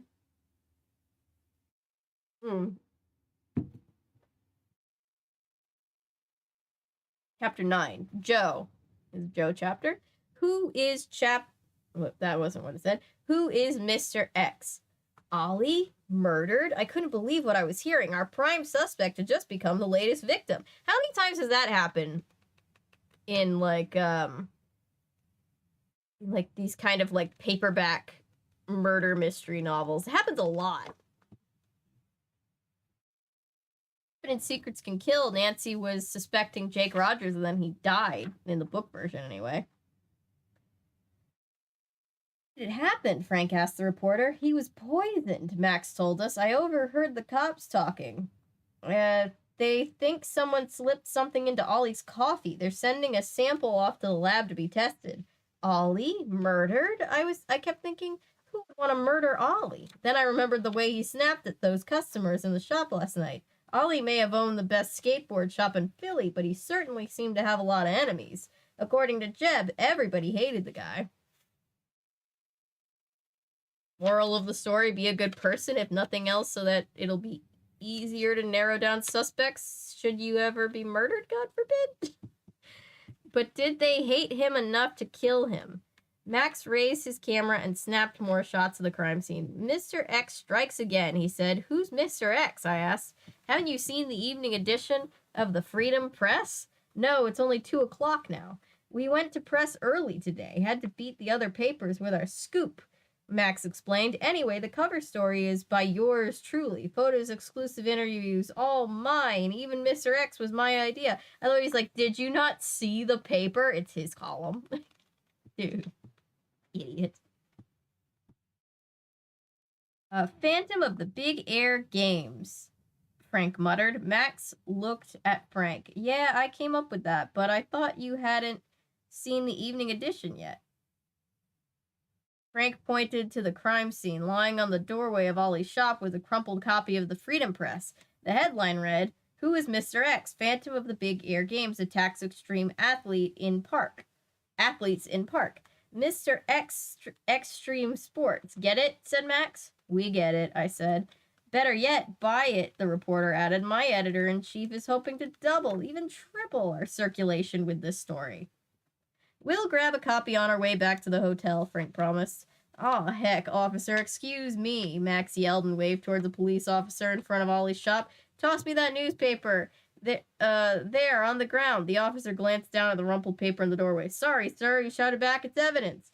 Evidence, Max muttered to us. It's the biggest story of my career, and that joker calls it evidence. Can you believe it? He's probably just too cheap to buy his own copy. Evidence my foot. No, it's literally in the door. It's evidence, dude. I shot a glance at Frank and twirled a finger at my temple. What a Fruit Loop. Mr. Monroe, you said Ollie was poisoned, my brother said, trying to change the subject. Did you see his body before they put him in the ambulance? You bet I did, answered the reporter, patting his camera. Got it all on film. Girls on film. Sorry, no other songs in my head. He was already dead when they loaded him in. I wanted to get a shot of his face, but he was covered up by the time I got here. I did get a good shot of his cane lying next to him on the stretcher, though. How did you hear about it? Frank asked. I didn't. I was on my way here to talk to Ollie. He called and left a message at my office. Said he wanted to talk to me about Mr. X. I showed up here just as they were dragging him off to the morgue. When did Ollie leave you a message? Frank asked. About half an hour ago, Max told him, then narrowed his eyes. Hey, kid, you should be a reporter. You ask a lot of questions. Frank smiled nervously. Well, sir, I'm thinking of studying journalism when I go to college. You are? I asked. Frank kicked my leg and kept smiling. You look like a good kid, said Max, but here's a little advice. Don't put all your eggs in one basket. Study a whole bunch of subjects. I mean, look at this Ollie guy here. He used to be a big skateboard star. It was his whole life. Then he busted up his leg real bad, turned into a bitter old man, from what I hear. Who do you think killed him? Frank asked, and why? The reporter rubbed his jaw and shrugged. My professional opinion, I think Mr. X is just some nutcase looking for attention. When you look at the different victims, the possible motives, it just doesn't make any sense. You can say that again, I thought. Come on, Joe, said my brother. Let's grab some lunch. Sounds good, man. I'm starved. Frank reached over and shook hands with the reporter. It was good to talk to you, Mr. Monroe. Thanks for the advice. No problem, kid, said Max, turning back to the crime scene. Frank and I walked around the corner and found a little Chinese restaurant. We went inside and were quickly seated at a small table under a giant menu on the wall. After the waitress took our order, I leaned forward and whispered to Frank, What did I tell you about Max Monroe? The guy's a nutcase, but he's right about Mr. X. Mr. X is a nutcase too, because Max is Mr. X. There's even an X in his name. Slow down, Joe, Frank said. I really don't think Max Monroe is crazy. An interesting character, yes, but crazy? No. I think he's telling the truth about getting a message from Ollie and showing up here after the guy was dead. If he had killed Ollie himself, you can be sure he would have taken some pictures of Ollie's face. Oof. Good point, I thought. Ollie wanted to talk to a reporter, Frank continued. He knew something. I feel like that would be pretty incriminating if you were just like, yes, I killed him. Here are the pictures to prove it. About the Big Air Games, I asked. Frank shook his head. Don't you get it? Ollie knew the identity of Mr. X, and I believe it was something in Max's article that made him figure it out. That's why he called the newspaper. I had to admit it made sense. We have to get a copy of that paper, I said. The waitress brought our order. Frank and I wolfed down our chicken lo mein and mooshu shrimp as fast as we could. Ooh, that sounds good. We were dying to get a look at the newspaper, but the waitress took forever bringing us our check. Finally, we paid and headed back towards the hotel. We stopped at a newsstand along the way and bought the evening edition of the Philadelphia Freedom Press. That is such an unnecessary, detail that didn't need to be in there. What purpose does that serve? We had to wait a long time for our check? That's a line of dialogue that I didn't need. Or narration, I guess it's technically not dialogue, but you know. I studied the pictures on the front page. There was a shot of Gado Lopez being carried on a stretcher, a picture of Jenna, Frank and me leaning over Jeb Green on the half-pipe, and another one of that paramedic Carter Bean giving a thumbs up through a rear window of an ambulance. Dude, we made the front page, I said. Come on, Frank pushed me along. We can read it back at the hotel. A few minutes later, we were crossing the lobby of the Four Seasons Hotel, weaving our way through the swarming crowd of skateboarders and bikers and other athletes. We walked up to the bald-headed receptionist and asked him if we'd gotten any messages. He sighed and turned around to check. If possible, he looked even more tired than he had yesterday. Yes, indeed you do, he said, handing Frank a small pile of envelopes. Frank thanked the man, but didn't examine the envelopes until we were alone in the elevator. Let's see, what do we have in here? Ah, the first one's for you. Very pretty.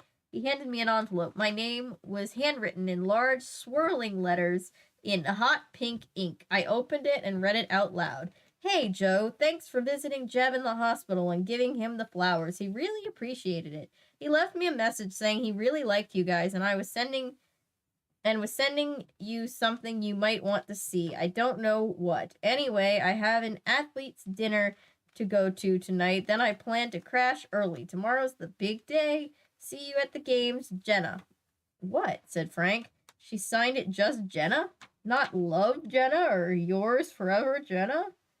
Well, she was going to, but Jean-Paul threatened her, the poor girl.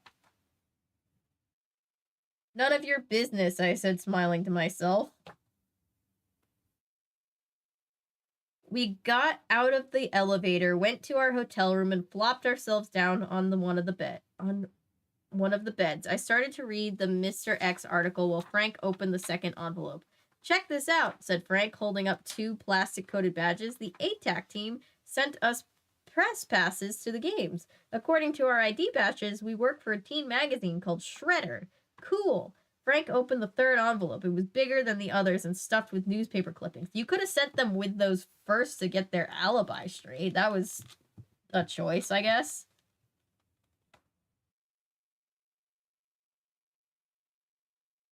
Those? I asked. I'm not sure. Oh, wait, here's a note. It's from Jeb. He read it out loud. Hi, Frank. Yo, Joe.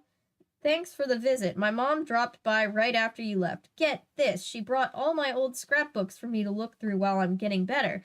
As a kid, I started saving any article I could find about skateboarding. So here I am, flipping through the scrapbooks, and I stumble on some articles about Guess Who, our friend Allie Peterson. I figured you might want to check them out, so I'm having Mom drop this off at your hotel.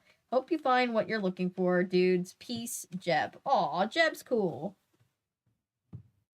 Frank pulled out some of the news clippings and spread them across the bed. It was really cool of Jeb to send those, I said. Too bad we don't need them anymore.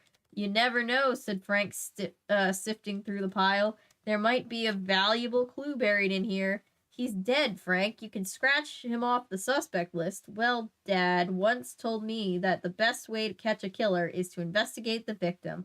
There's usually some sort of link between the two. Murder is hardly ever random. Okay, then keep looking, I said, turning back to my paper, and I'll keep reading about Mr. X. Frank looked up. See anything interesting? I shrugged. Nothing we didn't already know, I said, but the photo captions are pretty funny. Listen to this one. Under the picture of leaning over Jeb, it says, Extreme shock, freaked out teens, comfort skateboard star, and pellet victim, Jebediah Green. Freaked out teens. Yeah, and listen to this. Under that thumbs up picture of the ambulance guy, it says, the real hero of the games, EMT paramedic Carter Bean. Saves lives and wins hearts of today's troubled youth. Troubled youth? Give me a break, said Frank. Maybe you're right about that reporter. He is a nutcase. I started to read some more, but suddenly I remembered something. Didn't we get a 4th envelope? Oh yeah, said Frank. Where did it go? He looked underneath the news clippings about Ollie. Here it is. Nice stationery. He opened it up and read it. What is it? Frank didn't say anything. He just stared at the note with a stunned look on his face. Frank? I reached out and took the paper from him. Then I read it. The message was 3 simple lines neatly typed in capital letters. Stop asking questions and stay away from the games if you want to live. Great. Pretty uncreative for a threatening note, but effective. They weren't going for creativity. They were just going for fear. Oh, okay. Let's take a break. for a second. It is 11:11. Make a wish. So we agree the reporter is bad, right? Joe, you think he's suspicious too? Jean-Claude, of course. I mean, he's standing next to a prince and doesn't even care to report on it? Crazy. Yes. I love this. I love the insertion of our favorite characters.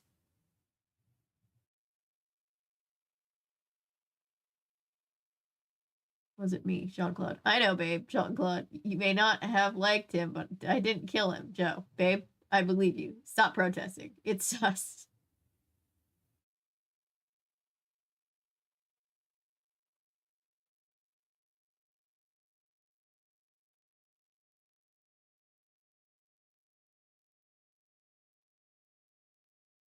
Generally, they put people in bags, dude. Yeah, yeah.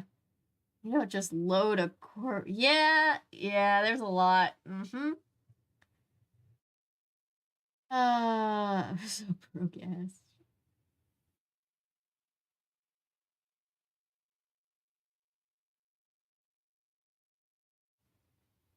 Call back number. Still want to create a MySpace too for the hell of it. Me too. Um,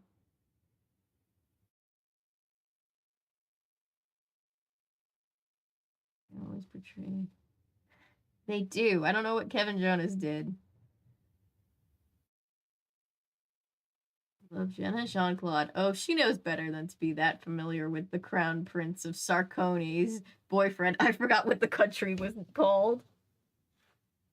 My phone died. Oh no, welcome back.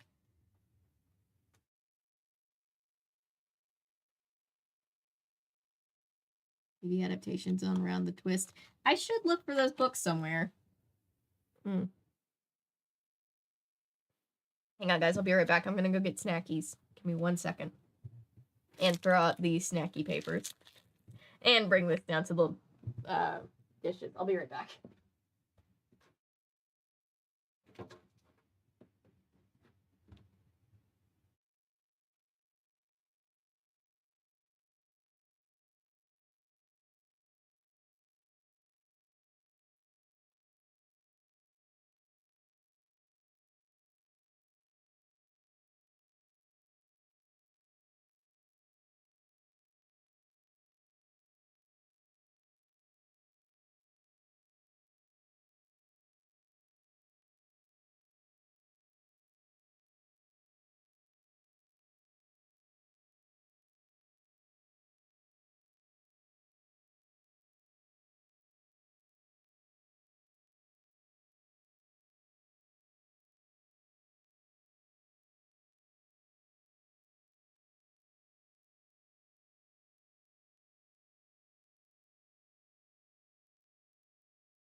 I'm back.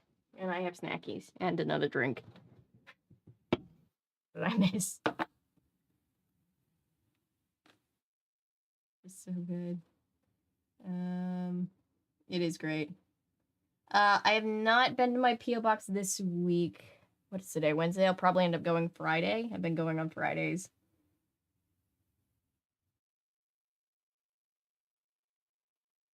Anyone remember Nick Jonas' fan base? Terminal. I was just thinking this the other day, and like, not to downplay diabetes, it's very serious, and it's very tough to manage, but everybody acted like he was like going to imminently die. All right, Perry, hang on. Perry is also worried for Nick Jonas.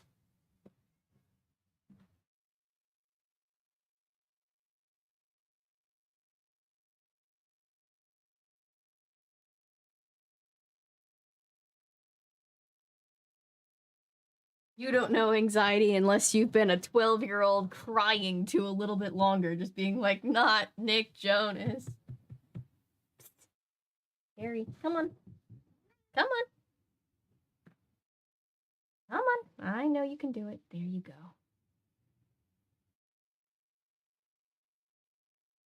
Hi, Perry. Yes, I'm sure we're all happy to see you.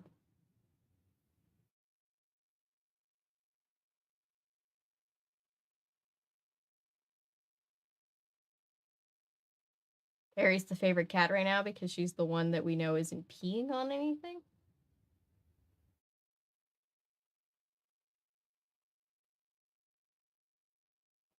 Hi. Hi.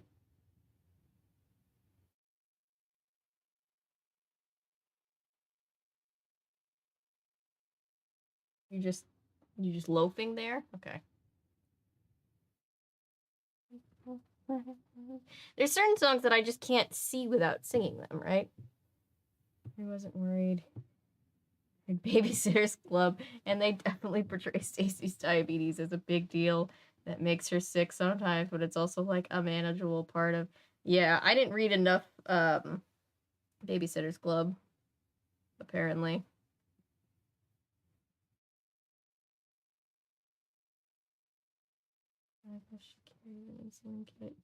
Hi.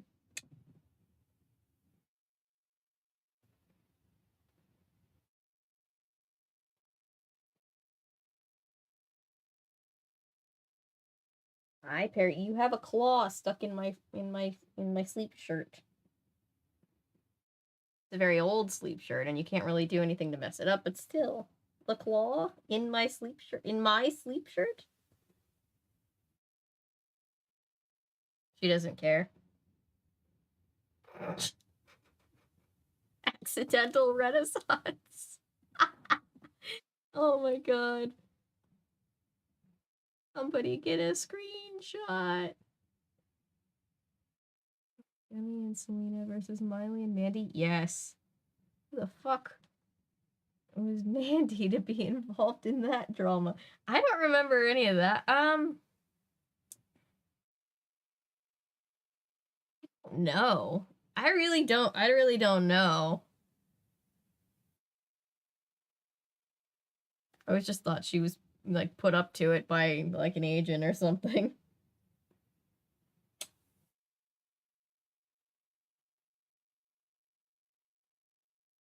Perry would like everybody to know that she's having a very good day. And she decrees that everybody else should have a very good day too.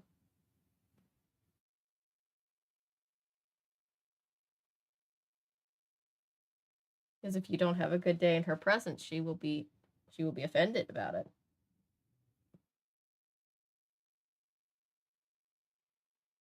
I befriended a famous American football player, I forget which one, while waiting for a table at the same restaurant as him and his family. That sounds like something my grandfathers would do. They're very outgoing social people.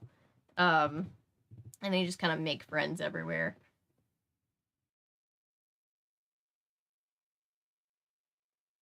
was it? I think it was like one of the big boy bands in the 90s. I can't remember which one. But they have a story about like being in like Italy and being on an elevator with like all of the boys from like one of the bands, and I was just like, of course. That's exactly the kind of story, like fun story that my granddads always have. Oh, so bad news. I can't find right now. I'm looking for more of my sour straws that I love. I can't find them right now, but one thing that I did find out is that Sour Patch has these little peach candies, and they're so good.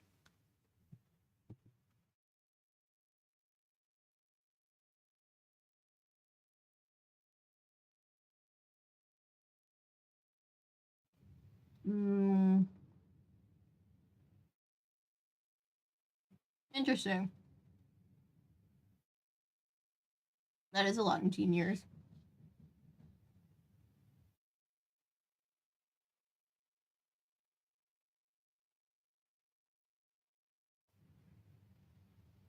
I just forget the name of the person because I don't follow sports. I would do the exact same thing.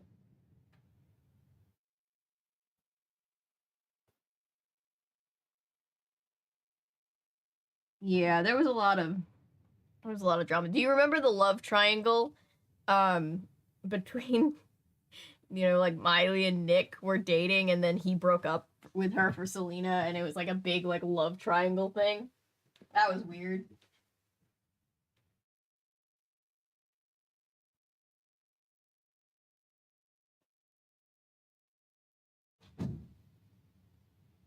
Like mostly just weird that magazines were capitalizing on it because like these were literal children at the time.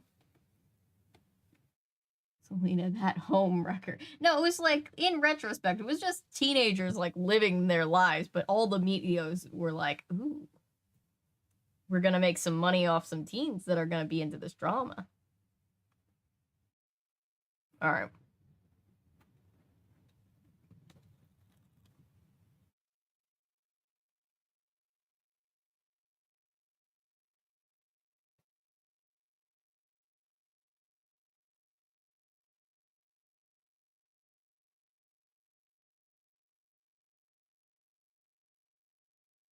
That is weird. That is weird.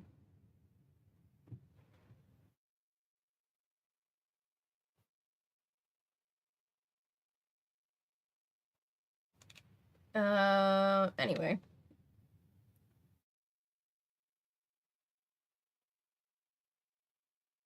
Okay, speaking of all that drama, let's go back to this 2000. When was this book? It was 2005. This was like the year before the Jonas Brothers got really big. Kind of weird of her, not gonna lie. That is weird. It was very weird.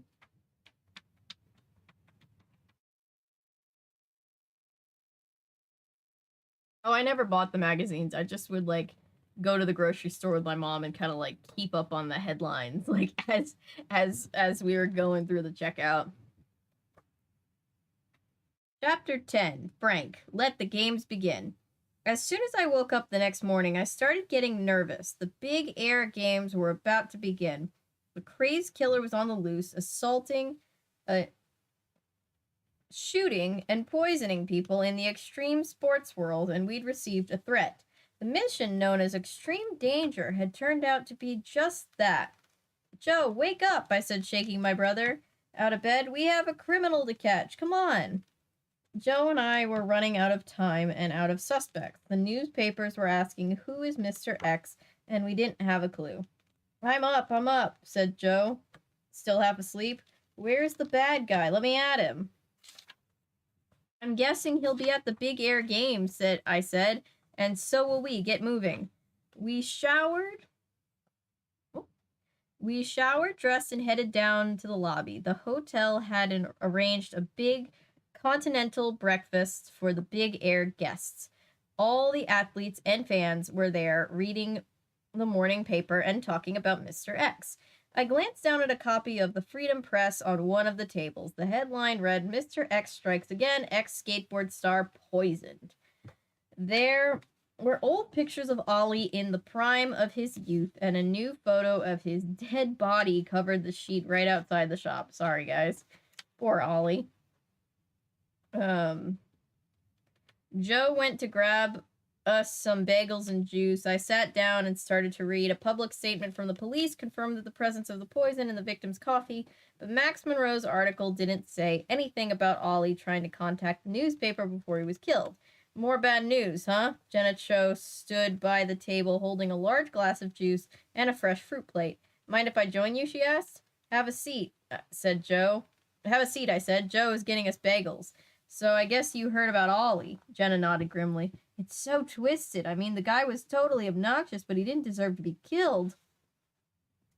Joe returned with a big tray in his hands and a big smile on his face. Jenna, what's up? Ready for the games? You kidding? I'm ready to win, said Jenna.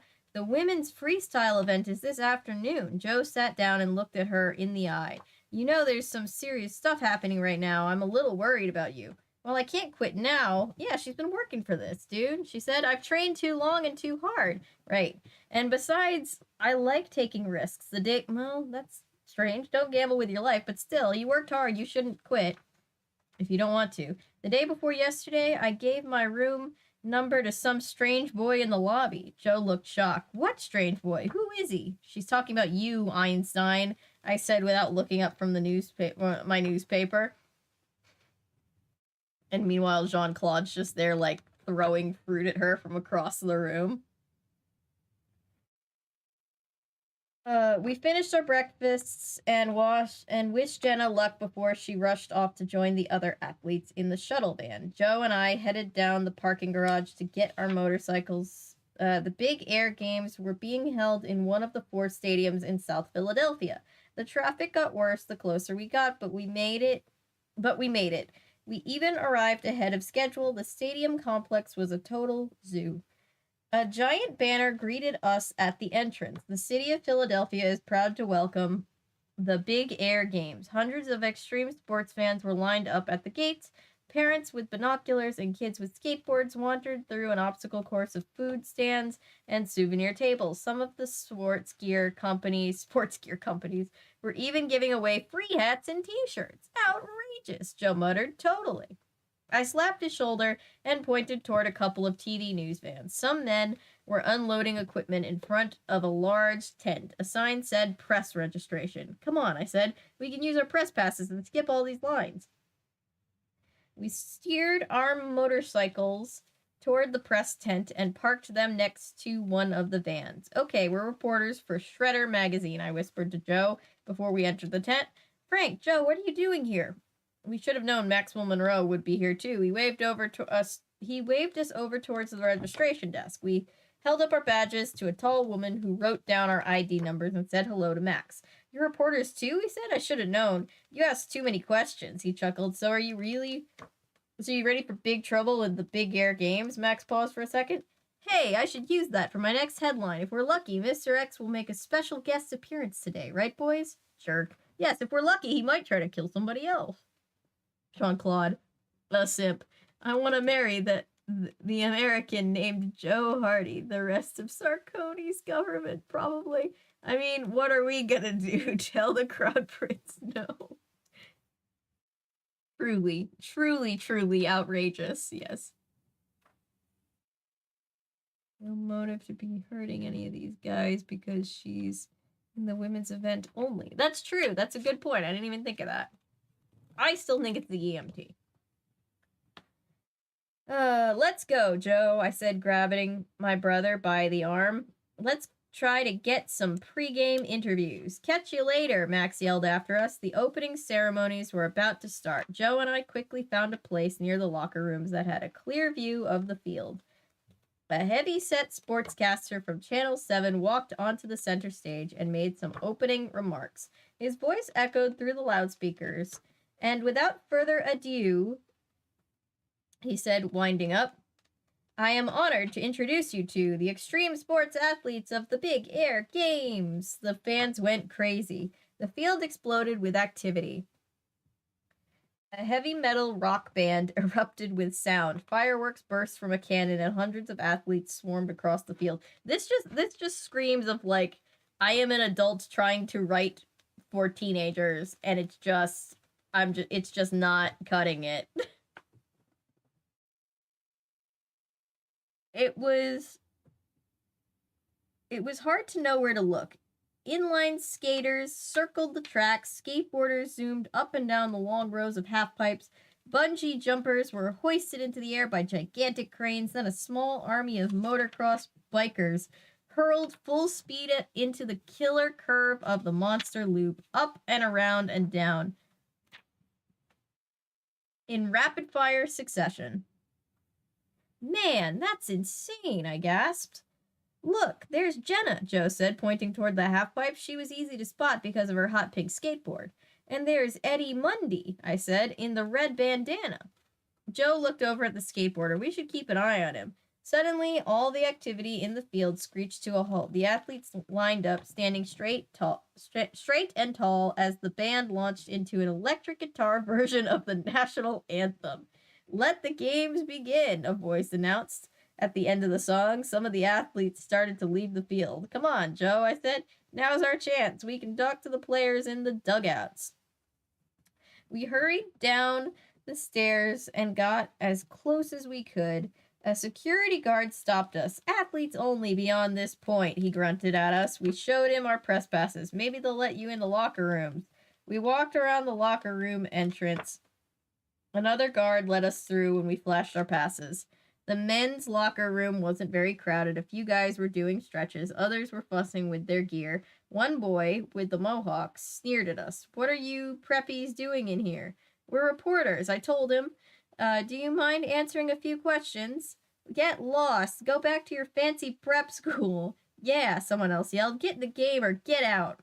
Frank tugged my shirt sleeve. Let's go, Frank, he said. I have an idea. When we got outside, Joe hustled me past the guard, then showed me something tucked in his pocket, a pair of official Big Air Athletes passes. Where'd you get those? Joe smiled. I spotted them under a bench in the locker room, so I snatched them while you were talking to those guys. I was skeptical. The security guards saw us, Joe. They think we're reporters, not athletes. A big smile crept over my brother's face. How do you feel about getting an extreme makeover, Frank? Before I knew it, we were riding our motorcycles up and down the streets of South Philadelphia looking for a clothing store, but we weren't having much luck. Really? Finally, Joe pulled over. Look, he said, pointing across the street. I bet we can find something in there. I turned and looked. You gotta be kidding me, Joe. The place was called Hollyweird. It looked like a vintage clothing store. There were two mannequins in the window, one in a wedding dress with a hunting vest, the other in a skin diving suit and a purple wig. Come on, Joe. He wouldn't take no for... Come on, Joe said. He wouldn't take no for an answer. We circled around and parked in front of the store. A little bell tinkled when we walked through the door. Two girls looked up and stared at us. They were sitting in old beauty parlor chairs reading magazines, and they looked as bizarre as the mannequins in the window. Can I help you guys? Said the tall one. Her hair was bright blue and spiky, and her jeans were held together with safety pins. I'm Holly. And I'm weird, said the other one. Her face was powdered white, but everything else, her lips, clothes, were completely black. Did we stand? I think we stand. Joe did the talking. We need to change our look. It could be biker, skateboarder, punk, whatever, as long as it's wild. We want to look, extreme. Can you help us? The two girls looked at each other and grinned from ear to ear. Grabbing Joe by the shoulders, Holly pressed him towards the changing room and started pulling clothes from a rack. Here, try these on, she said, handing him a big pile of pants, shirts, and accessories. The girl named Weird looked at me and motioned with her finger. Your turn, she said. I don't know if it was useless to resist. The girls were thrilled to make us over. We were like a pair of life-size dolls for them to play with. Ugh. They made us try on nylon tracksuits, snakeskin pants, flowered surfer shorts, you name it. Finally, Joe ended up in a black punk rock concert shirt, oversized army shorts, and cool racing jacket. And me? They dressed me in blue camouflage pants, black boots, tie-dye tank top, and a leather jacket. We approve, said Holly, standing back to admire her work. You guys look fierce. I stood next to Joe and looked in the mirror. Pretty cool, I had to admit. You know what would really top it all off, said Weird, holding up an electric hair trimmer? Mohawks. Oh my god. Oh yeah, totally, Holly agreed. I laughed and shook my head. There's no way I'm gonna get a mohawk. I'll do it, said Joe. I turned around to argue, but my brother had already hopped into one of the beauty parlor chairs. Weird spun him around and wrapped a towel around his neck and plugged in the clippers. You too, grab a seat, said Holly, pushing into the other chair. Wait, no, I protested. I don't want a haircut. Then I'll just spray in some blue dye, she said, picking up an aerosol can. It washes out and it'll match your pants. Go on, Frank said. Go on, Frank, said my brother. Just do it. I closed my eyes. Okay, I said, do it. Holly started spraying, and Weird started shaving. Bzzz. Oh my god. Of course Joe has a mohawk now. Of course he does. What else would I possibly be expecting? I'm not the only one that ships the Holly and Weird and their fun little startup pop-up shop or whatever they've got going on for themselves, right?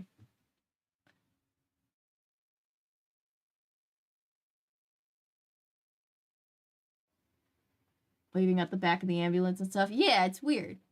Heavy metal, that loud music, all the young sleuths. Yeah. I love these girls instantly. I love them. They're also in love with each other. I think they're married. Yes, I do too. I have definitely felt like people were playing Barbie trying to get me to try stuff on before. LOL. Joe Hawk. I love this. I love this so much. And yes, I immediately get the vibes that they are in love and they are married. And we stand. We absolutely stand.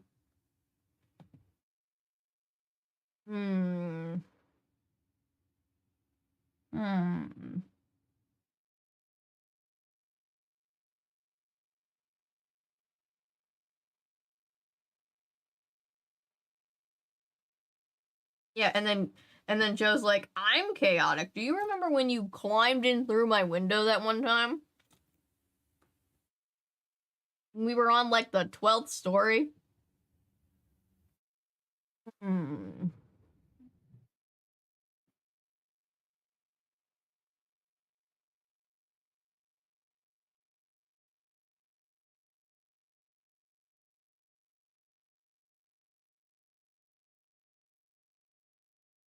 Rami and Michelle, so hetero life partners who share a home and possibly a man.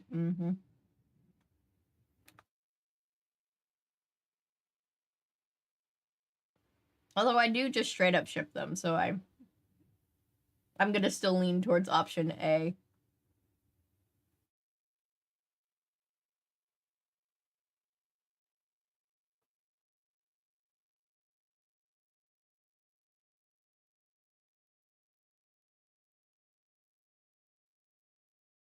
Yeah, they're definitely in love.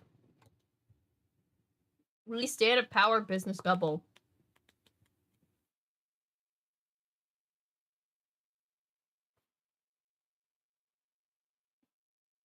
Chapter 11, Crash and Burn. This is Joe.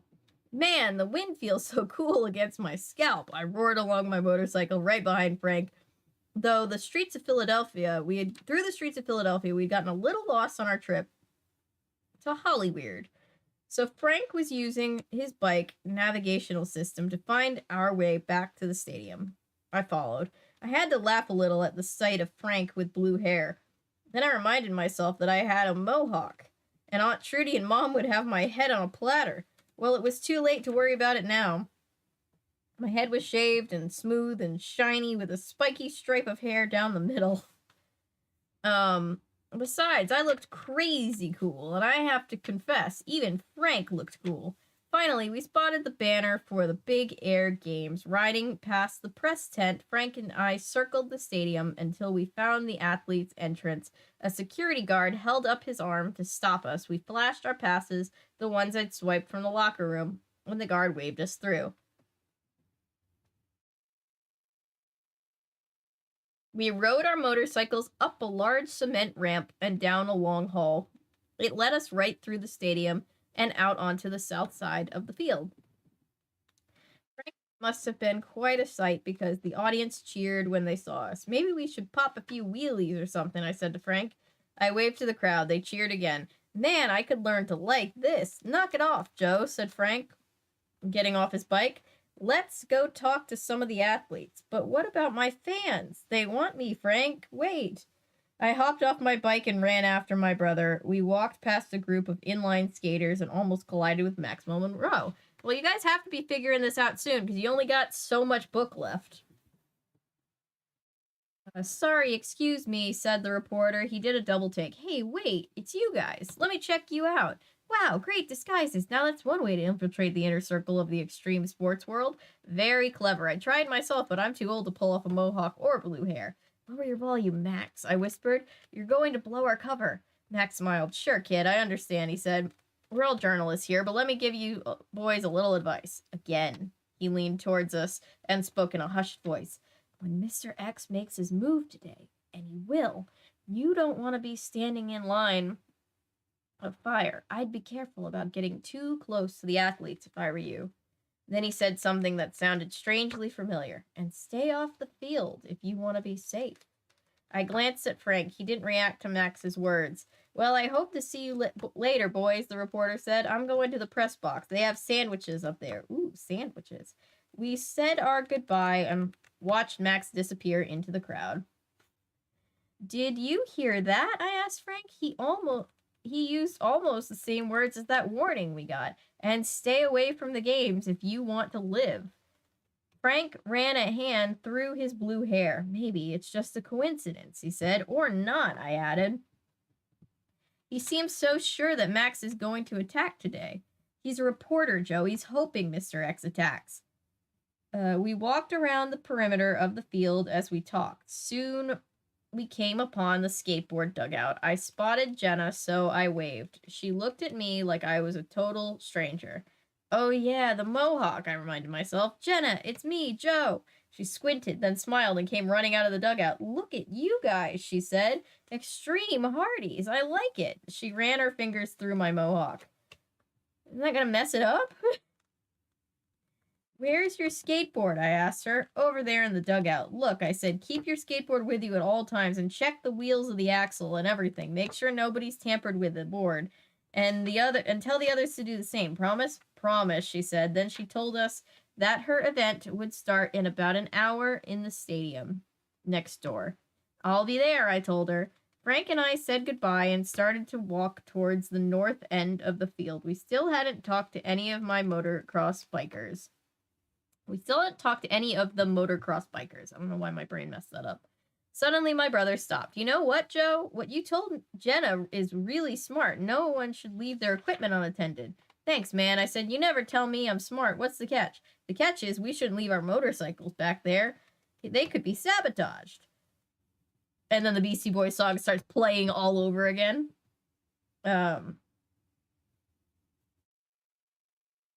Oh yeah, I said, I guess I'm not that smart. Frank laughed. Come on, let's get our bikes and ride them up the field. We turned around and started walking the other way. Well, well, well, check out the posters. It was Eddie Mundy.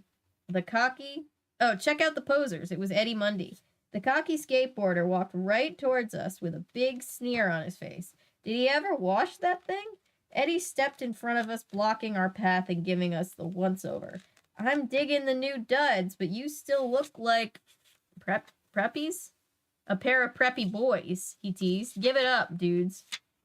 The blue hair and the mohawk aren't fooling anyone. Ignore him, Frank whispered.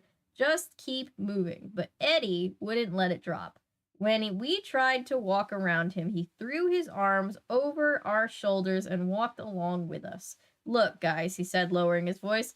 I know who you are, really. I shrugged his hand off. What are you talking about? I said. What did you hear? There you go with the questions again, Eddie said, sighing.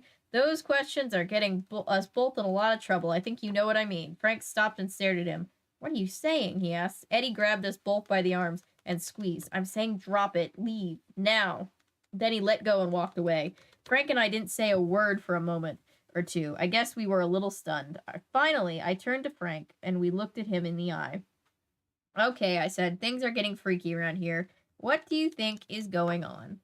I don't know, said Frank, but I intend to find out. Clenching his jaw, he stalked off towards our motorcycles at the end of the field. I just stood there and watched him go. Easy, Frank. But hey, I wasn't about to let my brothers take on Mr. X all by himself. We were a team. Frank, wait, I yelled, running after him. After stopping to watch one of the bungee jumps, Frank and I reached the south end of the field without incident. I mean, nobody threatened to kill us if we didn't leave. Our motorcycles, oh, what a great day that is. What luck. Our motorcycles appeared to be okay, but Frank insisted that we inspect them carefully before starting the engines. Someone could have cut the brake lines or punctured the gas tanks, he said, or a dozen other things. Everything checks out, I reported after a quick inspection. Check again. Frank, check again, he repeated. This is serious, Joe. People know we've been asking questions. Both Max and Eddie warned us to back off. Maybe they're concerned. Maybe they're killers. Who knows? We can't take any chances. Once Frank was satisfied with the inspections, we jumped on our motorcycles and revved them up. Then we took off riding slowly along the perimeter of the stadium. We had to warn the motocross bikers, don't leave your bikes unattended, not even for a minute. As we approached the motocross zone, I couldn't stop staring at the huge monster loop rising up in the distance. The thing was humongous. The highest point of the curve must have been 50 feet high, but as I got closer on my cycle, I swear it seemed more like 100. How could anyone get up enough momentum to ride the entire loop without falling? Every time he says my cycle, I'm thinking like a period, and that throws my brain for a loop. Sorry. I was about to find out. There were 6 motocross bikers lined up getting ready to tackle the monster loop. Frank and I pulled up on the sidelines and parked our motorcycles. We jumped off and ran towards the motocross bike. Wait, Frank yelled, we need to talk to you. We were stopped in our tracks by one of the event directors. Hold it right there, boys. Everyone has to stay back until the stunts are completed. Frank tried to explain. He told the event director about the possibility of sabotage and asked if the bikers kept a close watch on their bikes. Don't worry, we're taking care of everything, the man assured him. With Mr. X on the loose, everybody's taking extra precautions. We got more security, more safety inspectors, more emergency medical teams, you name it. I looked around and saw all the security guards walking along the sidelines and an ambulance waiting near the monster loop. It didn't make me feel any better. I had seen more than enough medical emergencies in the past 2 days. Frank finally gave up trying to get past the event director. He came over and stood next to me, gazing up at the monster loop and shaking his head. That thing is scary. Totally. The motocross bikers were all revved up and ready to roll. Then a man waved a flag and they were off. The bikers tore up the dirt and headed for the first series of ramps. Some people have too much spare time. Oh my god.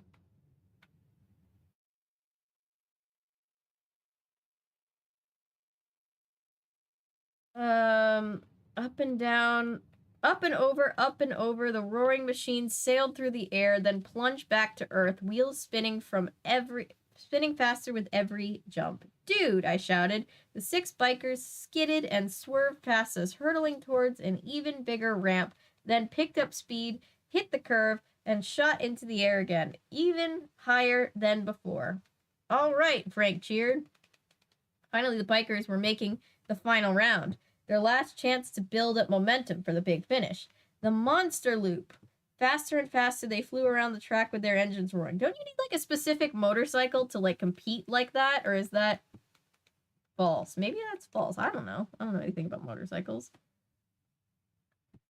Faster and faster, they flew around the track with their engines roaring. And that's when I noticed something. One of the bikers' wheels was wobbling. Frank, I yelled, look at number 4's front wheel. We watched helplessly as the biker headed straight for the monster loop. Stop! No, my brother and I screamed. 1, 2, 3 of the motorbikes hit the loop, rising up 30, 40, 50 feet in the air, one after the other, up, and over. Biker number 4 was right on their heels. The guy must have noticed that his front wheel was wobbling, but it was too late to stop. He hit the curve and rose straight up, his whole bike shaking. Higher and higher he went until it was nearly upside down in the top of the curve. He's not going to make it, Frank asked. He's going to fall, but no. He didn't fall. The bike completed the upper part of the arch, then plunged its way downward. That's when the front wheel snapped off. The front of the bike started grinding into the metal edge of the loop, sparks flying everywhere. The biker tried to lean back, but then the whole bike went tumbling forward, somersaulting down, falling and falling. Finally, biker number 4 slid to a stop at the bottom of the monster loop. The last 2 bikers managed to swerve out of his way, but that wasn't the end of it. Number 4's bike burst into flames. Jesus. These books are cracked. I forgot about this.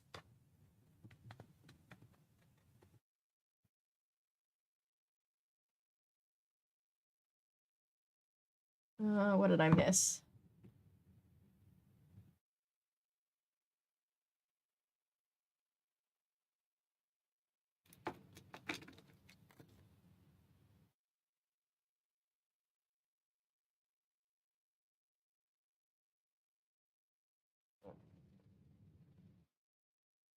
Yes, the groomsmaids at Jean Claude's wedding. I love it. Joe and Jean Claude's wedding. Yeah, you're right. He must be riding without a helmet, which is very bad, Joe. And I have not done Rami and Michelle, but I should.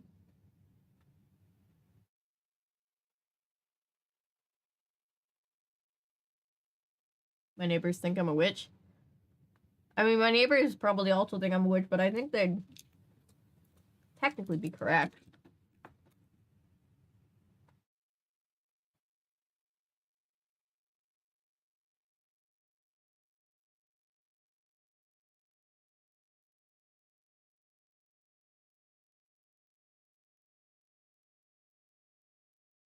Wait, what was very sus? I missed something. I'm assuming he just had the side shaved. In the middle is all gelled up. That's true. That's probably true. That's exactly. I'm picturing like the really dramatic one. Liberty spikes. There you go.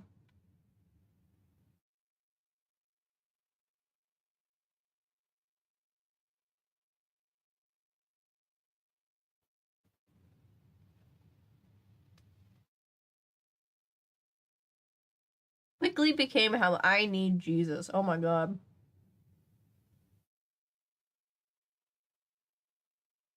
Mind our own business around here. I mean, my neighbors, we all help each other in this neighborhood and stuff, but like, you're not gonna make any friends by getting into anybody's business like that.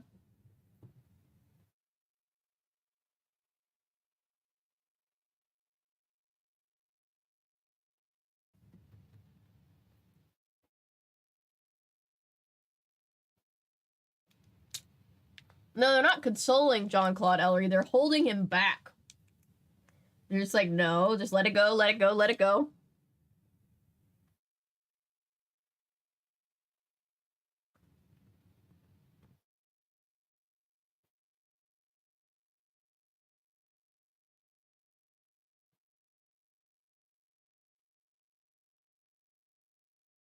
"45 minutes? Who has 45 minutes to stand and knock on someone's door?"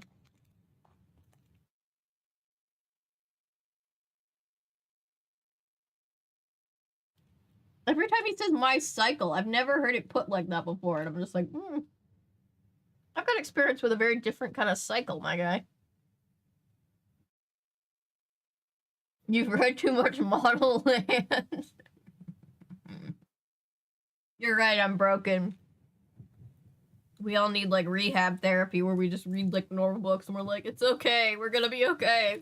Model Land can't hurt us anymore.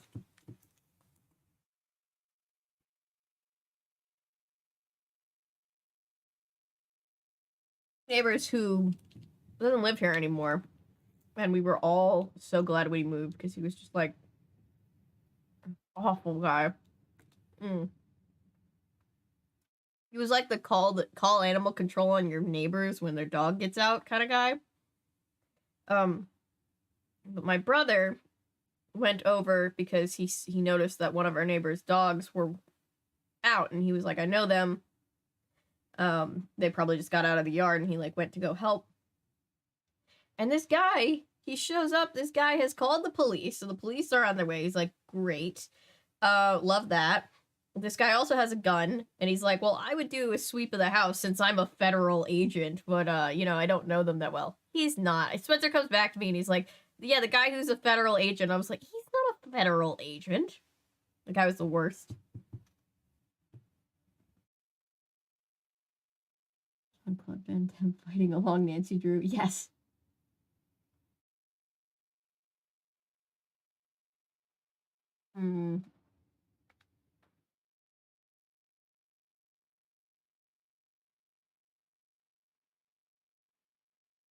Interesting, Laser. I don't like...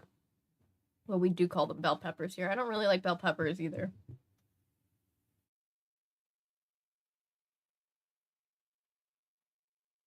Relatives, the ones who did a lot of crack. Yeah. Yeah, he was one of those guys.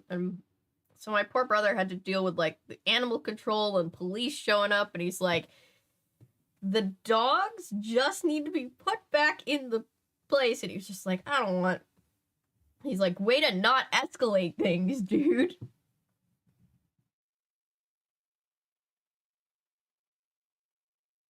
The guy saying not to be there very sus. Ah, yes.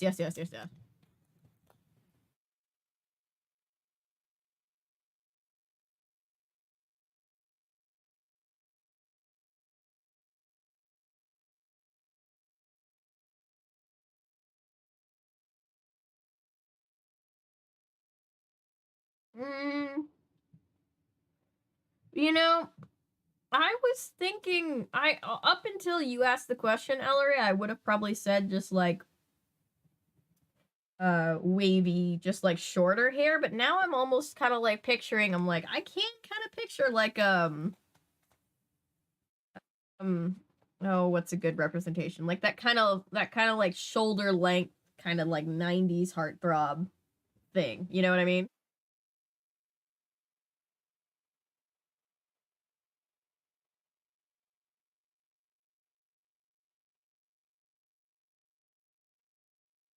Convinced there was a mountain lion in our yard.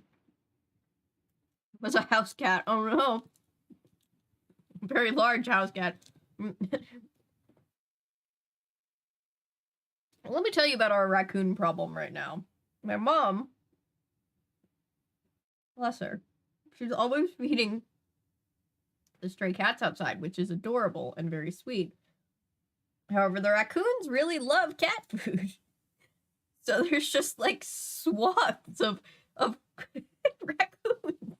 just like showing up in the backyard, and Barry's favorite thing is to sit at the window at night and just like chirp at them.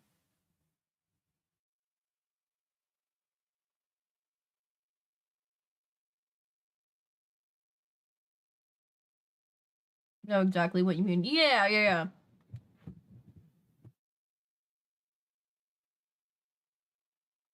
Like a Jonathan Taylor Thomas, or like Johnny Depp and What's Eating Gilbert Grape, like something in that world, you know? Oh my god, it's a real life minion.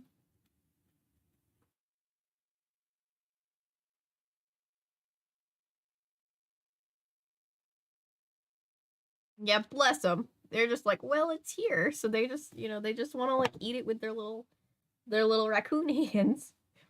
But it's just so funny. One time, a few months ago, I swear, we had like 12 raccoons on the back deck, and I was just like, this is too many raccoons.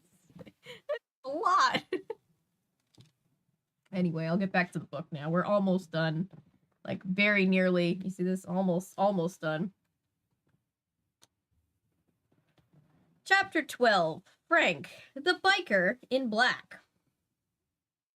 Somebody start playing Back in Black. I couldn't believe my eyes. Mr. X had struck again, and we were too late to stop him. As the motocross support crew rushed to the burning bike, dousing the flames with fire, examining fire extinguishers, I lowered my head and replayed the tragedy in my mind. If only we'd gotten there sooner, we could have warned them. We could have told them to double-check their bikes for sabotage. And then start playing Sabotage by Beastie Boys for the third time. I watched this in stunned silence as the ambulance pulled up to the scene. Paramedic Carter Bean and his partner, Jack, jumped out and rushed to the biker's side. On the sidelines, Monroe held up his camera and clicked away. I felt like I was reliving the same nightmare over and over. Suddenly, biker number 4 sat up, coughed, and threw his hands in the air. He's all right, look, Joe shouted. The crowded whooped and cheered. I think it's supposed to be the crowd whooped and cheered. Ding, ding, ding. I think we found a typo. The biker tried to pick himself up, but Carter and Jack insisted on helping him onto a stretcher. I guess they wanted to make sure they didn't have any broken bones or other injuries. They loaded the guy into the ambulance and turned on the flashing light on the roof. Or it makes a better picture because he's guilty. Then they began to drive away, but not before Maxwell Monroe could snap a few more pictures of Carter and his patient through the rear window. Everybody, athletes and fans alike, broke into applause as the ambulance left the stadium. I stared down at the ground for a few moments, then looked up at Joe. I didn't know what to say. What is that called? That mental condition where, like you make somebody sick so that like you can help them and you get like the secondhand like attention of being the person that like is the helper. It's like that, but the paramedic. That's what I'm calling it right now.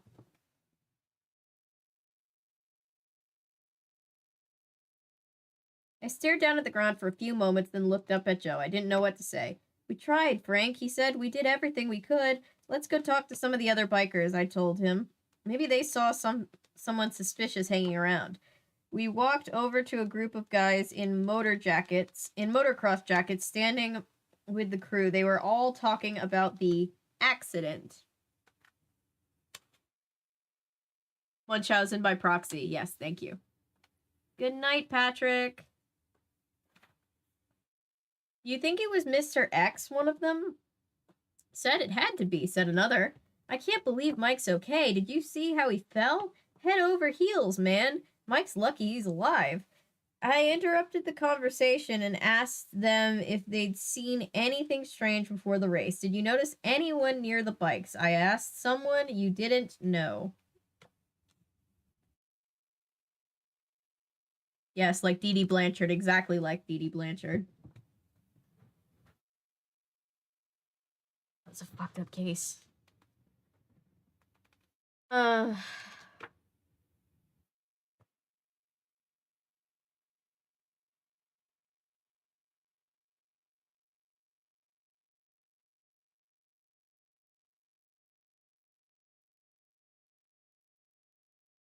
Where was I? I think I lost my place. Damn it. Did you notice anyone near the bikes? I asked. Someone you didn't know. A biker with long hair shook his head. No, dude. He told us there are too many security guards around. Everyone's worried about Mr. X. Another biker agreed. The only people I saw had official clearance. You know, guards, crew medics, safety inspectors. I nodded. The guys went back talking about Mike McIntyre, biker number 4, and his amazing monster loop crash. Apparently, Mike was not only a star athlete, but also a great guy. Everybody seemed to like him. Who's that over there? I asked, pointing to the sidelines. In the middle of the crowd was a motocross biker dressed head to toe in black. He sat on a black bike and wore a black helmet too. The shield was lowered so I couldn't see his face. Huh, I don't know, said the long-haired biker. Never saw him before. I turned to ask the other guys if they knew him. They all shook their heads. When I turned back for a second look, the mystery man was gone. Dun, dun, dun. Frank, we have to go, Joe said, looking at his watch. It's almost time for Jenna's event. I wanted to stick around. Bless Joe. He's like, my friend has an event, and I'm not going to miss it for anything, even catching a murderer. My priorities are not in order at all.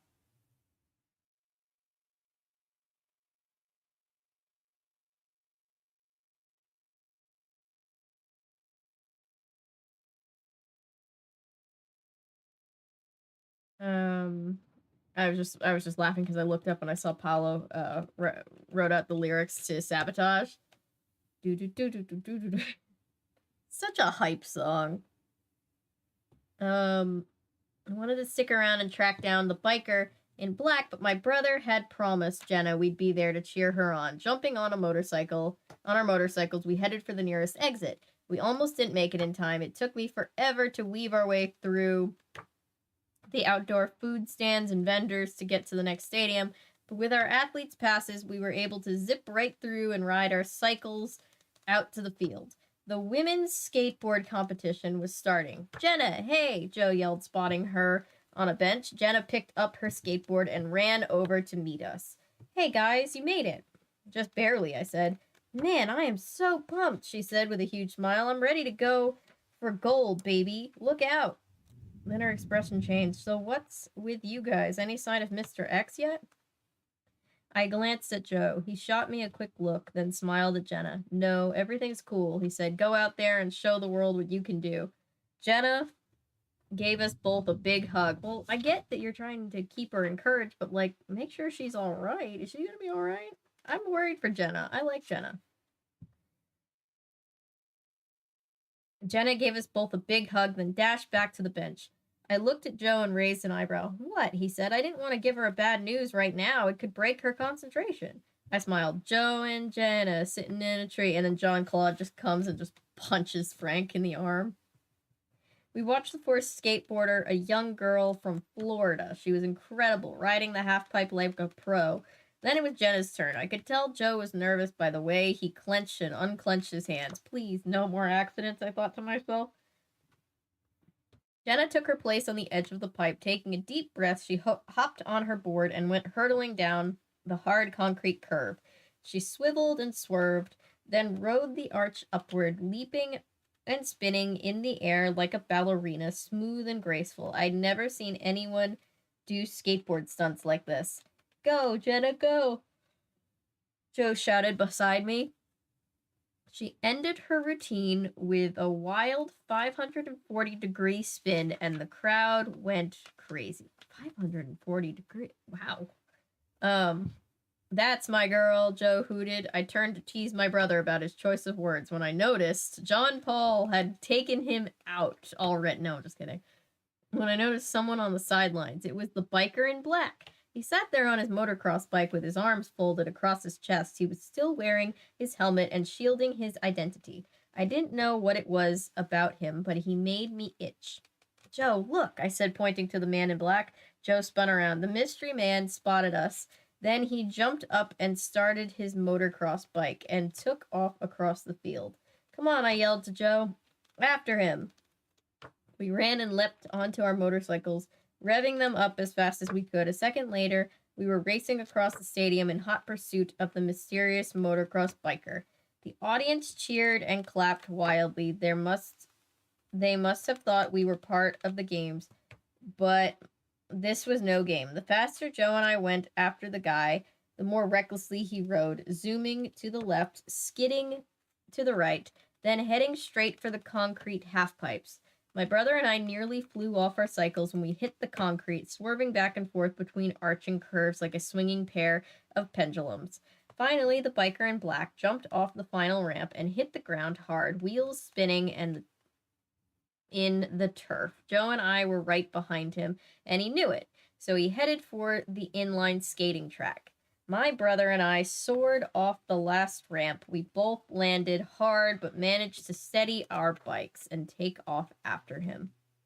Once we hit the track, the mystery rider didn't stand a chance. His motocross bike didn't have the power or the speed that our motorcycles had, but he was one step ahead of us. Rounding the bend, he slammed on his brakes and made a hard turn off the track. Joe and I zoomed right past him and plunged straight into an inline skating rink. Uh-oh. Oops. Lucky for us, the skaters saw us coming. They veered out of our way, skating to one side or other so fast they looked like blurs. Finally, we were in the clear, but where did he go? Joe and I screeched to a halt and looked around the stadium. There he is, Joe shouted out, pointing across the field. The biker in black shot out from behind a half-pipe.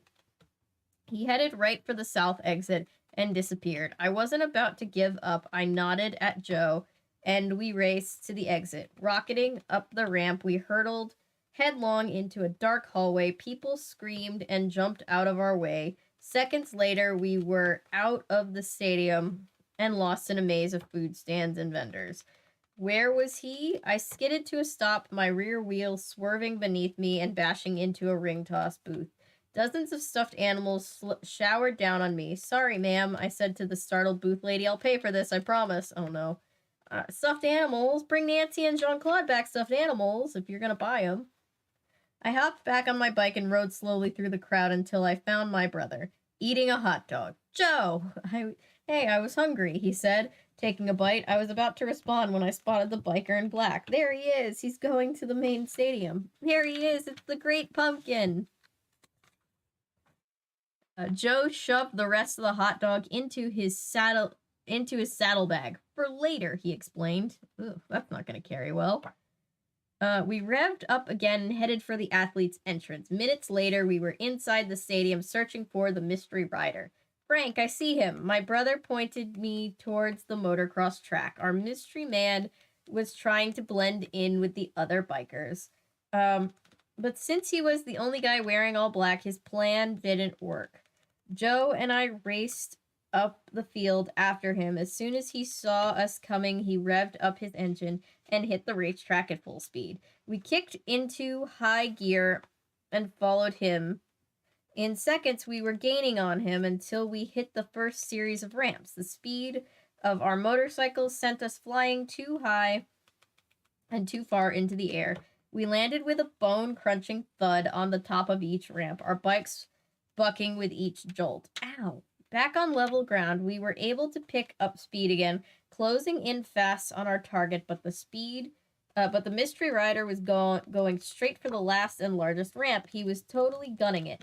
Up, up, and into the air he soared with Joe and me right behind him. Whoa, watch out!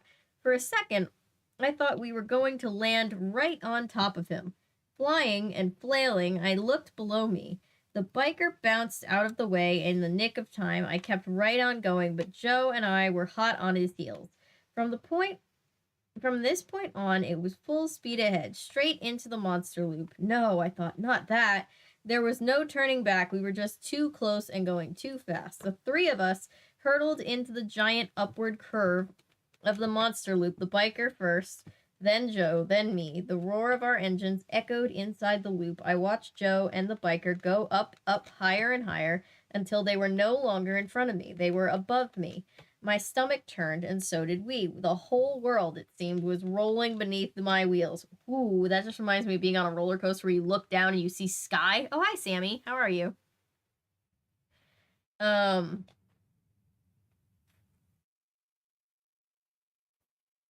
I glanced down and saw nothing but blue sky below me. Ooh, at first I didn't understand, then it hit me. I was upside down. But not for long. Soon we were plunging downward on the other side of the loop. Joe and motocross bikers were right below me.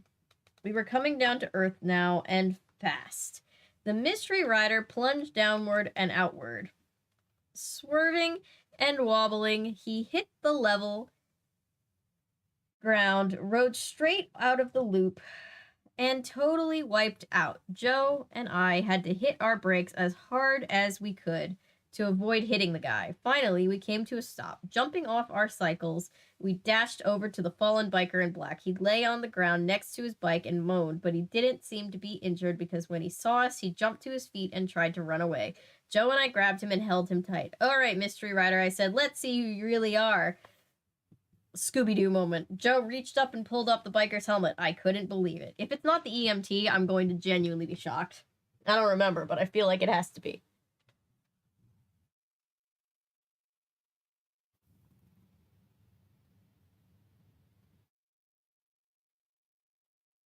I'm sorry, Milo. That's terrible.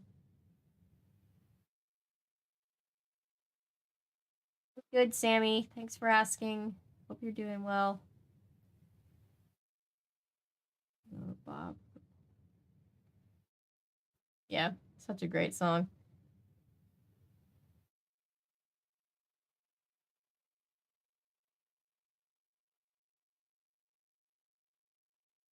Paulo, I'm gonna start, because I can actually set up a channel that just has a going playlist where it just plays music, like, while everybody's just, like, in chat. So, like, I think I'm gonna have Spencer help us set it up that way. Because that way it'll literally just be playing music while everybody's in there chilling.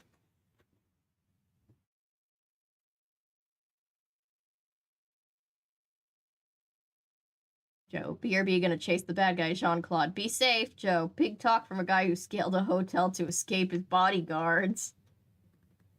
Jean-Claude, my boyfriend almost died and I got was this plushie. It's a very nice plushie from an okay boyfriend. Joe, hey, I almost died, Jean-Claude. Yes, 0 out of 10. Stay alive better.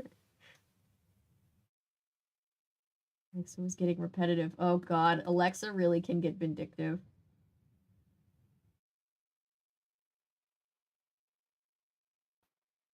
Yeah, Spencer was telling me about it. I'm not exactly sure how it works, but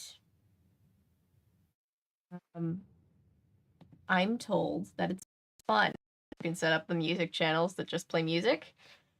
So we'll have Texas just look into that.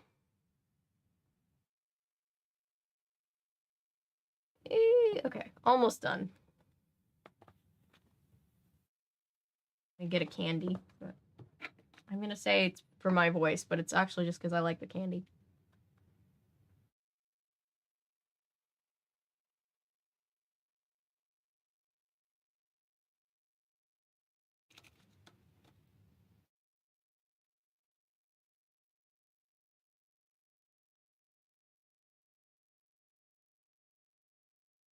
My vote. Sorry. Some of the dusting went down my throat. My vote is still to start calling our Alexa computer.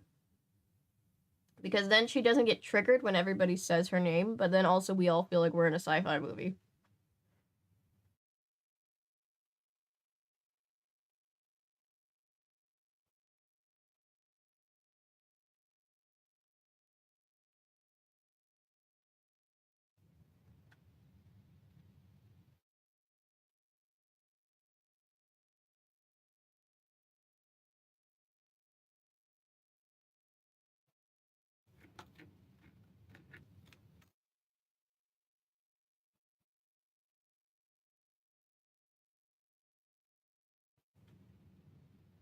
Okay.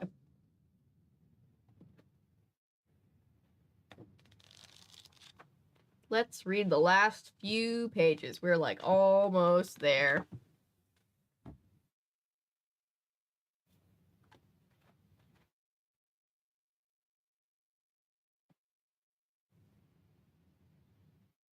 Processing up to 4K, 3 hours left. You son of a... Ah!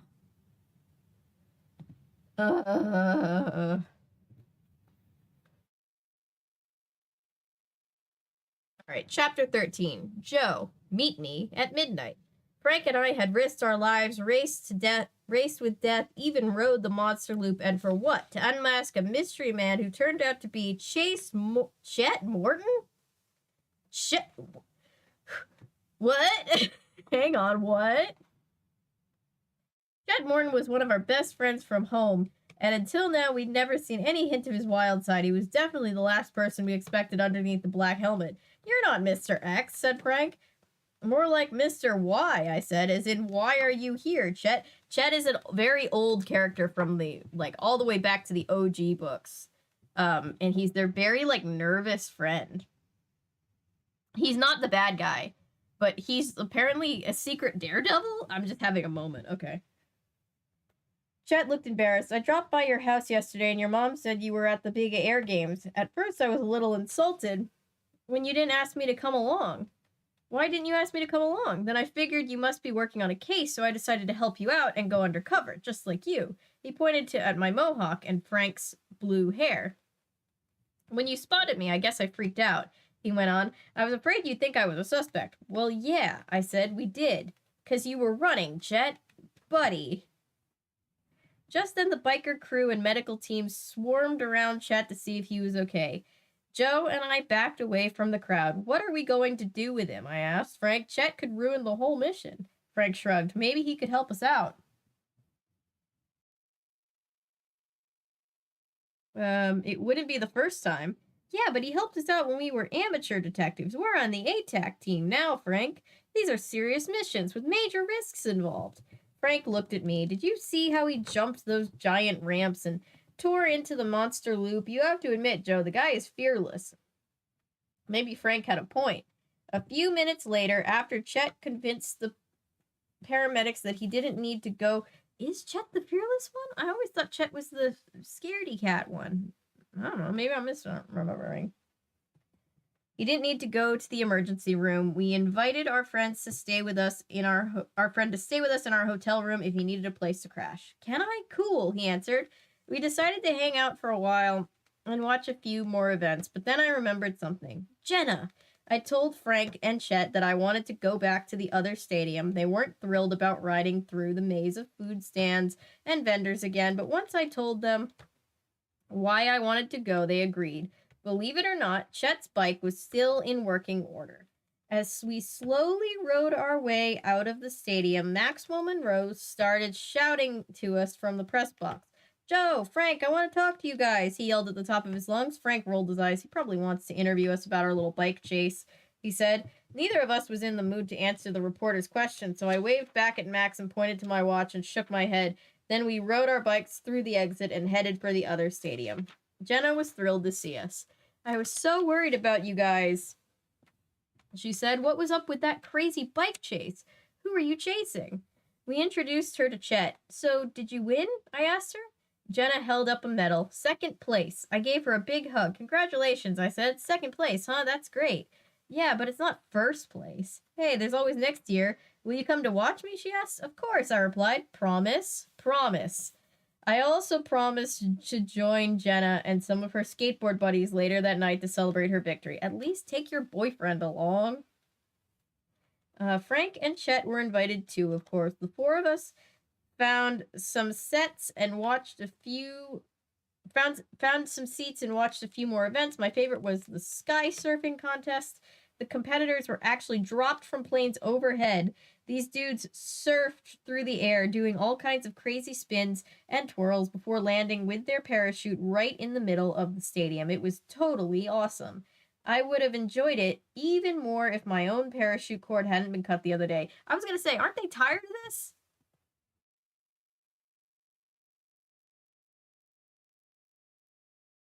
Yeah, Chet's sweet. I like Chet.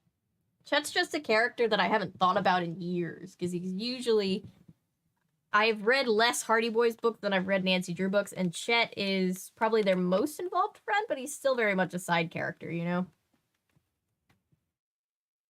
I like Chet, too. Chet's a sweetie.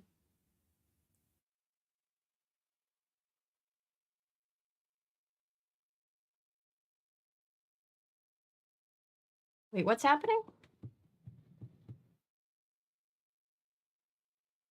Wait, what am I missing? Oh, you're just saying the video. I don't know. I have no idea. It's just YouTube internally. Once it gets to this point, it's processing. There's like nothing I can really do on my end. Chat. Guys, why is there a guy who looks like a 90s heartthrob glaring at me? Joe. Oblivious. Who's glaring at you? Frank. That's Jean-Claude. He's Joe's boyfriend, a prince, and chaotic. And Nancy's over there just like watching all this, just like, just like nodding as Frank talks. Yeah, Chet's great. I kind of forgot about Chet. Sorry, Chet. The rest of the games were pretty uneventful, which was cool with me. By the time we got back to the hotel, Frank, Chet, and I were pretty hungry and tired. We flopped down on the beds and considered ordering some food. That's when Frank noticed the blinking light on the hotel phone. We got a message, he said, picking it up and pushing a few keys on the touch tone pad. Frank listened for a minute, then his face turned white. Frank, what is it? I asked. Slowly, he handed me the receiver and pushed a couple of keys to replay the message. I put the phone to my ear and listened. Hello, Frank? Joe? The voice was scratchy and muffled. It creeped me out. I know the identity of Mr. X. I sucked in my breath. and waited to hear more. Mr. X, you see, is misunderstood. You should be thanking him, really. Would you like to know more about him? There was a long pause. The voice got deeper. Meet me at midnight, tonight, in Love Park, and don't call the police. This will be our little secret. Oof. Nancy's the only one stopping Jean-Claude from going full chaos gremlin while the police work their case. Yeah, she's just holding him back. Like, that was it. End of message. I handed the phone back to Frank. Who was that? Asked Chet. Nobody, I told him. Well, said Chet, it seemed like nobody, just scared the living daylights out of you two. What's up? Should I tell him? Frank asked my brother. Frank sat down. Should I tell him, Frank? I asked my brother. That's more what he said. There you go. Frank sat down on his bed, staring at the scattered press clippings about Ollie's tragic career. He seemed to be lost in thought. Okay, he finally said, let's tell him. We ordered up 3 Philly cheesesteaks from the hotel. Of course, they're getting Philly cheesesteaks again. From the hotel's room service, and spent the next hour filling Chet in on all the details of the Mr. X case. Of course, we didn't tell him we were on an undercover mission for American Teens Against Crime. ATAC was a top secret organization, and he wouldn't have heard about it anyway. Yeah, we're aware. We're on page 136. We're literally right at the end of the book, dudes. Let me get this straight, said Chet. Mr. X has attacked 4 people, one of whom is dead. He sent you a warning to stop asking questions if you want to stay alive, and now you plan on meeting this wacko in a park tonight at midnight? Frank sighed and nodded. Yup, that pretty much sums it up. Cool, said Chet. Can I come with you? No, I said, it's too risky. Frank looked at me. We could use a lookout, Joe, he said. He could stand back and watch from a distance. That way, if there's any trouble, I'd jump in and start kicking butt, said Chet, striking his goofiest kung fu pose. No, you call the police, Frank said. Deal. It's like Frank and Chet. All right, now what do we do when we see trouble? We kick butt. No. Deal? Deal. Okay, everybody synchronize your watches. Exactly 4 hours, 37 minutes later, we were standing at a distance in a dance club near John F. Kennedy Plaza and celebrating Jenna's second-place victory. Her skateboard friends were really cool and lots of fun. They loved going wild on the dance floor. The music was kicking. Oh, gosh. The music was kicking. It says kicking with a ing, which makes it worse. The lights were flashing, and Chet, to everyone's surprise, turned out to be a moving, grooving, one-man dancing machine. Come on, Frank, he shouted to my brother, sitting near the bar. Get up and boogie. I could tell Frank was nervous, so was I, but I tried to hide it so I could show Jenna a good time. Jenna, do you know a place called Love Park? I shouted over the music. While we danced, is it close to JFK Plaza? It is JFK Plaza, she answered. Everyone calls it Love Park. The place is part of a skateboard history. One of the coolest spots on the planet for doing street stunts. It's legendary, but nowadays, the police arrest people for skateboarding there. Still, that doesn't stop some kids. They'll risk anything so that they can tell everyone they skated at Love Park. It's like a badge of honor. I narrowed my eyes. Have you ever skated at Love Park? I asked her. Jenna smiled mysteriously. A woman never reveals her deepest secrets, she said. Frank came up behind me and tapped my shoulder. He pointed at his watch. Almost time. I told Jenna that we had to leave now. It was getting late. Don't go, she pleaded. It's not even midnight yet. I apologized and promised to take her to Tenor Row. Then Frank, Chet, and I headed out of the club and into the darkened streets of Philadelphia. I thought we should get there early to find a hiding place for Chet, Frank explained as we walked down the sidewalk towards the park. It was a hot, muggy night. The air was damp, and the atmosphere was thick. Heavy gray storm clouds settled over the city, raising the temperature. Even the street lamps, with their dull, hazy glow, seemed to feel the heat. There it is, over there, said Frank. Love Park. I started to sweat. We were about to meet Mr. X, or at least someone who claimed to know Mr. X. I thought about the strange, raspy voice on the phone call, and I shuddered. We walked towards the huge round fountain in the center of the plaza. I watched a tall geyser of water shoot up into the air. Then I turned and scanned the rest of the park. It was easy to see why the place would be a skateboarder's dream. There were marble benches and steps and ledges everywhere, perfect for street skating. Frank stopped in front of the tall, modern sculpture. I guess this is why it's called Love Park, he said. I looked up to the cube-shaped structure. It was made of 4 giant letters cast in steel, a large L and a tilted O stacked on top of a V and an E. It looked like a design from the 1960s. If anybody doesn't know what this looks like, you can Google it. It's a real thing. Maybe you can hide right here, Chet, in the shadow of the sculpture, said Frank. Joe and I will circle the fountain until Mr. X shows up. Chet nodded and crouched down at the base. How's this? He asked. Can you see me? No, if you stay in the not if you stay in the shadows, Frank told him. Just stay low and keep an eye out for us. You have your cell phone with you. Cell phone, check, said Chet. Okay, it's almost midnight. Let's go, Joe. We headed quickly and quietly towards the fountain. The city lights bounced off the rippling water and cast tiny flickers of orange and blue across the park. We stopped at the low, curving edge of the stone landmark. I gazed across the street to see if there was anyone on the sidewalk. Where are you, Mr. X? We're ready for you. Come out and play. I couldn't see a soul, and I couldn't hear a thing either. Just the gurgling jet sprays of the fountain. I don't like the looks of this, I whispered. I think we're being set up. You think? Just hang in there, Joe, said my brother. It's almost midnight. Slowly and steadily, we circled the fountain until we reached the far side of the plaza. A low rumble of thunder rolled overhead. Suddenly, Frank stopped. Turn around, he said. Let's go back. Why? I asked. The fountain is blocking the view of Chet. Chet can't see us here. We couldn't see Chet either, but we could hear him. Frank! Joe! It sounded like he was struggling. A loud scream echoed across the plaza. No, Chet!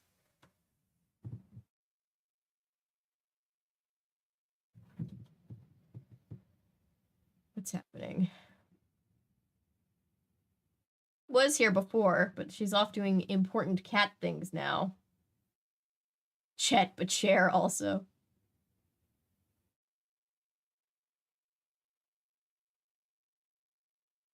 Everyone is better than Ned, Laser. We all know that. Nancy's the only one stopping Jean-Claude. Yeah. The gums bottom of my old sneakers is better than Ned.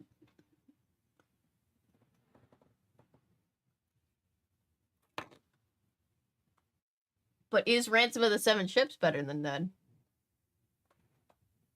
This is the ultimate question. Oh, Ellery already beat me to it. I probably will already regret this, but the entirety of Ransom of the Seven Ships is better than Ned. Yup.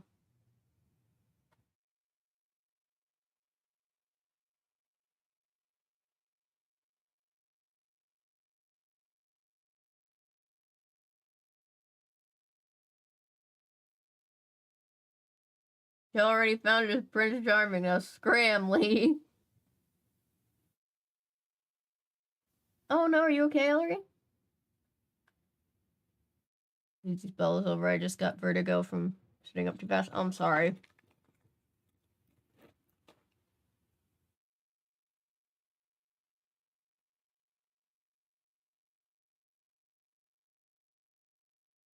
I do that all the time. Yeah, me too. It's awful. I hate it. It's just like, why? Alright. Oh my god, how many... Got 2 chapters left, and it's like, what, 15, 20 pages. Okay, we're right here. Alright. It's chapter 14, a real shocker. This is Frank. It's Mr. X. He's here. Joe and I dashed to the other side of the fountain as fast as we could. A sudden flash of lightning lit up the park. Chet! Joe shouted. Hold on, we're coming. I heard footsteps running off as we circled the plaza. He sprinted towards the love statue. Where's Chet? I could only make out a dark shape lying in the shadows. A bolt of lightning flashed again and revealed the still body of our friend underneath the sculpture. Chet! Joe reached him first, dropping to his knees. He pressed his ear against Chet's chest. He's still alive, he shouted. His voice was echoing through the park. Call 911. I pulled out my cell phone. Hello, we have an emergency here. I barked. A boy's been hurt in JFK Plaza under the Love statue. Send an ambulance. I crouched down next to Joe and leaned over to examine Chet. I don't see any serious injuries, I said. Is he breathing okay? Joe stood up and scanned the park. Another boom of thunder rumbled overhead, but louder than before. The storm's about to break, Joe said, and Mr. X is still out there. He's probably watching us right now. I felt a drop of rain on my head. A siren wailed in the distance. It sounded like it was only a block or two away and getting closer. 30 seconds later, I spotted an ambulance. It barreled down the street, lights flashing, and pulled up to the curb. The door flew open and Carter Bean hopped out from the driver's seat and raced toward us. Chet let out a little groan, slowly turning his head and blinking his eyes. He gazed up at Carter. His eyes widened. I jumped and stood in between Chet and the paramedic. Hello, Carter, I said, or should I call you Mr. X? I knew it. Thunder and lightning filled the sky. The storm was ready to hit, and it was going to be a big one. Suspect profile. Name, Carter Bean. Hometown, Philadelphia, Pennsylvania. Physical description, 35 years old, 6'3", 165 pounds, thin, wiry build, short brown hair, hazel eyes. Occupation, EMT paramedic, Pennsylvania hospital. Background, grew up in poor neighborhood in Philadelphia, worked his way through medical school, became local hero for saving skateboard legend Ollie Peterson's leg after 1990 accident. The ordering of all this information is so strange, isn't it? It's like, we haven't read this yet. I'm sure it's going to be right here on this page, but over here, they're just giving us the whole rundown. Suspicious behavior. Treated every victim in the Big Air Games attack unlikely in a city this size. Suspected of assault, battery, sabotage, and murder. Possible motives. To draw attention away from extreme sports heroes. Receive past glory, gain fame and recognition for life-saving work. The rain came down hard and heavy. But in spite of the sudden downpour, nobody moved. Carter Bean glared at me, his eyes narrowing. What are you talking about? He said. I'm here to help. You called 911, didn't you? I looked at Carter straight in the eye. No, I didn't, I said. I just pretended to call. I knew you would show up anyway. The paramedic smirked. How did you know? What proof do you have? I saw your picture on the old news clippings of Ollie's accident in 1990, I explained. You got a lot of press coverage, didn't you? How did the newspaper put it? Oh, yeah, a legend falls. A hero is born. So, said Carter, blinking in the rain out of his eyes, everyone in the medical profession is a hero. I was just getting the recognition I deserved. Maybe, I said, but real heroes don't do it for the recognition. Real heroes do the right thing because it's the right thing to do. They don't plan accidents like you did. At the Big Air Games. Like I said before, what proof do you have? Oh, come on. Every time somebody got hurt, you were right there, ready to jump out of your ambulance and save the day. Casper scoffed and shoved his hands in his pockets.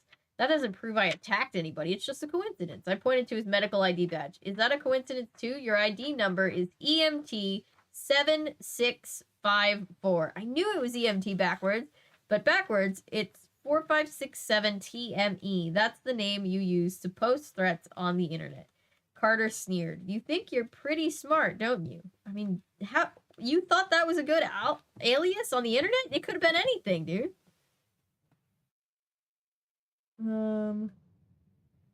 Pro wrestler named Kenny Omega who actually had to learn to be able to perform while having... Oh, that's actually really cool. Good for him. It's like high school. It's from pinched nerve in my neck, locating my shoulder when I was 7. Oh, I'm sorry. And for me, it's partly all the medication I take and partly the fact that I'm iron deficient.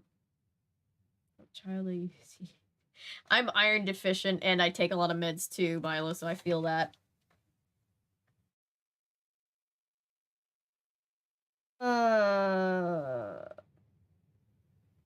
I must admit, I'm stunned by your cleverness. Absolutely stunned, and I think I should return the favor. He pulled a small stun gun from his pocket and thrust it straight at my throat. Frank, look out, Joe yelled. I ducked fast. The stun gun swooped over my head with an electric crackle and a little zap of light.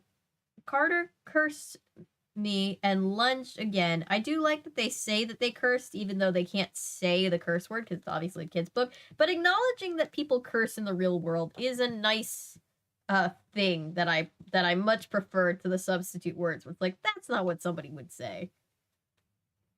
I don't care if it is an Aladdin book.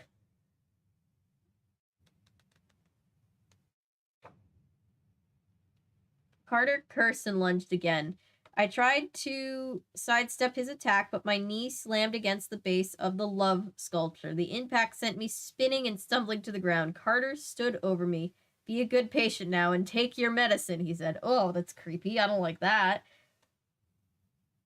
He lowered the stun gun to my shoulder. Joe tackled him to the ground. Get him, Joe. The two... That's literally what Frank says in the... like his inner dialogue. The two of them hit the wet concrete and rolled across a puddle. Carter held the stun gun between them, aiming it at Joe's face. I crawled to my feet and limped towards them. My knee throbbed with pain. The stun gun buzzed in Carter's hand, a tiny bolt of electricity sizzling at the tip. Joe gripped the guy's wrist, struggling to push it away. Don't be afraid, kid, Carter growled. It's just a little electroshock therapy. The stun gun moved closer to Joe's face. I staggered forward, but I knew I wouldn't make it in time.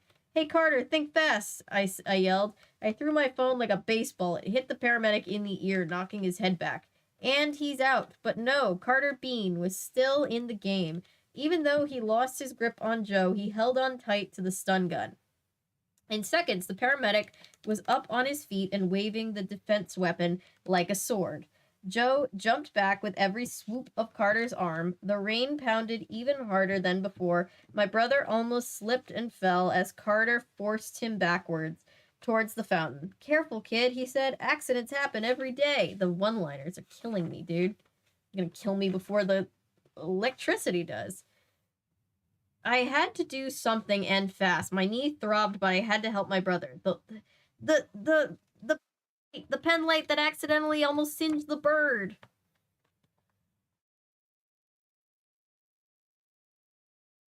Hang on.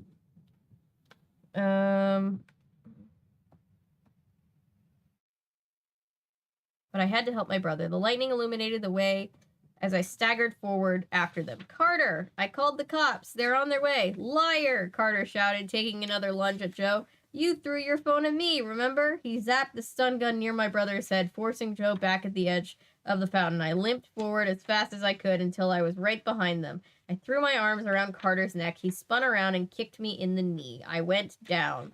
His poor knee's been through a lot.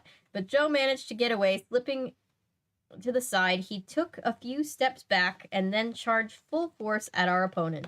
Carter was too fast for him. He swung his right hand and stun gun blazing at my brother's neck. When Joe tried to block it, Carter brought up his left fist and punched my brother in the jaw. Joe reeled back and collapsed to the ground. Joe, I shouted. He didn't move. It looked like he was unconscious. Oh, Jean-Claude is going to be so mad that you let his boyfriend get punched in the face. He didn't move. It looked like he was unconscious. Carter turned to me and smiled. Looks like this is it, Frank. If you think you can get away from me, now you're in for a real shocker. He came after me with the stun gun. Oh my god, this dude. With the one-liners. I didn't stand a chance. My knee was hurting even more now. When I tried to scramble away, Carter stepped down on my leg and pinned me to the ground. Ooh, that's pain. I stared up helplessly at the rain stinging my eyes. Carter pointed the stun gun at my head. It's a shame, really, he said. No matter how hard a paramedic tries to save lives, some patients just don't pull through. He brought the stun gun closer to my face. Blazing sparks of electricity danced on the tip. You already said that. He aimed it at my neck, and wham! Carter was knocked off his feet. A bright streak of red zoomed past me. A set of wheels skidded on the wet concrete. It was Eddie Mundy. The skateboarder in the red bandana had plowed right into the paramedic. Carter was flat on his back, groaning. Eddie, what are you doing here? I asked. I'm not who you think I am, he said, skating around the fallen paramedic. As Eddie started to complain, I saw Carter's arm move. He still had the stun gun. Eddie, look out, I shouted. Carter jabbed the weapon. This fight scene, I get it, but it could have been like 3 pages shorter. Carter jabbed the weapon at Eddie's legs. The skateboard kicked down hard on the back of the board. The front end flew up, slamming into Carter's arm and knocking him down. The stun gun went flying into the fountain. Nice job, I said. Eddie helped me to my feet. I had to lean against him for support because of my knee, not to mention the fact that my clothes were totally drenched and felt like they weighed a ton. I looked over at my brother. Joe was sitting up in a puddle, rubbing his jaw and smiling. Did we get him? He asked. Yeah, I said. Eddie skated right over the guy like he was a half-pipe. Eddie? The skateboarder offered Joe a hand and helped him up. Actually, I'm an ATAC agent, just like you guys, Eddie said. Dude, Joe exclaimed. We thought you were bad news, man. You threatened us at the games today. I was warning you, Eddie explained. Back at ATAC headquarters, they were afraid you two were going to be Mr. X's next targets. Turns out they were right, said Joe. Hey, where is that psycho nurse anyway? Eddie and I spun around. Carter was gone. Later, boys, a voice rung out from the other side of the fountain. I have to go now. It's an emergency. Carter laughed as he dashed around the fountain, heading for the ambulance. Eddie, what was he, just like, hoo, hoo, hoo, hoo, hoo, I'm gonna run away now. The puns are hurting more than the stun gun ever could, right? You're stunned by how good the humor is.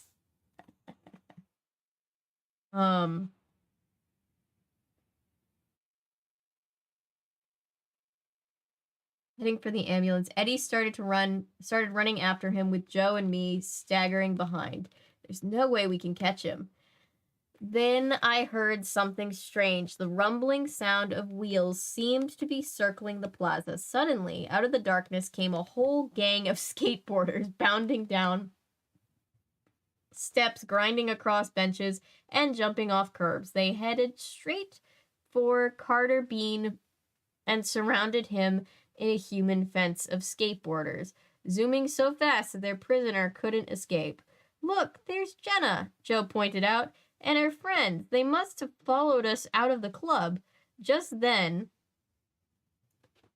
the follow-up song to In the Club, Out the Club. It's all the skateboard friends there to help you.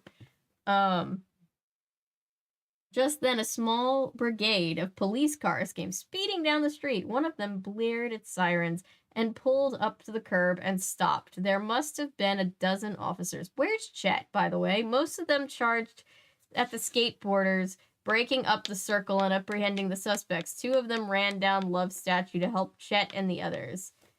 Of course, the police are arresting the wrong people.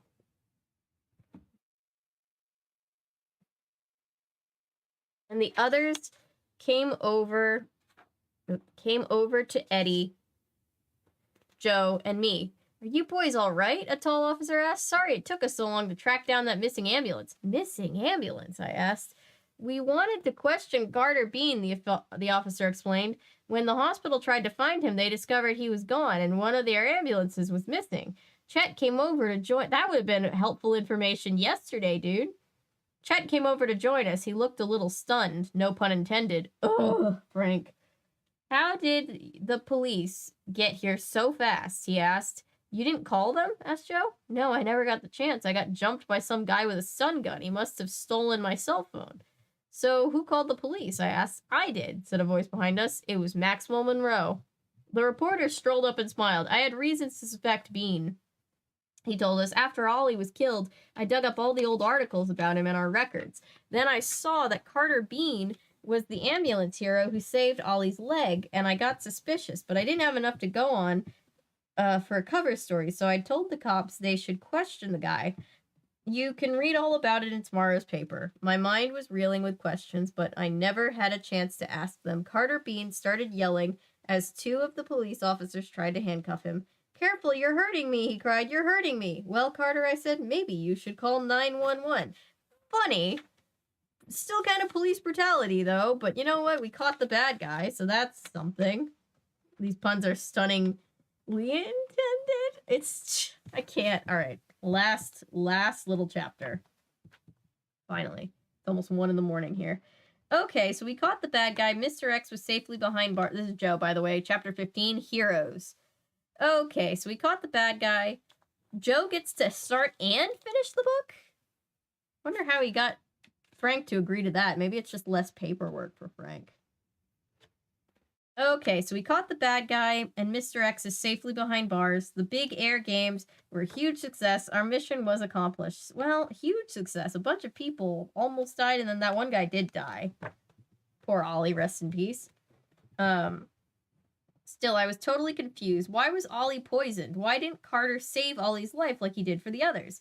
Maybe Eddie Mundy can tell us, Frank said. We got up early the next morning and sneaked out of the hotel room while Chet was still sleeping. We had agreed to meet Eddie at an out-of-the-way dinner to discuss the details of the case. No, Ollie probably just knew what he was doing.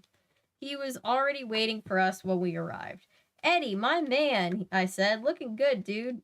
Without the red bandana, Eddie was like a totally different person. His hair was neatly combed, and instead of skateboard gear, he wore a button-down shirt and khaki pants. That feels very conformist. Very conformist take, Joe. Frank and I, of course, still had blue hair and the mohawk. Hey, Frank, Joe said as we slid into the booth. I think I owe you guys an apology. I thought you knew I was an ATAC agent after I dropped that hint. What hint? I asked. In FDR Park, I said it was extremely dangerous to ask questions, he explained. From the looks of your faces, I thought you understood I was referring to the name of our mission. Actually, I said, that only made me suspicious. You? I looked at Frank. Definitely, he agreed. But now I get it.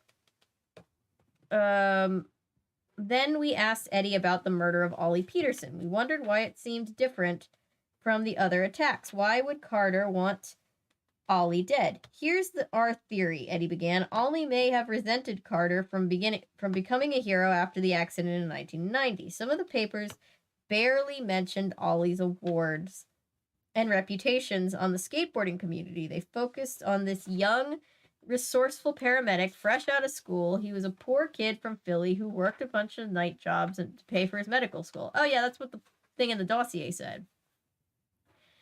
An everyday hero who saved a man's leg and looked good in photographs. Frank and I nodded. Okay, so years later, Ollie has his own skateboard shop, Eddie continued. He probably forgot all about the kid who got famous from his tragedy. Then one day, Ollie buys the evening edition of the Freedom Press, and there's that same paramedic, and he's a big hero again. So what does Ollie do? Well, we traced his phone records and found out that he called information and got Carter's number. He called Carter and talked for 2 minutes, then dialed up Freedom Press. Maxwell Monroe told us that Ollie left a message at the office, said Frank. He wanted to talk to the reporter about Mr. X. Ollie obviously suspected Carter Bean, said Eddie. We believe that he called Carter on the phone to question him or accuse him or maybe just harass him. Either way, Carter felt threatened. Ollie had to be silenced, so Carter stole some medication from the hospital and slipped a fatal dose into Ollie's coffee. I let it all sink in. Okay, I said, that explains Ollie. How did you know we were meeting Mr. X at midnight in Love Park? I was following you, Eddie answered. I was even there in the dance club last night. Man, your friend Chet is one crazy dancer. He's also the mystery biker in black, I added. That was some mean riding, Eddie said, laughing. Eddie, laughing. I freaked when I saw you guys head for the monster loop. You freaked, said Frank. I asked Eddie another question. What about Jenna and her friends? They all scattered when cops showed up, but why were they there in the first place? Eddie gave me a sly smile. You'll have to ask Jenna yourself. I plan to. We talked a little more about ATAC and some of our missions. When it was finally time to go, Eddie reached under the table and pulled out a box. I have a little souvenir for you guys. He slid it across the table. I laughed when I saw the wrapping paper. It was the front page of the Philadelphia Freedom Press. The headline read, Mr. X Exposed. Maniac medic busted by daredevil duo. Whoa, that's a mouthful. There was a picture of Carter in handcuffs next to the one of Frank and me chasing Chet through the monster loop. Open it, said Eddie. We tore away the paper and laughed again. It was a first aid kit full of bandages.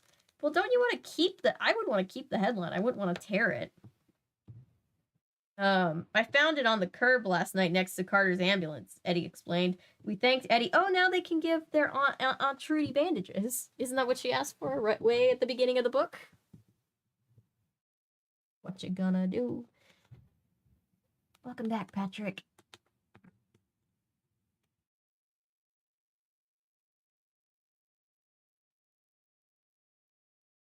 I love when Avery does commentary. Thank you. That's the whole point. I got a comment. I get these comments occasionally. I know we're right at the end of the book. I get these comments occasionally where somebody commented on one of my videos and I was we were laughing about it because this comment says, yeah, I'm not gonna watch this if it just keeps cutting back to inane commentary. And I'm like, I literally gave you every heads up that you could. The channel's called Avery Talks About Stuff. I'm in the center of the thumbnail. I couldn't have given you any more warnings. I'm sorry.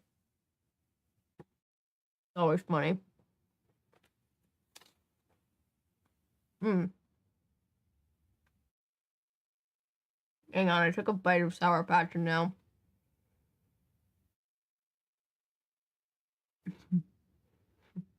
Bro, what? I like to imagine... The Bad Boy song? Yes.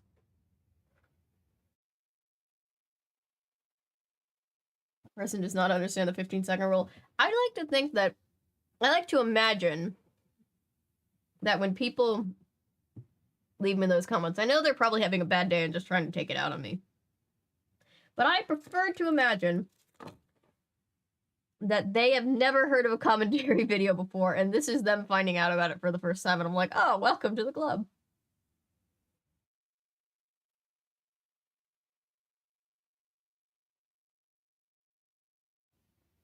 I knew they'd have to explain. Yeah. Yeah.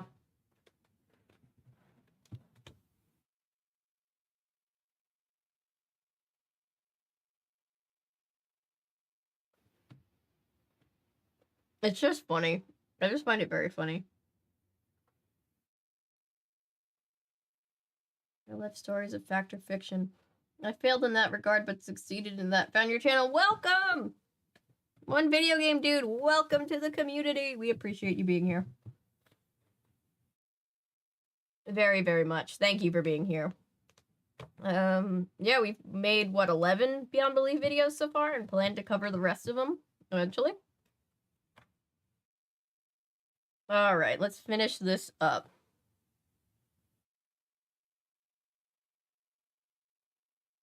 We thanked Eddie for the memento and rushed back to the hotel. Then we dashed up to our room to pack our stuff and check out. We'd almost forgotten about Chet. He was still sleeping and snoring and mumbling. Poor Chet. I had to laugh. And I had to mess with him a little too, so I took a long gauze bandage from the first aid kit and tied a big bow in his hair. Shouldn't we wake him? Frank asked.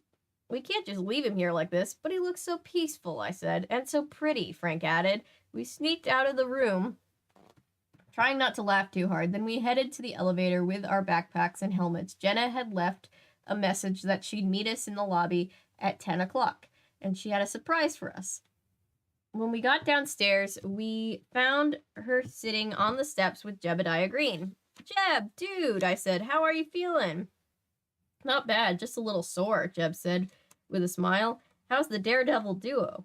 Frank rubbed his knee and winced. Just a little sore. Thanks for sending us those clippings, man. They helped us figure out who Mr. X was. Ah, yes, the Maniac Medic, said Jeb, holding up a copy of the Freedom Press. That's one twisted dude. While Frank and Jeb laughed over the headline, I took Jenna aside to say goodbye. We swapped email addresses and home phone numbers and agreed to stay in touch. I promised to visit her in Atlantic City before the end of the summer. Then Frank interrupted, saying we had to hit the road now. They're just going to be friends, guys. I think it's better that way. One of those stories are true if you believe in bullshit. I would like to do, once we've covered all of them, I want to do a big video or a stream or something where we try to uncover like the real truth of like what the actual stories behind the true stories were, because they greatly exaggerate what they mean by true.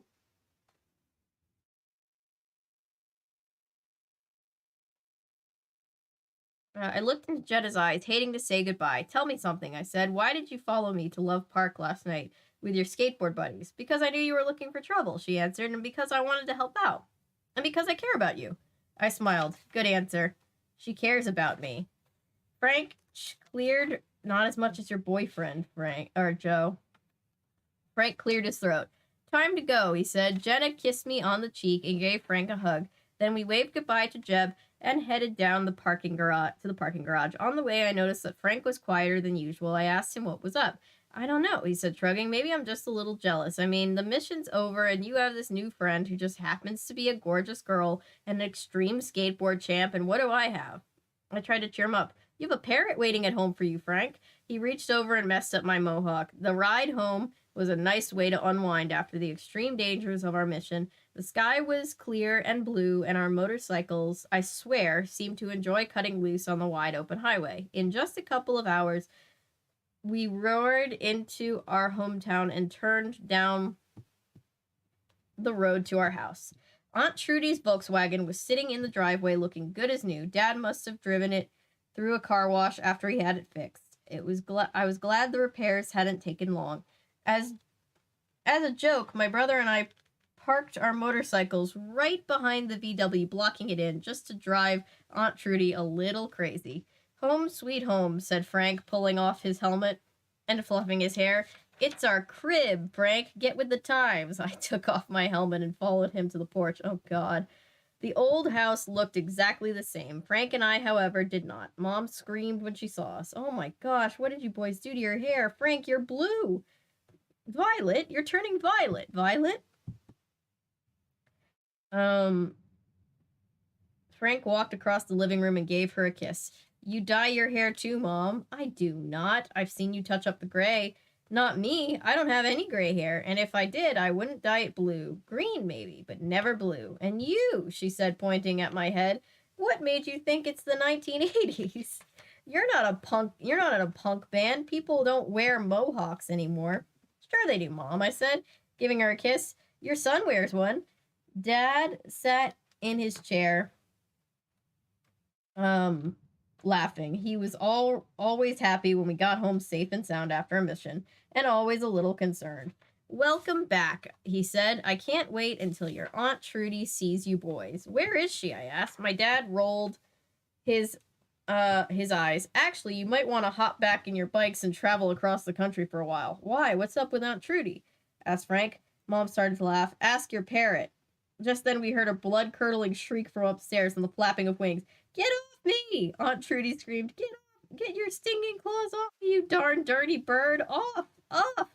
Playback came swooping down from the staircase and flew around the room. The parrot circled 3 times, squawked, and landed on top of Frank's new blue hairdo. He loves Frank. It's so cute. Don't mess with the hair. I just styled it, Playback. Playback, don't mess with the hair. I just styled it. Frank lifted the parrot off his head and set him down on the mantel above the fireplace. I heard footsteps coming down the stairs. Frank and I turned around to greet Aunt Trudy. I've had just about enough, she was saying. Those boys better bring back a cage for that winged demon, or I'm going to... Stay back, you, or I'll chop you in half. I swear I know judo. Aunt Trudy waved her arms wildly in the air. Aunt Trudy, it's us, Frank laughed. Our aunt stopped waving and squinted at us. I love Aunt Trudy. Of course I knew it was you. I was just playing along. She straightened her shirt and hugged us. Did you remember to get me the Band-Aids? I reached into my backpack and handed her the first aid kit that Eddie had given us. Oh my, these look so professional, like the kind you see in hospitals. Thank you very much. Oh, it was nothing, I said. Frank glanced at me and laughed. We turned to go upstairs and unpack. Wait, I'm not done with you two yet, said Aunt Trudy. She disappeared into the kitchen and returned with a bucket of warm, soapy water. What's this? I asked. This is for cleaning up after that parrot of yours, she explained. handing us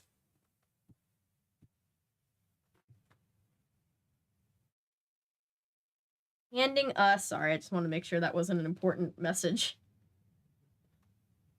Like a time pressing message. When that was an emergency. Where was I? Parrot of yours, she explained, handing each of us a sponge. Handing us each a sponge. I told you that bird was going to poop all over the house. Look, right here on the table, and look, on the carpet, and oh my goodness, look, he's pooping right now on the mantle. Frank and I started laughing. Well, if you think it's so funny, you should have a load of laughs cleaning it up, said Aunt Trudy. Said Aunt Trudy.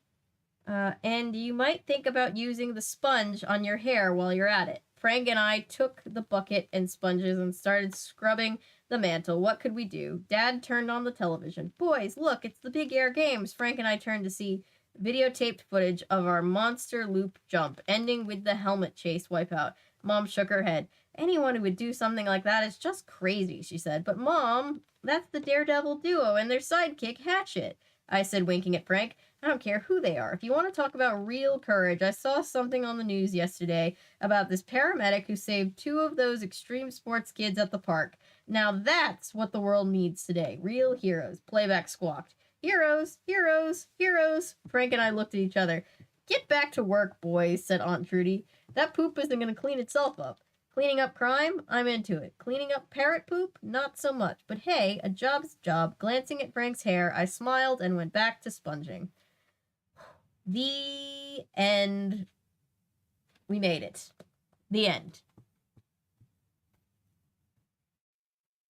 Bitten by a parrot, not pleasant. I have not been bitten by a parrot. My mom has been bitten by a parakeet because she accidentally let my brother's parakeet out of her cage one time, and she had to catch it and corral it back into the cage, and the bird just chomped on her hand. And she said it was less than pleasant. Let's stay friends. Perhaps I won't ban you from Sarcone after all. All of John Claude's boyfriend's exes are banned from his country. That's such a funny thought.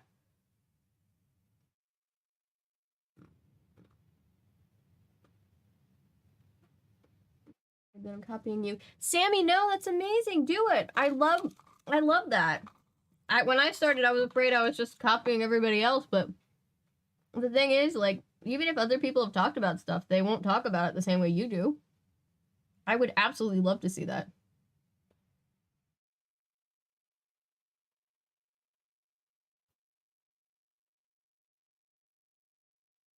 So yeah, please, if you, not only if you do that and send me, I would love to watch that.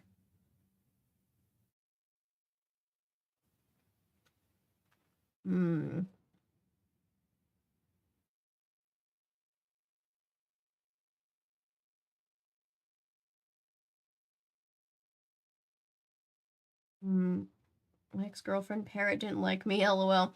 I tried to get him to step up a couple, but he just bit me.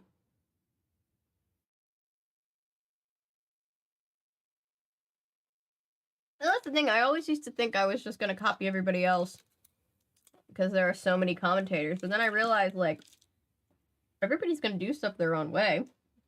And just because other people have covered stuff doesn't mean that, like, it's the same content as you could make, so. I would be very thrilled to see any of you make your own YouTube stuff. But Sammy, if you want to do it, do it. Oh my god. It's 1 o'clock in the morning. Oh my god.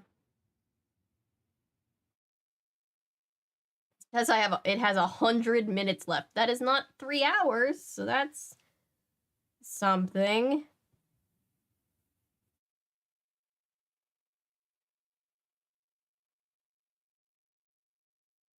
So far, I'm so scared. I don't want to have to do this a 5th time. Don't make me do it a 5th time.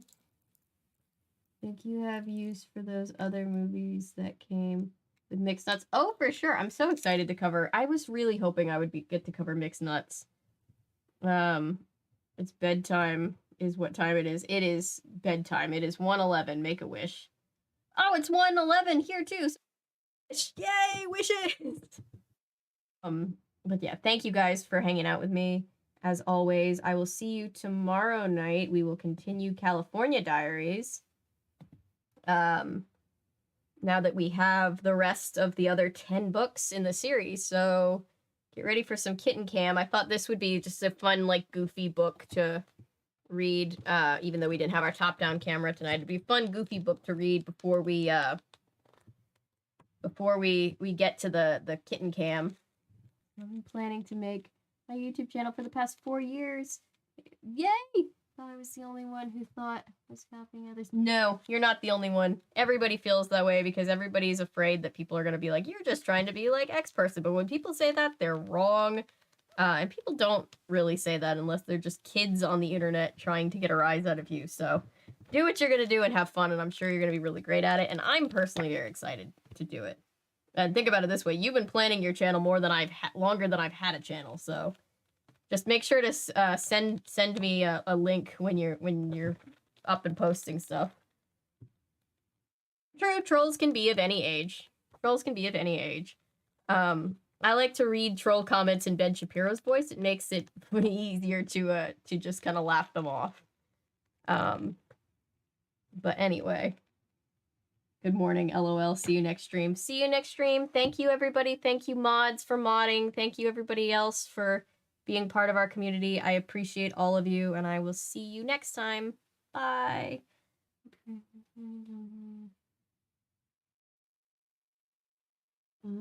Yes, that's on the list, Sammy. I'm very excited. So, yes. I will see you guys next time. Goodbye.